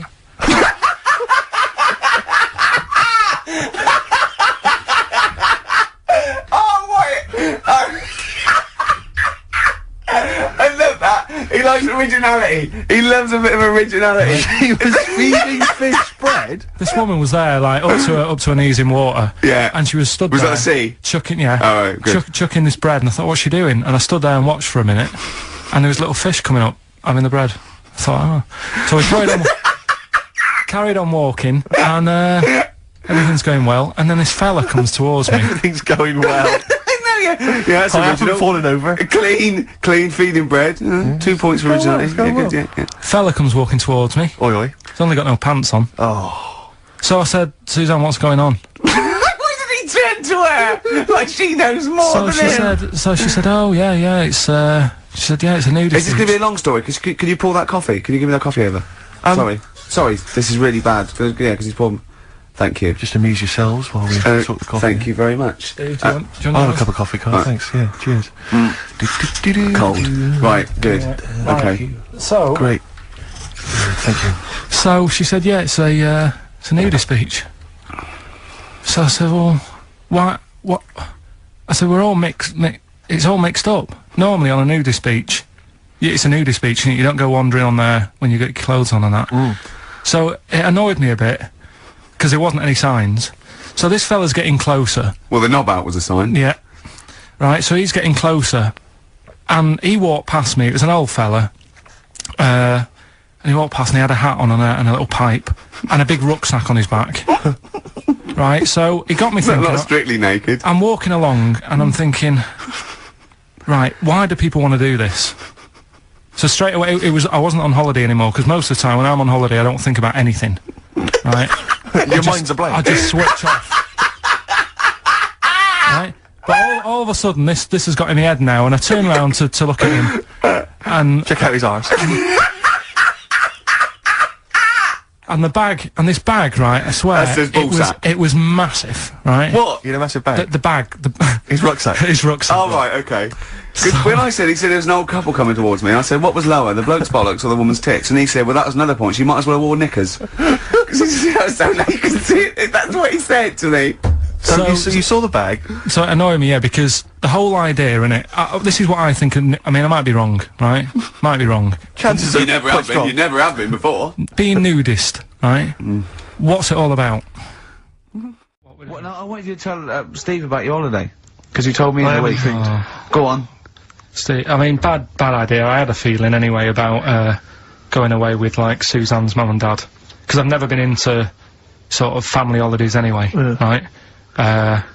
Even when you see it, whenever I've been on holiday and you see, like, families on planes and that, and they're all having a laugh and a joke, loving it, and then on the plane going back, you can see that they've gone off into groups, and, like, you know, the dad isn't talking to the daughter and all that business. So I thought, asking for trouble, but, you know, I do everything once. Do you know what I mean? Boxing, dancing, going on holiday with parents and that. Give it a go, see how it goes, right?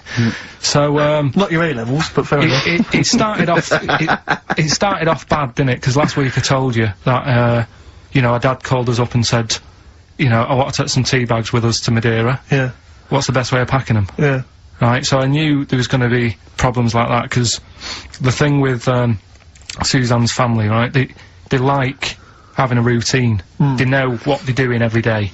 They know what they're having for tea every day. It's the same thing every week, and stuff like that. Yeah. So I thought, this is going to be interesting, this, because they can't do what they normally do. Sure. I love it. I love you treating it like an experiment. Right. Just watching them all the time. So, the first problem was they'd never flown before.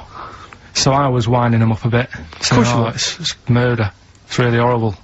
You know, plane goes all over the place. And Mum had done some research. saying, well, I've been reading about it, and, What, she got a funny accent? more people, there's more chance of me being killed on a donkey than there is on a plane. So I upset her. I said, right, Especially when we if you get go to there, Spain. I said, when we get there, let's see if there's any donkeys on the beach. Yeah. Right? And she didn't like that. So. Oh, what? To joke about you hoping she died? Yeah. Oh, what's up with her? Right, so we get there, and, you know, they see the villa and that, they're quite happy with all that business, right, and all that stuff. And then, as time went on, I was getting a bit sort of fed up with them being around us all the time, because I think you should have your own time when you go on holiday with the family. You should say, right, you go off and do your thing, we'll do our thing, and we'll meet up later and talk about what we've been doing and stuff. Anyway, so it gets to, like, the Thursday, we've been away since Monday, right, and, said, right, we're going out tonight. So, our mum says, yeah, we'll come with you. I said, no, it's just us, we're having a bit of time on our own, right?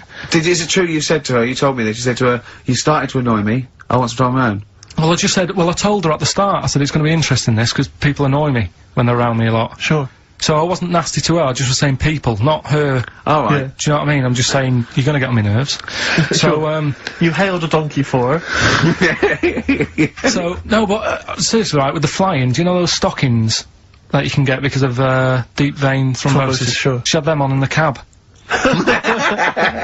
Brilliant. And it's only a 2-hour flight as well, so that was annoying me. Right, so anyway, it gets to this, you know, the Thursday night when I'm going out with Suzanne. Yeah. And, our mum's like sat on the sun lounger outside, so where are we going tonight? I said, no, like I said, it's just us, we're going out having a bit of time to ourselves. So, I could see as the day was getting on, she was realising that she's got a night in with, like, her husband, right? Her face started to, like, look miserable. Sure. I thought, I'm loving this. Right. So I said, right, I'm going in to go and have a shower, go and, get ready for tonight, it's gonna be great. And wind them up, just wind them up because they can't come, because he said they can't. Yeah. Right, so I go upstairs, have a shower and that. I come down, and, a mum's smiling. Oh, hang on. So I'm thinking, hang on a minute, what's gone on here? So I went to Suzanne, I said, why is your mum smiling? She's not coming. She said, no, but, my dad said he'll take her out now. So in a way, she was happy, because she'd got her own way, which had annoyed me. That annoyed you, sure, because you wanted It's to... like, What, you don't even want her husband taking her out? Well, it's just the fact she didn't want to go out. She was happy to stay in and have sausage, egg and chips that they'd found from some shop that sold English food. Right. So, that's almost like what they do if they're at home. Sausage, egg and chips. So, she was happy with that if we were staying in and having that, but because we were going out, she was fed up. Right? So she's smiling, so she's going, yeah, I'm going out now, so I said, well, enjoy yourself. She said, where are you going? I said, well, it doesn't matter, does it? You don't need to know. Sure, You're not going to where we're going. Oh, you just don't want us to be in the same restaurant. I said, yeah, that's right. I said, I want a night out on my own with Suzanne, it's our holiday as well. I don't know, I can talk to you about Amazing. this. This is not even his own parents. This is someone else's parents. These are the parents of the woman he loves. But even Suzanne sort of agreed with me. There's only so much time you can spend with your parents, that's why you leave. That's why when you're ill, you don't go home to them. Yeah? Sure. Yeah. Of course, the slight difference between me and you, Carl, is that not everyone in the world annoys me. Well, not everyone does, just... I can see what, I felt a bit guilty that week when he said I was annoying him, but I realise it's not my fault now. No, everyone annoys him. Yeah. So, yeah, it was an alright holiday. It was good to get back. Brilliant. Won't be doing it again. So. No. And what now would you say is your relationship with Suzanne's parents? Is it a frosty one? No, I just think they know that I don't like to put up with them for a long time. Yeah. I mean, when we were packing, a man was upset because, like, she really liked the place where we were staying, right? Because it was quite a big villa, because there was a few of us. There was a brother as well with us, right? Yeah. So, our mum said, oh, I love it here.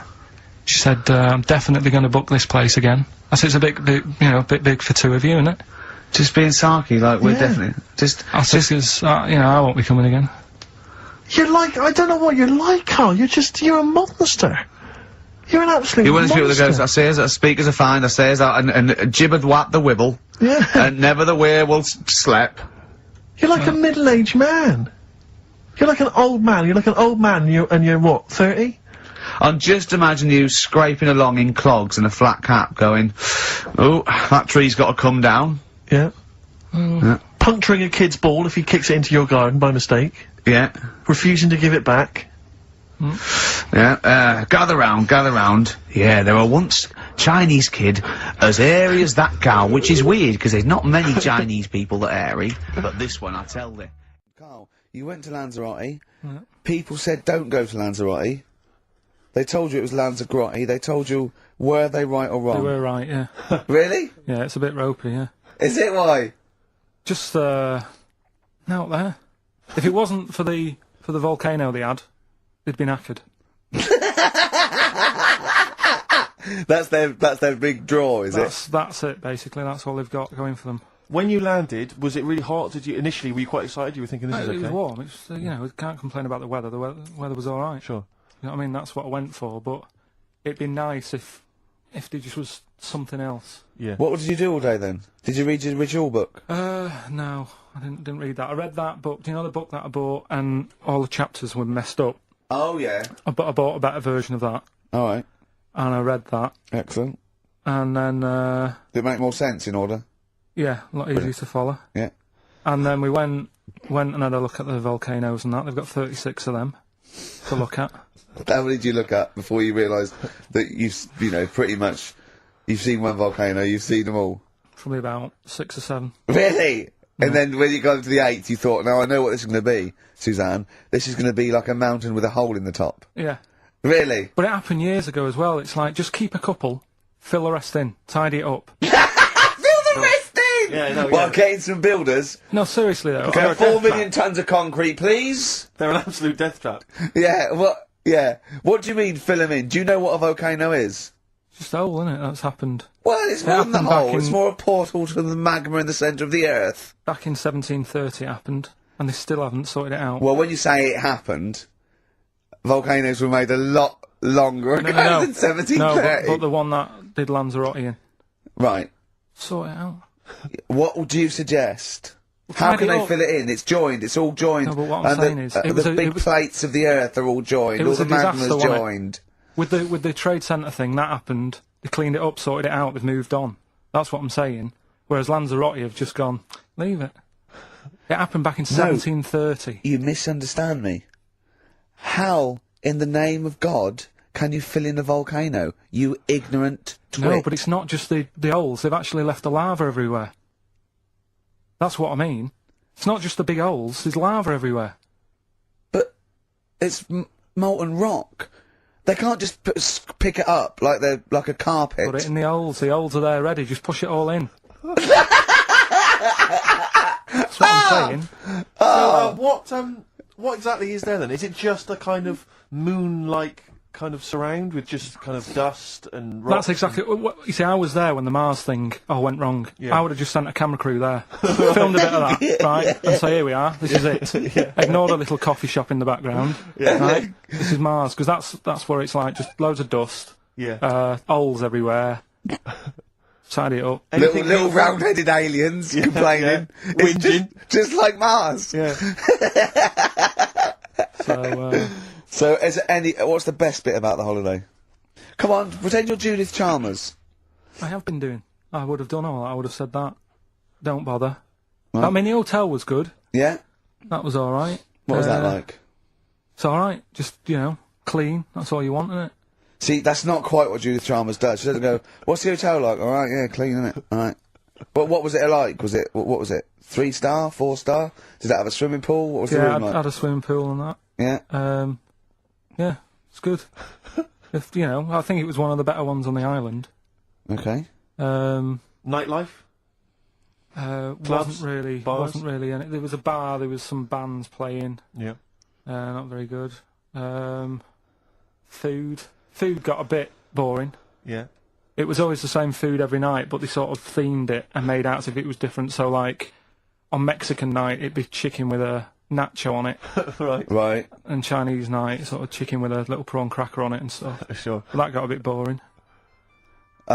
That's me just turning on my phone, 'cause I want to read to you a text Right. that I got from Karl. I think you sort of sum up the holiday in in this text, don't you? Do you remember I it? can't remember. Let's have a look. Let's have a little look. Let's go Instantly, to what did Suzanne, your girlfriend, make of it? Uh, Similar view to you, that they should fill in the holes? Yeah, it's just that thing, you see, I went on a coach trip, right? And you go and see the volcanoes. Like I say, there's 36 of them. Yeah. Which, you know, how many do you need? And when we're on the coach going round all these volcanoes, the fella on the front's going and look out your left window at the moment, and there's a volcano. And if you quickly look out of the right-hand side there's another one. Right. And on the left, it's just like, all right, we've seen it. Sure. Do you know what I mean? Yeah. And I mean, we'll talk about that trip in a bit. Right, this is the text I got from Karl, right? Alright. Been up to a volcano. Been in some dead artist's house who built his house in the lava. They said they would show me science with volcanoes, but all they did was chuck some water in a hole and it shot up in the air. No dwarves in the canteen, no scousers here, but there is a Swede woman with a big head. She looks effing gormless with a cap on. Alright? So a little reference there to... A Swede woman? What's that mean? Do you mean Swedish? Yeah. Or she looked like a vegetable? A Swedish woman. But they've all got sort of quite big built, aren't they? And I sent him a text. Oh, well, it's just good to be on holiday because, you know, I'm working. He sent back, so am I. Just been watching Sky News. There is a school for monkeys who want to get a band together. Is that monkey news for later? Ricky Gervais, Steve Merchant and little Karl Pilkington. But it was a nice holiday. Yeah, it's alright. It's just, you know, I went there to relax and that. Exactly. Did a little bit of that. Trying to think of some new, you know, features and stuff. Sure, always working. 3 holidays a year, Jesus. Oh, well, not really 3, not 2. It's all Two holidays, really. one big sort of like work thing to 2. me and Steve. 2 holidays, isn't it? Yeah. Work hard, you need the holidays. So, yeah, the things that annoyed me was like, you get bored sat around the pool after a couple of days. I'd read my book. Yeah. You know, there wasn't much going on the Not even any complex. crabs to throw sand at, was No there? crabs or anything. They wouldn't bother with Lanzarote, right? So, decided to go on a little trip. That's when I saw the volcanoes and that, 36 of them. So, we go on the trip, and the thing that annoys me, it does happen every holiday that you go on. If you go on a sort of a package thing, they have these trips, right? And you pay about 40-odd quid, and they give you some wine to sort of make it feel like you're getting your money's worth. But, How many of these trips have you been on then? Loads. Probably about 12. More holidays than I've had. Go on. Yeah, So go anyway, on. so you're on the coach, right? And they take you for the volcanoes. They took us in the middle of nowhere, Yeah. right? There's nothing else round there. Sure. It's like I say, it's like Mars, but with holes in the ground, Yep. right? And they sort of drop you off, and they go, right, everybody, see you back here in an hour. There's loads of volcanoes for you to look at, and a coffee shop over there. And you know for a fact, right, you don't need an hour there. You could just say, well, just keep the engine running, because I'll have a look in this hole, we'll get back on, give us 5 minutes. Right? Don't need an hour. Absolutely. Yeah. But you know that they've got something going It's a with the- backhander, definitely. What, with the coffee shop? Definitely, yeah. They go there and they get everyone to have an ice cream and a coffee, and they sit down and have a fag talking to the bloke. Yeah, and it's like cousin. Yeah. Have you How ever- much was the coffee? Was it Probably overpriced? about €3 each euro, so I think it was £3.50, Sure. Yeah. which is I don't know what that's about £2.5. And Yeah, they stitched you up. Well, I remember we were on it was a family trip to France once. We went to Paris. We got a coach coming back from Paris to one of the ferries, one of the ports, Calais or wherever it was. Coach trip. That's quite a long coach trip. And at one point we were thinking, we're on the motorway. This is fine. We're making good progress. Suddenly we came off the motorway. We must have gone like 40 minutes out of our way. End up in this street completely empty, little French town. And it's pulled up outside this, what appears to be a restaurant, and a guy jumps on, dressed like a Butlins redcoat. He's French, but he's putting on a kind of English accent. He goes, hello, oh, thank you very much, top of the morning, good morning, hello. Come in, we've got food, drink, go upstairs, we've got rooms if you want to have a rest, or play around. No, it's up to you. And we all had to funnel off this thing into this restaurant, and this one family went, well, we don't want to go in the restaurant. We brought sandwiches, we just want to get to the port, we're not interested. And they said, well, you've got to come in the restaurant. And we went, we don't want to come in the restaurant. So the guy said, well, I'll have to lock you in the coach. So this family were locked in the coach while we all traipsed off in, and I could just look, but I looked back and just saw this little kid with his face pressed up against the glass. Take me with you. I want to go in the restaurant. They were just stuck in there, absolutely livid, as you would be. But that's definitely a backhander. But we went inside, and it was extraordinary, because initially you had to pass through a souvenir shop to get into the restaurant. Perfect. And it was catered entirely to English tourists. So there was like pictures of the Queen and Prince Charles on the wall. It was done out in a kind of mock Tudor style. It's absolutely extraordinary. I mean, it was so bizarre, because it was so out of the way. Did that come before the coach, sort of scam? Or did the coach guy, he knows it? Is it a brother of his? I don't know how those things come about. But yeah, is that going on in this country? Yeah, with French and German tourists. Yeah, I'm sure it is. Is it? Yeah, they say. I'm sure people say, look, if you bring 30 people to this restaurant, I'll see you all right. But it wouldn't it? If you got your favourites, because you don't have to. The coach driver's pretty much God on those things, because those people don't know where they're going anyway. Yeah, but at least here, there's other stuff around. You don't really get that in the middle of nowhere situation in this country. Well, not really. Not if you're going from London to Manchester. You could stop off anywhere. They don't know where they are. There's places with nothing to do or see. It's that those attractions. There's loads of them in America, but there's a few here, like Sheep World. And, you go out to Gloucester, and there's a town, it's got the biggest cotton reel in the world. And that's it. It's a tourist shop, a big cotton reel, and some bloke at the gate going, it's £1 to see it. There it is, right? I went to, I know it's quite I went to a Shire Horse Centre once. Yeah. But when did Shire horses become so popular that they got their own theme parks? Well, I think there's a museum for everything. Yeah, possibly so. I mean, I don't think you could think of something that didn't have a museum somewhere in Britain, because obviously museums start off sometimes by fans.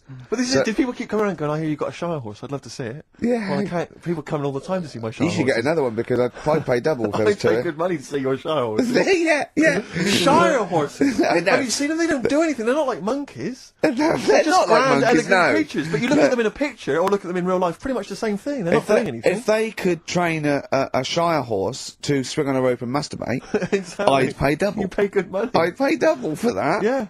There's a museum in Italy when we went there a couple of years back. Suzanne had one of those little guide things. Museum there just for spaghetti. Yeah. I mean, open a restaurant. Yeah. Yeah. Was it interesting spaghetti? Spaghetti in different shapes? Don't know, didn't go. I went to see a big hole in the ground. Sure. Can't get enough of them. Well, but out of 10 then, what would you give it out of 10? All in all, food, location, Right. relaxation, enjoyment. Yeah, that's 6. Okay, brilliant. 6, yeah. Next week, where are you going next week? You're not on holiday next week? Going Cool. away with Suzanne's mum and dad again. 5 holidays. Wrote Play into it. that. Well, another big moment here. We've had Rockbusters. Now we're going to have Carl's film quiz thing, ain't it? Yeah, it's a film quiz thing. I've done Planet of the Apes, right? Because one of the things we did in Lanzarote went on this tour with sort of 3 northern blokes, and they didn't really know what they were talking about. Joking. What You're do you joking. What? Northerners not know what they're talking about. You're having a laugh. No, they'd obviously sort of not had much luck here, right? And thought, let's go over to Lanzarote, buy some vans, right? Get people in it. We'll do a tour of the island. And whenever someone asks the question like, what year did the volcano happen? They go, oh, we'll take you to the visitor centres. You can read about it there. So they never actually answered anything, right? So they were useless. But one of the things that they told us was that Planet of the Apes was filmed in Lanzarote. Right, okay. Right? That makes sense. A bit of it. Well, does it? Does it make sense? Well, what do you All right, mean, well, maybe does it was, maybe it wasn't. Okay, anyway. No, I mean, if they wanted to show sort of an barren, sort of post-apocalyptic sort of subject, choose where you went on holiday. Yeah. Obviously. Yeah, but when we were there, he took us to this sort of beach, and I said, "Is this where they did it?" And he was like, "Yeah." I said, "What? Right there, yeah." And I watched it, and I couldn't see where I was. Yeah, you know that if you watch a film from 1968 and you've been to the same place, the you're new not one. going to feature. They're The not new going one. to see you in the back walking along the beach. It's a new one, new Planet of the Apes. Oh, the right? recent Planet of the Apes, Yeah, yeah. that's what they said. Yeah, Right. right. So I thought I'd sort of. Now do that sounds a little bit more far-fetched. I would have thought that was probably a lot in Hollywood. Yeah. Did you have a good holiday, Carl? Yeah, it was all right. It's all right. Went down to Cornwall.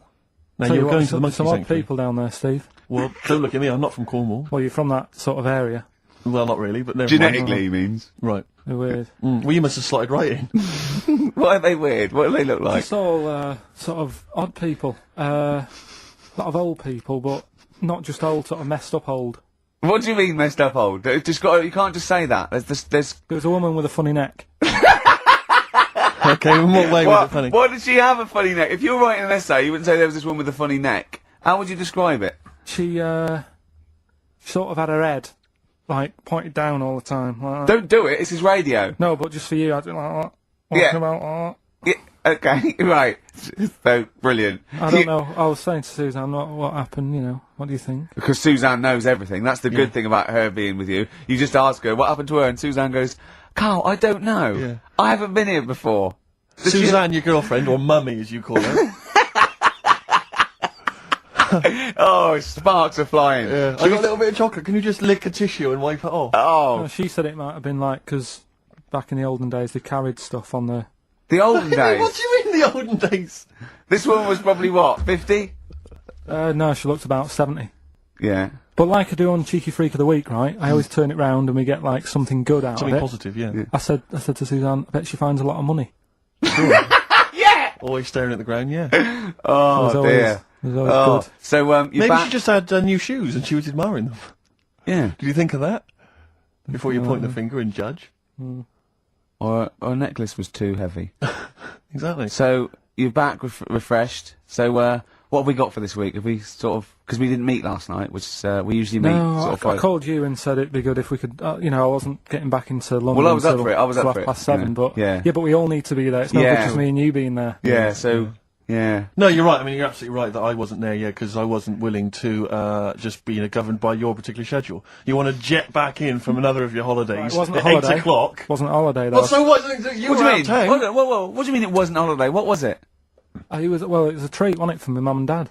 So it wasn't a holiday. What, so you didn't enjoy the 5 days off? You'd rather have been here moaning 8 hours a day, 7 hours a day? You see, we said last week that you're always whinging. Here you are whinging now. I'm not And you're moaning. saying it's not even a holiday. You're saying it's not even a holiday. What was Right. it then? Would like a nurse who take sick children to Florida, would they say having a great holiday? Sorry, what particular ailment did your parents have for the week that they had to fly in Karl Pilkington, MD? Yeah. What are you talking about?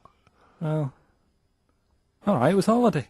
Well then, good. Now some honesty, now some truth. So you came back from your holiday, you wanted to start back to work straight away, Steve couldn't be bothered to meet. Is that what you're saying? That's what I'm saying. So we've got nothing prepared for this. Well, you can rely on Rockbusters. Right, that's We've coming got up. nothing. Monkey News. Even though you were away, you were still working. Still doing stuff. Did you go to the monkey sanctuary? I'll tell you about that. I've just had an email here. Monkey news Yeah. from a listener. Monkey spotted holidaying in Cornwall. A chimp was spotted holidaying in Cornwall last week after befriending a family of 3. One onlooker said, "It was incredible. He dressed and behaved exactly like a human being. He even settled the hotel bill at the end of their stay. The only telltale sign was his lack of table manners and the incoherent babble when he opened his mouth." There we are. So, Well, what do you think of that, Carl? that's the listeners, Carl. That's Joanne. Amusing, articulate, accurate. She remembered exactly who's there and everything, setting in the bill. It's all there. So, I mean, even though people think that you're slightly simian, you know, slightly less than human on the evolutionary ladder, they do listen to you. So, I mean, I don't know who's more stupid in the end, you or the listeners. Well, you may recall, Rick, at the end of last week when Carl had to shoot off early, we issued a little request for listeners just to bombard Carl's email with just pointless emails that really weren't about anything, just to clog up his email for when he returned. Yeah. Rick, they sent them all to us. Brilliant. I mean, that's the kind of listeners that we've got. We've got reams here on our email of just junk. I mean, it's like a Marx Brothers plot, isn't it? I mean, It's just ludicrous. listen. Listen to what we say. I got one about a shaved cat. Well, that's not pointless. I'll be reading that later. Oh, it's 11, yeah. I'm happy. That'll keep you going for a couple of weeks. I'll be reading that later. Did you get to the monkey sanctuary? Because this was the big thing. You were going into Cornwall, you were going to visit the monkey sanctuary. I've never seen someone more excited. You had 2 days put aside for the monkey sanctuary. I know. How did it go? Monkey World? We were on our way, right? I found like a little, in the little cottage that we had, right? It's like a little folder, you know, with little leaflets in saying if you're into mountains, you want to go here. Yeah. if you're into castles and that. There's a Little castle monkey world. on the leaflet, right? So I thought I'll be needing that. Took that out, made sure that's safe and Yeah. that, right? We get in the car, getting ready to go. My dad says, "Where is it?" I look on the back. It's in a place called Low or something like that, right? Yeah. So we're on our way. Can't believe me luck. It's going to be a great day and all that. Yeah. And then start looking at the leaflet, right? And noticed didn't have any chimps there. Yeah, it's not Monkey World. It wasn't a monkey world. Well, what No. was it called then? Something like, Monkey Town. yeah, it was just, it had like woolly monkeys in it. That's what. It had what? Woolly monkeys. What are woolly monkeys? Those things Johnny Vegas off the advert. Loads Right. of them. They're dumped now since ITV Digital Yeah. went under, so they just put them in a cage. I don't No, understand. They're woolly. They're like they're sort of like little fluffy little baboon type things. Woolly monkeys. I mean, it's not your chimp. It is Right. not. It's not your classic chimpanzee. So did the car screech to a halt? It was like Yeah. it was like the mission in Armageddon. I just said abort. We're on the way back. So how far had you got before you bothered to read the leaflet?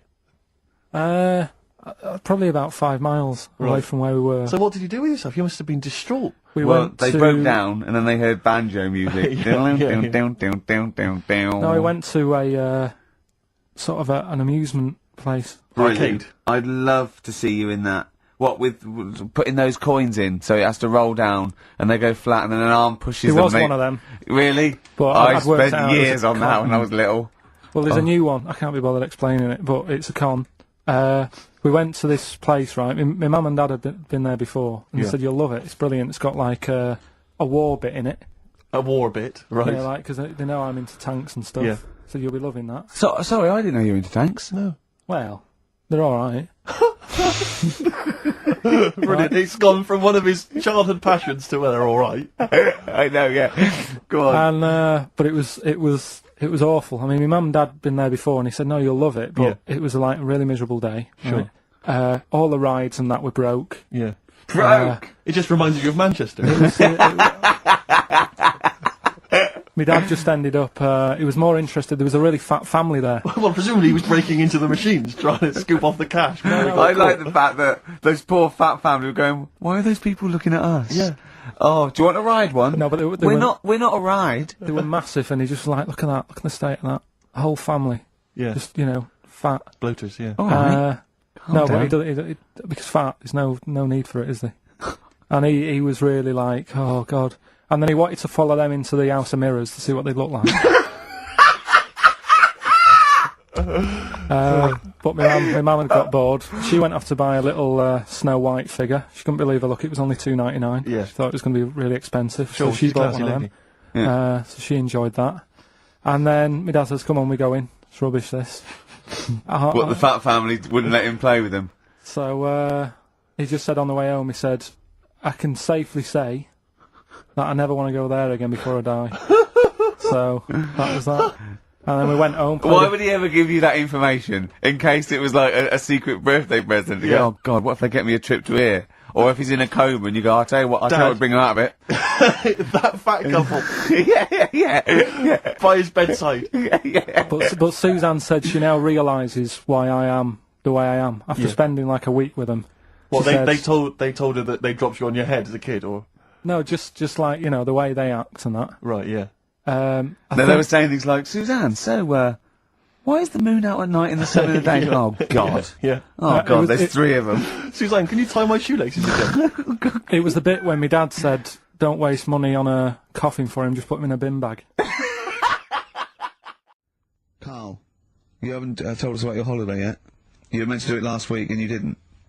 You started on this, but we didn't have time because we had to do monkey news about a monkey who was a director who cared about lighting and stuff. Is there more monkey news this week? Is it as? Okay. Is it real monkey news? Did it happen, or is it mostly embellishment in your round little head? It's proper stuff. Yeah. Okay. Good. proper So stuff. holiday. Where did you go on holiday? Sardinia. Good. Yeah, it's all right. Yeah, nice food and that. It's important, isn't it? Yeah. And nice beaches and what have you. Excellent. Always like a nice long beach to walk down. Yeah. But so we're having a nice walk, right? nudists do me head in. Sure. Right. Not a problem though, is it? It's not like being scared of spiders where they might jump out under the kitchen sink at you. You know what I mean? It's not a big problem having your head done in by nudists. Yeah, but it just annoys me. It sort of ruins the day a little bit. Because it makes me feel uncomfortable. Right. Take your clothes off if you feel uncomfortable. It's much more relaxing. Yeah, but...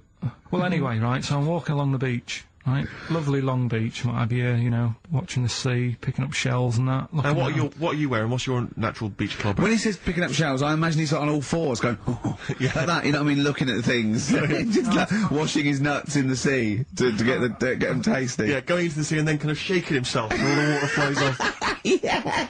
I've just got, you know, flip-flops on, pair of shorts, and like a little light shirt. Sure. So anyway, walking along, and Suzanne goes, "Oh look," right, and there's this woman, German I think, coming out of the... How can you tell she was German? Underarm hair? I'll get to it. Forget the underarm hair. She came out, it looked like she was smuggling seaweed. I'm gonna burst! I'm going to burst! Oh god! And the funny thing is, right, she, smuggling seaweed! Oh god! She was a bit hairy down there, was she? mental. I felt bad because I hadn't had a shave for 2 days, right? Looked at her, it was ridiculous. She might as well have kept her trunks on. It was just like she was wearing furry trunks, right? So anyway, so I'm walking around. So... Yeah, go on then. So Suzanne's like, "Oh, look," and I'm like, "Oh, not again," you know, because every time we go away, there always seems to be one of these. Is she by herself, this woman? Well, the weird thing was, she was with her husband, right, but he had shorts on, he was happy, right, but every time, like, because I walked past her, and he sort of ran off, because he's embarrassed. Do you know what I mean? There's nothing normal about it. What can he do? He can't go, "Alright, mate," because he knows it's odd, right? How old was he? Sorry, how old was she? It's hard to tell when someone hasn't got clothes on. You know what I mean? They always look older, don't they, when they haven't got clothes on anyway, but I'd say she was about 40, 41. Okay. Right. So I walked past, and the annoying thing is, she got there on a bike, right? No clothes on, little pair of boots next to the bike. So if you can wear boots, just pop some shorts on. You know what I mean? That takes more effort for me, putting boots on. So put the shorts on, right? So anyway, so the husband kept running off. I walked past, and I'm getting annoyed because I'm saying, well, we've got to walk past them again on the way back. I like the fact they're scuttling away when Karl walks past. Like when you lift up a bit of, sort of iron sheeting in the woods and loads of mice run away. Yeah. It's like whenever Karl goes, that nudists run away. Yeah. Oh, right, okay. So we sort of come walking back and what have you, and you know, I have another look and what have you, and he runs off again. Why are you another look if it offends you so much? Oh, you might as well just have a look. You know what I mean? It's just putting it on show and what have you. But the interesting thing was that I just wondered whether the husband... If the husband were nude, you'd looked at his tackle, because remember when you went to see those two strippers and it was a woman and man, and they whipped their shorts off, you said you looked at his tackle first. I think any bloke would. Well... You would. You just check it out, it's natural, isn't it? You just go, oh, right. Go on, it is normal or whatever. Because you don't know if... you know what I mean? You don't know if what you've got's right until you see someone else's. No, do you know what I mean? Yeah. Go on. Anyway, so, but he got us talking, because I was... Then, as soon as I saw her, sort of, today's been ruined a bit, so I'm walking up the beach... It's been ruined! Walking up the beach with Suzanne going, how does it happen? Do you know what I mean? Why do people do this? What fun are they getting out of it and what have you? And, I just was thinking, is there any chance that fella, right, didn't even know that she was a nudist until they went away? Do you know what I mean? Because I said to Suzanne, say if I met Suzanne, it's like we're getting on, yeah, everything's fine. Yeah. And then you go off on holiday and you go, you haven't got much luggage. And she's like, no, it's fine, this is plenty, and I'm thinking that's weird. And then we go down the beach and she whips her knickers off. I'd be annoyed, but there's nothing I could do. Do you know what I mean? Sure. So I'm just wondering whether that's what happened to this fella. Every time someone came walking up, he was like, oh god, this is embarrassing. And he kept nipping off. Yeah. Finding something else to do. Look at some shells. So I'm wondering, Rick, if at some point, maybe today or in future shows, we should get a nudist. You know, one of those official nudist spokespeople. You know, because all these nudist organisations, get them on the phone, justify themselves to Karl, because, you know, in his mind, they are, what would you say, weirdos, freaks?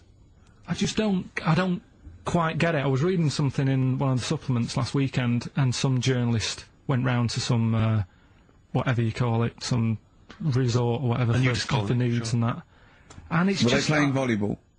Well, the only thing was, bowls. Why is that annoying? Well, don't play a sport where you got to bend over. How you doing, Karl? Alright, yeah. Another holiday? Well, it wasn't holiday. Wasn't holiday. Well, what? So you had 5 days off work? Why isn't it holiday? You had 5 days not working for a living. You know how many days holiday gets a year now? 29. Oh, that's more than teachers, isn't it? It makes me sick. It makes me sick. Well, I know the kind of hours you work, Rick. It's mad. I mean, if you're not in work by midday, you're furious. No, but I mean, I'm always... 29's normal. For the normal working person. Yeah, but, you know... And anyway, it wasn't a proper holiday. I went to see my mum and dad. It's nice to see them and everything, but it's not holiday, is it? Why? It's not going away. It's not getting on a plane, is it? Going away. Oh, is that definitely a holiday? What happened before 1950? I don't know. People used to go... Yeah, exactly. People used to go to Blackpool, Brighton. That was holiday. Yeah, but I didn't Where did you go? Went to Wales. There you go. Lovely holiday. Lovely holiday. Have a holiday in Wales. That's what they say, innit? Come to Wales and have a holiday. That's what they say, innit? So come to Wales and meet your parents. Come to Wales and have a lovely holiday. Right. Well, anyway, it was good and that. It's always good to see him. Yeah. But Week off work. do you know, like my mum likes gnomes and stuff. Yeah. Right. Of course she does. She's lived with one for 30 years. She said, you know, get your dad to take us to this park where they've got like, you know, 6-foot gnomes and stuff, right? Have a walk about. Sounds like a nightmare. Yeah. Sounds like a living nightmare. Keep an eye on Karl. So anyway, he stood still for 2 minutes. Someone bought him. No. You can't buy them and that. It's like a little exhibition thing, Yeah. right? And it's part of a hall, right? This big hall that you have to pay to get in. But we didn't want to see the hall. I just wanted to see the gnomes. Of course you did, yeah. So anyway, my dad says, yeah, well, we can get in there for free. Of course he did. Clever. Right? So we parked up on this little country lane, right? No one about. We How much down, was it to go in? Like £2? About £3 each. Yeah. But he said, well, yeah, but if you don't have to pay, do you know what I mean? You enjoy it even more, don't you, when you're walking about and you're thinking, I've got this £3 in my pocket, no one's having it. Yeah. Right? No, looking over sort of a bloke with a peak hat saying, can I see your ticket, please? I wouldn't enjoy it more, no. Go on. Yeah, but you don't worry about it, do You got a bit of money now then, Rick. You know, you've changed. So anyway, so we had to walk across about 4 fields. For £3! Right? And what happened was, we're walking through all these fields and what have you, big grass and muddy bits and all that, 'cause it'd been raining, and climbing over fences and stuff. And we're in this field, right? And I look to my right, and there's about 30 cows all staring at us, right? And Suzanne started to panic a bit. She said, we shouldn't be here. Dad says, of course we can. We're allowed to go wherever we want. You know, all this land, it's ramblers' rights and all that stuff. Yeah. And so you can take a cow if you want. So, unattended. So Serves me right for leaving him in the field unattended. I'm having one. Yeah. So keep us fed for a week. across. Anyway, these cows start surrounding us. Surrounding us. And, brilliant. Oh no. Face off. and Suzanne's panicking, going, "This isn't right. We're not gonna make it to the fence in time." They're moving faster than us, and they started sort of running a bit. Wow. And It's like Dad some was kind of bovine West Side Story. "Don't A gang of cows coming at you. don't worry about it and stuff." But my dad had to sort of stand there and like wave a stick at him. Of course. And we got away, but Suzanne was like having a bit of a sweat You on, got away. and saying, we could have got killed. Sure. And my dad saying, "No, it never happens." And I just wondered if it does, if there's a risk of. Yeah, it is rare, but there's been a couple of cases of being trampled by cows. They're not aggressive. They sort of run through you. Well, they're aggressive if they've got a calf. They do have kids. What? They had kids with them. Kids, yeah. That's goats you're thinking of. Yeah. Maybe they were trying to sneak into the gnome thing, and they were worried that, like, if too many people did it, like, they thought some cows, we can just sneak in They where were cows, trying, yeah. no one's expecting cows. And the but cows some were going, humans. walk upright like a human. Don't walk upright. They thought you'd blow their cover. Yeah. Yeah, people have been killed by cows before. Yeah, that was like the highlight, and then So when you arrived there, you were presumably covered in mud, looking like something that had just come from Glastonbury, staggering around this exhibition. It wasn't that bad. It was just like a woods, and it had like a funny sort of funeral, like a graveyard thing. Right. With bodies sort of hanging out the ground and that, and we had these 6-foot gnomes. Right. And then we just set off again, walked back. But we Sure this wasn't a dream? No, it was good, But then I got back, right, Steve, and called up Ricky. I said, right, are you about? Have a chat and that. So he said, oh, just come round, it's a nice day. Have a drink and what have you. So I got round there at about 6:30, right? Go up to his door, knock on his door, right? He stood there with his tackle out. Oh. Yeah, and what did you make of that? What was wrong with that? What do you mean, what's wrong with that? Why were you looking at it? Why were you looking at it? I tried not to look at it. But again, you're always sort of attracted to it, aren't you? Kind of like... I've never been attracted to another man's tackle. I don't know what you mean. You can't help but have a little sly look. Especially when it's there. When you ring the bell, and I mean the one on the door, right? And that's hanging out. And does he dress to the left or the right? It was to the left, wasn't it? Yeah, it was left, yeah. Just popped out of my shorts. For him. Just popped him out of the shorts. Should have seen the state of him. Shorts on, no top, cigar. Looked like someone out of The Sopranos. It was a mess. Yeah! And then, we sat on the balcony drinking wine, didn't we? Did you pop it back in, or was it still Yeah, I out at that popped it straight back in. I've got the laugh. Sure. I've got the laugh that I wanted. Yeah. He walked in, he went, it's not that hot. Straight away, it's not that hot. Oh, brilliant. And then, was that knob news, or was there more? no, it's got more knob news. That's just a taster. The Ricky Gervais Show on Guardian Unlimited.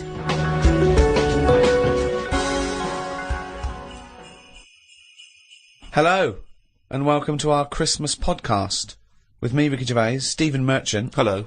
And Karl Pilkington. Right. Merry Christmas, everyone. Merry Christmas. Yeah. A lot of people are wondering, Rick, if having done so many podcasts this year, because we very much started the whole podcast revolution ourselves single-handedly roughly this time last year. Yeah, that's right. Have we perhaps exhausted the podcast phenomenon? Is it time to pack up the equipment and move on to something new? Well, this will be the last one for a little while, I think. I think, we did, I think 24, and then these specials this year. I think we started it about this time last year. Well, I don't know about you, Rick, but I'm bored of the whole podcasting thing, and I know that you probably feel the same way. Well, let's stop for a while. We might get back together again, but it won't be for a while. It's we had a year. It was the year of the podcast. Been a weird year, hasn't it? Go on. No, I'm just saying, when you look at it like that, when you think about all the podcasts that we've done Yeah. over a year, Yeah. just a lot of stuff has gone on. Looking back at the year, a year in which we've seen, increasing violence in Iraq. We've seen the advent of more fears over global warming. We've seen George W. Bush take a massive battering in the midterm elections. We've seen many major world events this year. Karl, what's stuck out for you? What event if you think, oh my God, if you were doing your own review of the year, what would you put on the front cover? The grub that was eating biscuits on the windowsill. Right. That's just a little bit more up there for you than the capturing of Saddam Hussein and his sentencing to death. Just because, it's, I never thought I'd see that this year. So what exactly... What, the capture of Saddam or the grub? No, the grub. The grub. It was just, I was there on the computer. Yeah. I was having a cup of tea and a biscuit. I put the biscuit on the windowsill. I sort of picked it up. Why would you do that? Why would you put a biscuit on a windowsill? Because I'm sat next to the windowsill. It's like something from a cartoon. I put the pie on the windowsill to cool down. Yeah. No, And some ruffian stole it. Yeah. So I was eating that, and I was enjoying it. I put the rest of it back down for, like, the next half of the cup of tea. And, I saw... Planned out. This is... I bet... Well, we'll read about this later in the diary. So, and then I saw just, like, a little crumb moving. I was like, what's going on there? Yeah. So I looked down closer, and there's an insect that is see-through, but with legs. And, just sort of running off with a crumb into, like, a little hole. And then when I looked, I noticed there was loads of these little see-through things. And they were obviously all like, oh, I got biscuit. And, That's exactly what they were saying. We've got biscuits over here! What was it, like I say, it was amazing because they're miles away from what I'm about, and yet Not that far. but they still like a bit of biscuit, and it was just weird that happened. I never thought that would happen in 2006, and that's You never thought that would happen in 2006. That's what's nice, isn't it? That's his what's mind. nice about the the nature of the world. You know, we can invent iPods, we can bring out better vacuum cleaners, but at the end of the day, you can't make nature up. And to see this see-through thing, You do. eating a biscuit, blow your that's mind? where I've sort of gone this year. I'd say out of anything, I've sort of gone out of my way to learn more stuff about weird stuff that's But I out there. don't know what you've learned. You've learned that, A creature which you can't even identify that or you name. don't know, right? You don't know what it is, right? Looked like it nicked a bit of crumb. I don't know what knowledge is that. What is that? How is that useful? Just because everything is changing. But it's not useful. It's not useful to you, and it's not useful to anyone. You can't pass on that as knowledge because we don't know what it was, But Carl or where thinks, it happened, or but- why it happened. But Rick, Carl thinks that the grub has an has a taste for McVitie's in the same way that Carl does. That's why Yeah. he's from Meggs. He's thinking, I can't believe it. We both love hobnobs. As It's opposed to just extraordinary. being taking the He would have starch eaten from the anything. flour. Yeah. Exactly. Yeah. But what I'm saying is that these things have been around for years, Yes. maybe longer than us, Yes. right? Now, their life isn't changing in the way that ours have. They still live in a little crack in the wall, Yeah. but they're eating biscuit, and that was never meant to happen. So it's changing it. What But I mean is, you might start getting fat insects. That should never have happened. You don't normally see a fat beetle. You go, oh, look at that, that's a bit fat. Put a bit of weight on. And now that's going to happen because they're eating sugary stuff. The squirrels in the park, because people are feeding them Mars bars and everything, they're getting fatter, they're getting bigger, they're getting more violent. Now, over time, you know, they're going to cause more trouble than they What are now. evidence have you got What that do they're you getting more think? violent? Just because when I'm sat in the park and what have you, they really like cocky. They come up to you now and sort of jump up on the bench and sort of attack you for food. They're not happy with acorns now. They want a bit of croissant. And that's what I'm saying. They've changed. They're changing over time. Just like that grub having a biscuit. Everything's trying different food out. He'll want a gatto soon. Well, in the same way that, you know, Eclair. you look at people around the world, how they're eating weirder stuff. They're running out of, you know, ideas on how to cook food differently. And we're eating weird stuff. So are insects. Everything's moving on. Everything's getting more intelligent. The goldfish memory's got better. Chickens are more intelligent than people thought they were, apparently. Everything's... Time makes you more intelligent. Well, No, they do. That's a fact, isn't it? If you're knocking around longer, then you're learning more, because more stuff's going on, and you soak it up. And that's what these insects are doing. They're all learning. You know what I mean? No. I saw a cockroach playing Pac-Man. It was on the internet, right? And somebody had linked up a cockroach to some... I can't even be bothered explaining it, but that's what I'm saying. Everything's moving on. yeah, but Pac-Man's like such an old hat game, man. It's like from the 1980s. Yeah, that isn't it? cockroach is Jeez, so... come on, Oh, he's so out of God. date. Get a with life, it. man. Hello, PlayStation 3. Is he Yeah, not rid of it? Hello. Yesterday's cockroach. Oh, Fucking hell. what was he listening to? MC Hammer. Christ almighty. Fucking hell, Pac-Man. Get a life. High five me.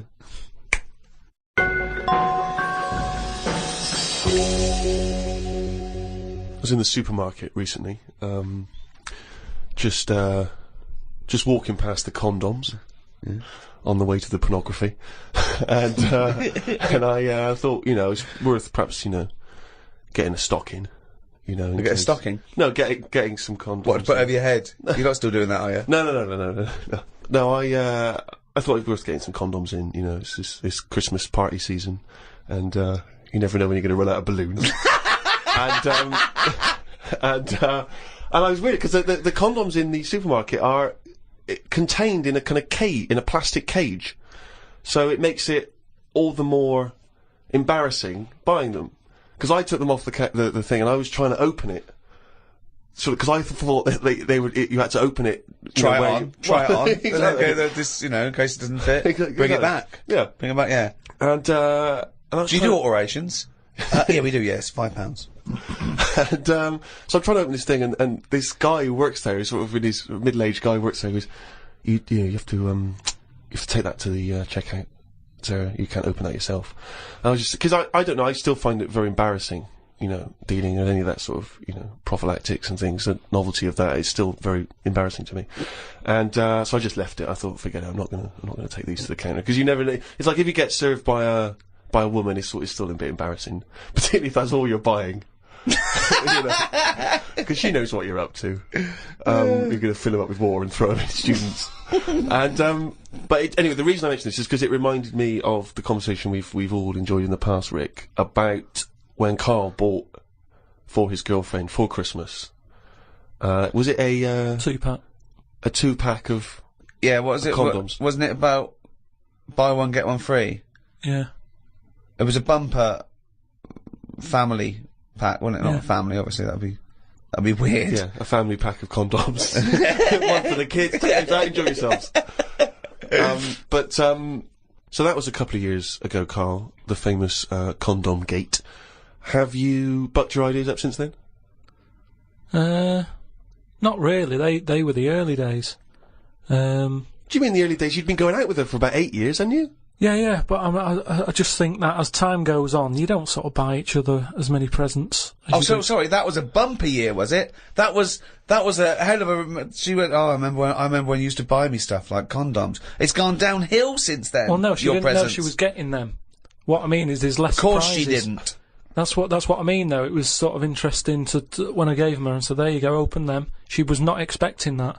And as time goes on... No, she was probably expecting a piece of jewellery or a holiday in Paris. It's more difficult, is what I mean, to surprise someone, innit, over time. No. But the surprise thing is meant to always be a good surprise. Yeah, but don't... If you always get something good...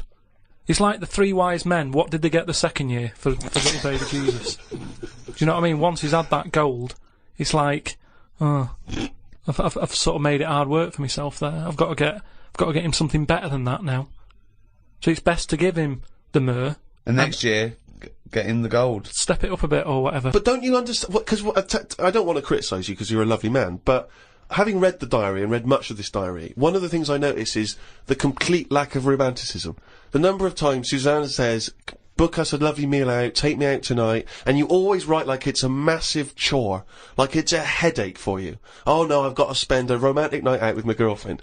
Because it's the same reason I don't like... Christmas and stuff is the expectations. I prefer it. If I want to take Suzanne out, I prefer to meet her at the bus stop. She comes back from work and go, "You want to go out?" But you don't do that. No, I do now and again. But it's that thing of, oh, we'll go out tonight. I want to leave it to you.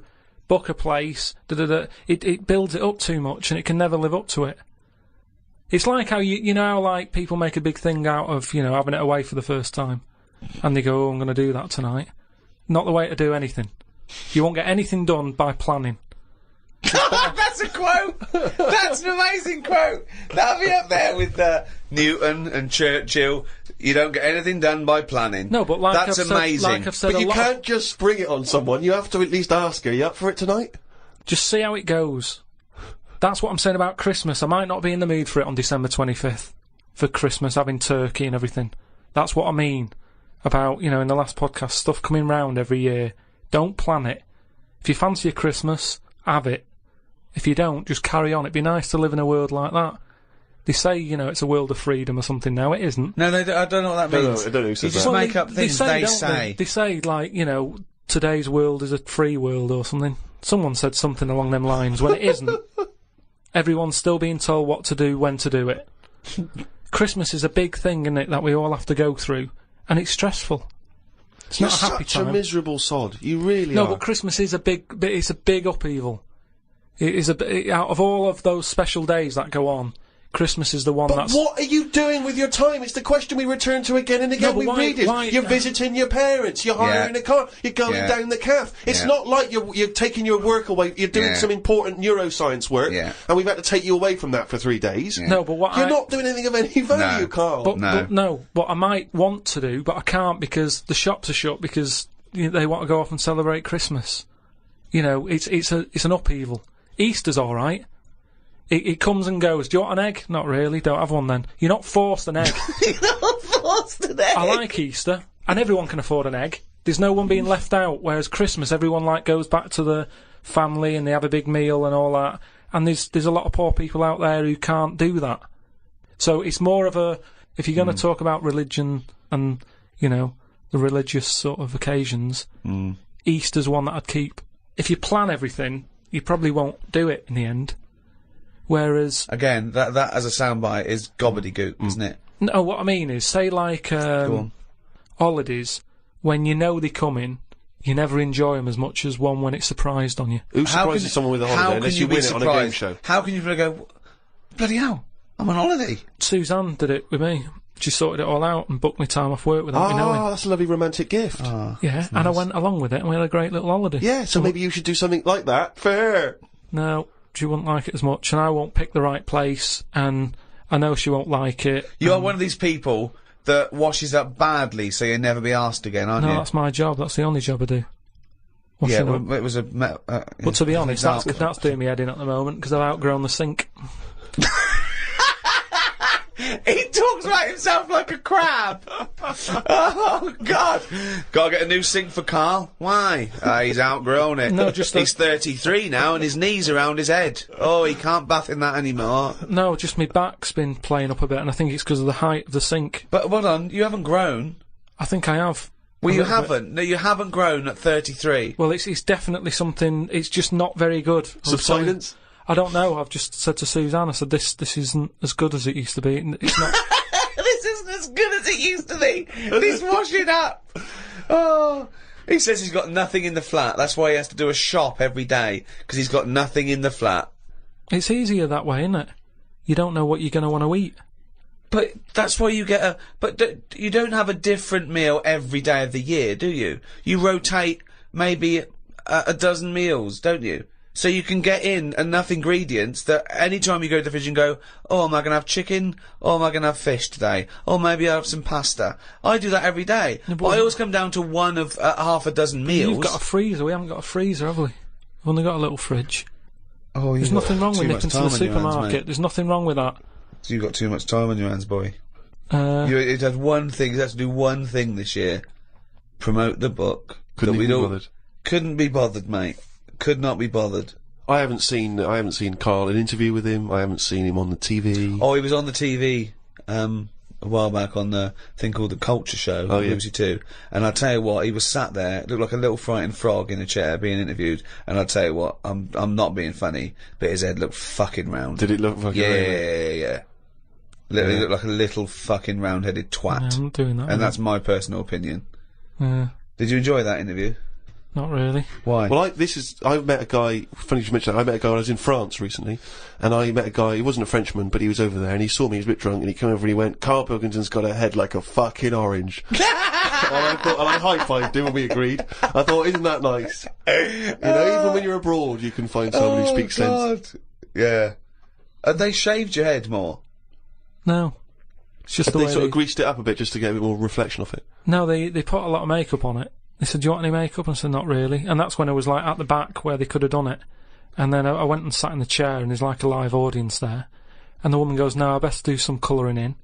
And it was like she gave you a book to colour in? People. No, she started colouring me head in. And she was like had some brown powder. She's doing my head, doing the top of it and stuff. And I was going, isn't that enough now? And everyone's looking and sort of laughing to themselves that I'm having my head coloured in. Sure, she was doodling on the top. She took longer than anyone else who she was doing. I watched like other people who were on. Well, she's got more flesh to do. When you do usually powder someone, it stops at the forehead. You just have to go round to the fucking back. Yeah, but the camera wasn't at the back of my head. She just kept going. No, and but going. the shine for the cameras that would get in glare. people's eyes. They've got to be careful. Health and safety. The light will bounce off into the eyes of the audience. Blind them. Yeah, well, I wasn't happy with that anyway. So I'm not doing it again. How do you cope with this newfound interest in you as a person? I've got an idea, Steve, by the way. You know, for me, I want Karl to be famous, so it gets him hassle in the street. Yeah. That's what I'm hoping. Sure. When they see him in the street with his little fucking round-headed face like a fucking orange. Yeah. Right? I'm gonna do a tour, next year, okay? Called Fame, okay? And everywhere I play, if I hopefully play to millions of people in, I might even go to America, but I'll make sure the theatres I play, or there's a picture of Karl on the seat, right, that they can put in their window. So next year, I want a picture of Karl Or what in their every arse window. with. Or whatever. But if you can make this yourself, put Karl everywhere. So, have you seen this bald-headed twat? Please make up the posters. Just send emails to friends. Absolutely. I want to see pictures, if you own a shop, but a big picture of him. If you just, even if you're, your own home, your own flat, get it everywhere. Have you seen this bald-headed twat? This is Karl Pilkington. He's got a head like a fucking orange. Get it everywhere. I want to see the world papered with Karl's round head. Happy New Year.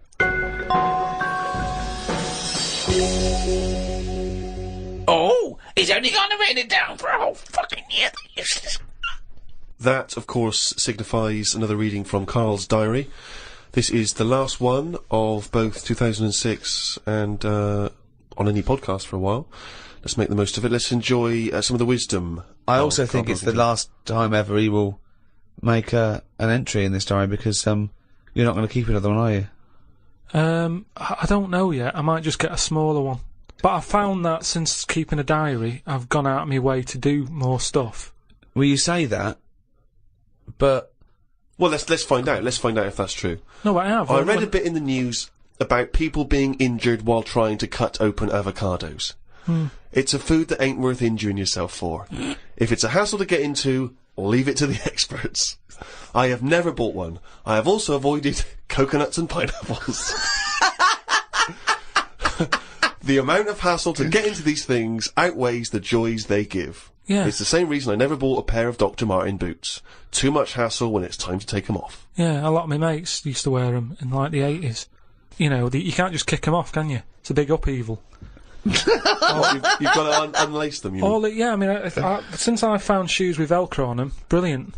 Just the way, I don't understand why laces... Is it because you can't tie your laces? No, I can do it, but it's wasted time. You're so lazy. Wasted time. That gives him more time to sit around and look at insects, How long eating does it take biscuits. to take off a pair of boots? Well, it's 14 ridiculous. seconds? He can't fit his days as it is. No, but I don't understand how some inventions sort of catch on and other things don't. But this is what I mean. He's got too much time on his hands. Sitting round at home thinking, why are we not using Velcro more? But there's Why one are we Velcro manufacturer going, yes! At last! He said what needed to be said. Why don't you get it sponsored? Because you could wear a Velcro toupee. Because that would be great if we could do that. If someone could invent a little hairpiece for Karl, Velcro to the little bit of fluff he's got on the top of his head, his shiny orange-like head, pop a little Velcro toupee on. I would love that. I would love to get him wearing a wig. But why necessarily reduce it to a toupee? Why not some kind of carrying device?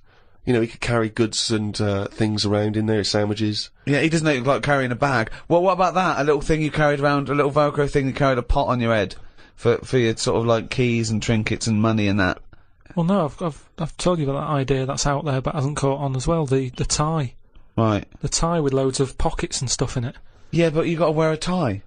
Yeah, but that'd be quite nice, wouldn't it? I've never wore a tie because I always think, what's the point? It's just hanging there in the way. Can you imagine this image of Karl walking around in his big Velcro shoes, a tie with an apple stuffed in it, car keys, iPod? No, but don't you think it's a good idea? Would you wear it with a shirt and collar or just a t-shirt? No, wear it with a shirt. That's what I'm saying. It's an invention that will smarten up the world. Now, a tie, what does a tie do exactly? Yeah. What does it do? Nothing. Right. So I'm saying make it do something. But I'm saying don't wear it at all. Pop your keys in the trouser pocket. No, or because take a bag. Because the world is getting more and more scruffier, isn't it? When you look I back don't know what that means. I don't know what that means. when you look back at, like, Victorian times and everything, everyone wore a hat.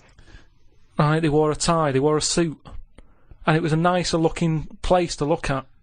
When you see it on pictures, you go, what a smart world that is. Well, you can't see cholera and things on pictures, but sure. No, but I'm just saying, it's better to try and cover it up with a bit of, you know... Cloth. Yeah. Yeah. The world looked nicer with more cloth. Whereas now everyone's rowing about scruffily. So what I'm saying is, if we make the tie more useful, and give it a purpose, it might come back and the world will look tidier. But a tie, its purpose is to look smart, really. Well, originally it was because we didn't have buttons, so it kept the collar up at the front. That was the invention. It was a useful invention, the tie. Yeah, it was called a tie. It tied together, okay? Yeah. So then, when we had buttons, that we didn't really need the tie, but it was a symbol of smartness, like saying, I've made an effort, okay? But now, that would go away. So now, you wouldn't look smart with a tie. They go, oh look, it's like a bag round his head with his apples and oranges and his keys and his sticks he's making a nest out of.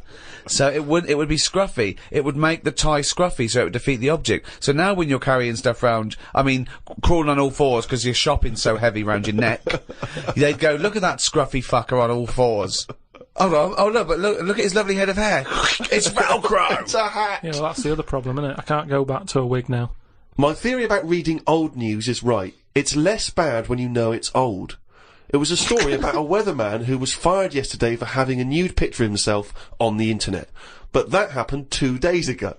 He's probably got another job by now. So old news isn't as shocking. Well, old news isn't news though, is it? It's olds. What are you doing? Just reading the olds? No, but what I mean is, if someone... Stick the video on of, last week's news, I just want to catch up on the olds. Yeah, but then it's still news. News is something that you don't know, isn't it? If someone tells Well, that's you everything to you. That's information, Carl, not news. Yeah. But news is information. No, And the key with news is the word new. No, I don't think it is it? It's just information, but they tell you at 10 o'clock at night. It's like, what information's gone on? Bong. Here's some information. Yeah, that you didn't know before, because you couldn't have, because it only happened today. Bong. Yeah, but never mind that. I'll tell you in a couple of days. It doesn't matter as long as you get the same info. Bong. Yeah, we can't call it news, though, because it's misleading. We'd get done. It's called olds. Bong. Yeah, but listen to me theory. What I'm saying is that if someone in your family, you know, I don't want, it's Christmas and that, I don't want to bring the tone down, but someone dies in your family. Now, say if you're away on holiday, and they don't call you because they don't want to ruin your holiday, and you come home, and they go, Uncle Frank's dead, and you go, oh, when did that happen? And they go, 2 weeks ago. Now, because everyone else has got over it, it's not as bad for you. Because part of bad news is the way everyone's walking around moping, going, oh, have you heard the news? Frank's dead. But because everyone's got over it, time is a healer. That's what I mean about old news. It's better than new news. But according to you, the only news that really matters is stuff that affects you. So it doesn't matter when you, there was an earthquake, when was it? Yesterday. Phew, that's alright then. Often the aftermath is worse than the actual event. 2, you only care about things that actually happen to you. So the doctor goes, you got a kidney stone. Oh, when did this happen? 2 weeks ago. Oh, that's alright then. Doesn't make sense. No, but the world is... You're not upset about dead Uncle Frank just because other people are upset. You'd be upset personally. Would it make any difference when they told you? Yeah, but it is everyone else's emotions that make it worse, I think. Knocking around people who are miserable. What about warnings? What about when they do things like smog warnings, or, you know, there may be a... I don't like it on the news when they sort of say, news just in. I think, oh, what's this? You think, oh, what's going on? But it might be useful to know it. Important information. No, it just makes you panic. What? Yeah, but sometimes knowing stuff keeps you alive. Yeah, I don't know if I like it. It's sirens, you see, I don't like sirens, do I? I've said to you, I think it's a scary noise. Well, it's meant to be, so you get out of the way. No, it's not meant to be. It's a sign to get out of the way. I'd prefer it if it... Like I said... Hiya! Could you just move out of the way it can be anything, as long as we know... It can be a chicken noise, but as long as you know that's chicken not gonna noise... freak people out. No, but it sort of make you smile, but you'd go, oh, best get out of the way. You're cycling along and you hear what sounds like a giant chicken behind you? And you smile, because you know that even though someone is burning to death, there's something clucking in my way. Do-do-do-do, whack! Do-do-do-do, whack! Oh, that's probably a guy having a heart attack. Going to my mum and dad's today. I'll cut to the chase, Rick. They basically, we got about 4 pages while they drive to his mum and dad's. Oh, but Jesus I'll skip Christ. past that because it takes fucking forever. Got there, mum and dad, his mum made him some dinner. The old woman next door, brackets, whose man was a witch, just pop that in brackets. Just pop that in brackets. I think we've discussed that before, actually, the old woman whose mum was a witch. Whose man was a witch. Yeah. Oh. The old woman next door has been worrying because she keeps seeing adverts on the telly about changing to digital TV. She's saying she doesn't want wires drilled into her walls because they'll make a mess. Me dad told her that it doesn't matter because it'll probably won't happen until 2012 and she'll be dead by then. He didn't say that to her, though, did No, he? he did. They've got, you know, she's old. It doesn't. She knows she's going to die. I mean, it's something we've all got in common. And he's right, isn't he? Why is she worrying about it? Maybe that's sorted it out. Put it into perspective for her. You will be dead when this happens. Don't be worrying about it.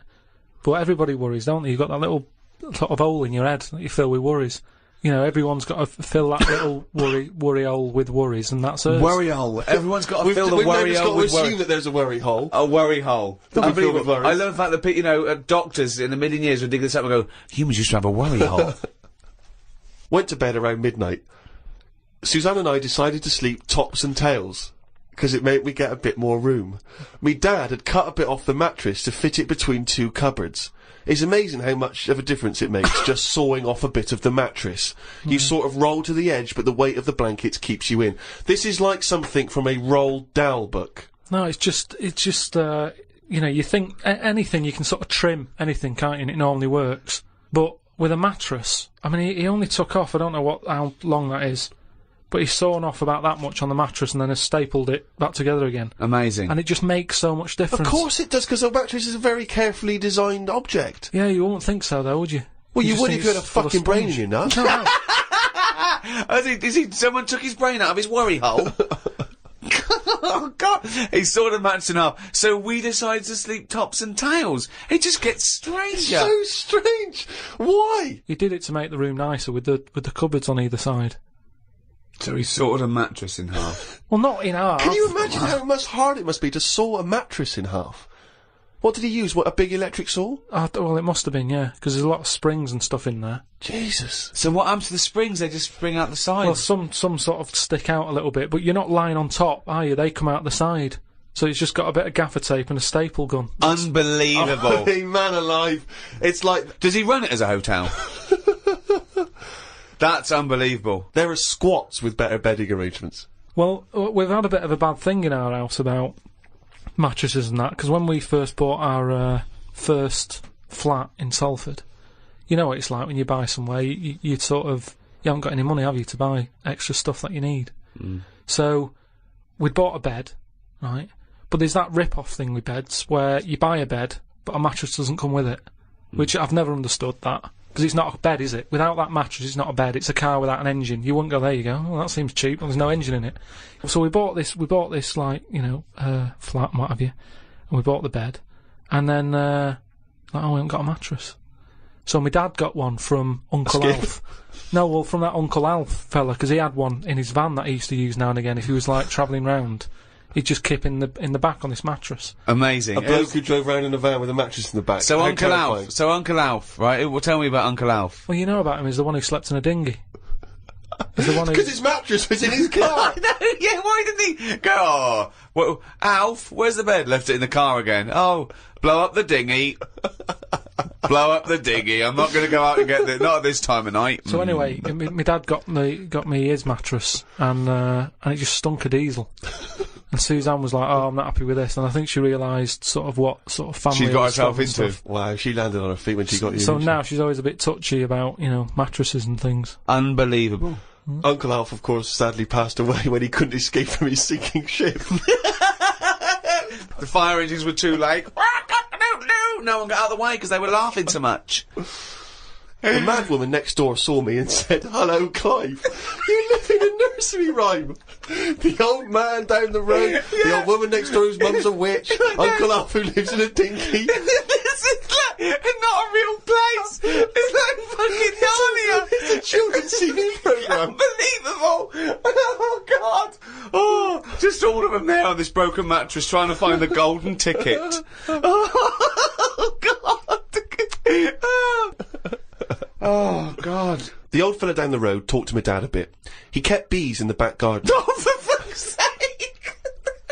Here comes the bee man. His Yorkie dog was knocking about when he was messing with them, and it ended up getting stung 150 times. Oh, little bastard. What is he doing? It's not dead. said, but it cost a lot to get all the stings out. I don't know why people keep dangerous pets and insects. The amount of gear he had to wear to play with them is barmy. I don't think he's playing with the bees. He's not playing with them, is he? Well, what is he doing then? Well, I don't know, but I think you should get the dog the same protection. Yeah, but that's just it, isn't it? It's like, you can't mix your pets. If you've got a snake, you don't have a mouse. Do you know what I mean? They don't get on. And it's the same with them. Don't have bees. I can't imagine one bit of enjoyment. The only thing he does is the honey. And it's like, well, how much is that to buy? It's not worth messing about wearing a big white suit just to get some honey. There's a shop down the road. Bees are kept for a very good reason, aren't they? What? For honey. Yeah, no, but like I say, you can buy honey for next to nothing. Where do you think... What do you mean? But where does the honey come from that you buy? Yeah, from some proper bee farm. Let them do it. All he's doing, he's not making loads of pots of honey. He's looking after himself. And the thing with honey is, it doesn't go off either. No, it doesn't, no. So get 10 bees... Yeah. Get the honey made, kick them out. but you eat the honey, that's the point. Yeah, I know, but It doesn't. You can't eat it and then it's still there in the jar. It's not magical. Maybe in your world, no. Uncle Fred had that never-ending jar of honey. But how much honey do you eat? What I'm saying is, it's one of them things in it that you buy, and you can move into a new house, buy some honey, and when you leave that house, that honey's still in the cupboard. You don't eat that much of it. So get 10 bees, get your honey's worth. 10 bees! Imagine keeping 10 bees! Well, just get them to do the graft. If you got loads of bees, they're not all pulling the weight, are they? Because they'll go, well, I'm not doing any, because I'll leave it to the others. No! Whereas if you've got 10 bees, you know that none of them are pulling the weight if there's no honey. That's what I'm saying. No, it's not a workhouse. Bees don't knock around saying, I got a bad back. Anyway, back to this reading from the twits. The news covered a story about a fish that knocked about 400 million years ago. It was 33 feet long and had a jaw strong enough to eat a shark in one go. All the dangerous stuff seems to die out, and yet things that you think wouldn't stand a chance, like worms, are still here, yet they have no legs or eyes. I saw a future human in the news article the other month about the future woman. She had 3 breasts. They looked alright. Well, no, that's not. I can't see how that's going to ever evolve. No, well, they say about how, about evolving and that. I read that, there's going to be ugly people. People are starting to go ugly. Yeah, they're still going to have bilateral symmetry, I imagine. I don't know what that means, but I'll tell you now, right? They're talking about, like, people who are just like, you know, you look at them and you go, oh, look at the state of that, right? And it'll get to a point when we're all so ugly that no one will have it away, and we're just going to die out. Well, that's not true either. That's not true either. That is the biggest worry. Well, no, so... That's the world's biggest worry. So as we evolve and we change, our mindset doesn't change. We're still going, I wish we looked like they did 1,000,000 years ago. I don't fancy anything.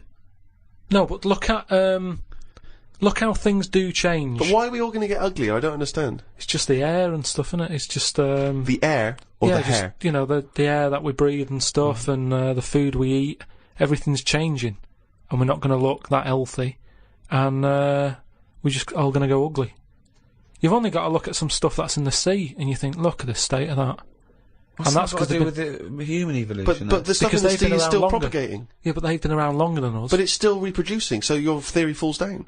But they're deep down, aren't they, in the dark, so they probably can't see what they're having it away with. If they were up on the outside, they'd have died out ages ago. Why? Because they wouldn't fancy the other stonefish or yeah, because they're really odd-looking. I can't remember the name. I think it was a viper something. It was just a head.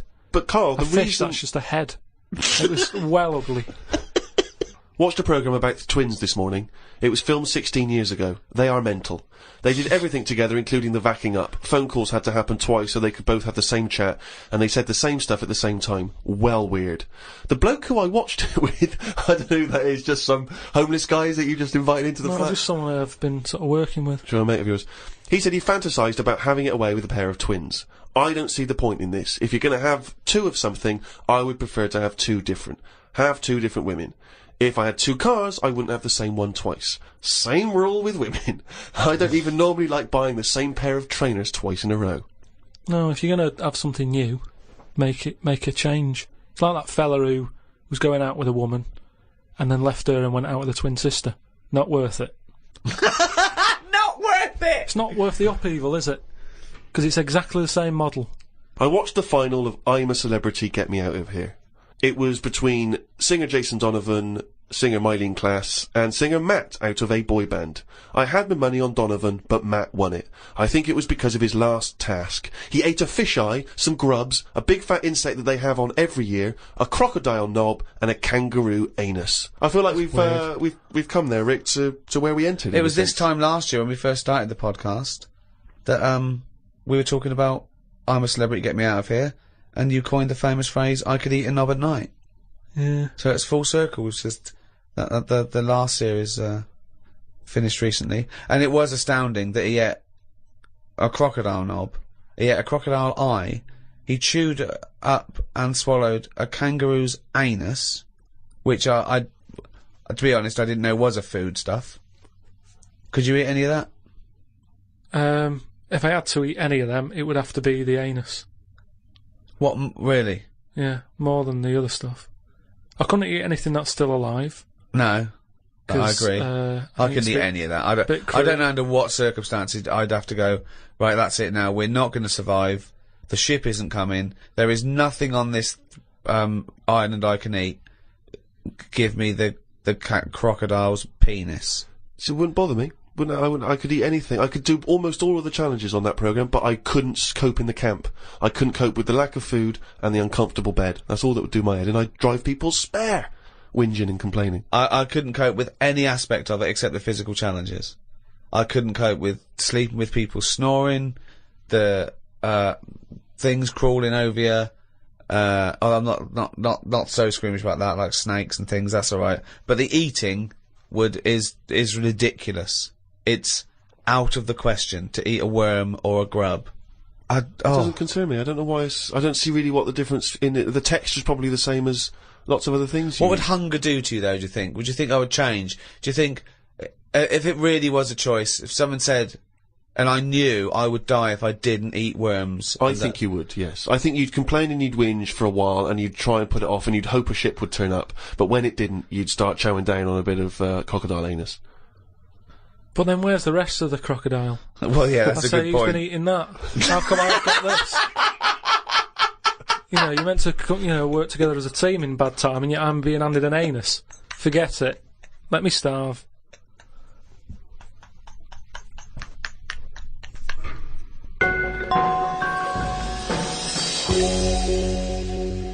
Well, thanks for listening. That was the Christmas podcast.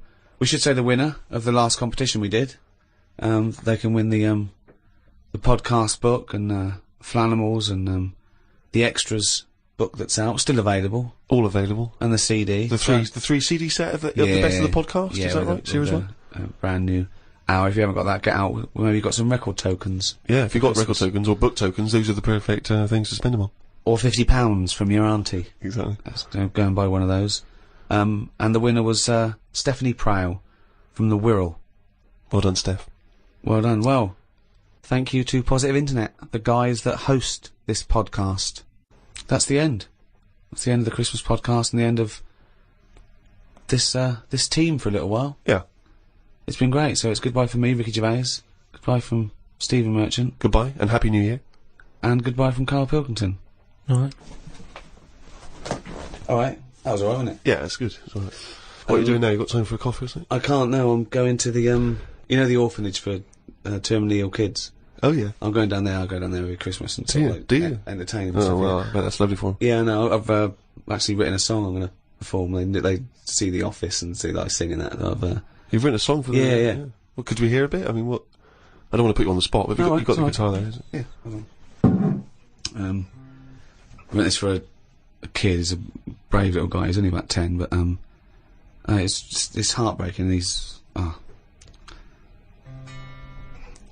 Don't cry, it's Christmas. Santa's coming soon. For everyone. Yeah, I would ask you now to not play that song. Oh no, too late now. They expect me. But I'm not sure it's going to be as well received as you perhaps hope. I think that's better than any gift, and I don't really want to give gifts because they're expensive. So. Sure.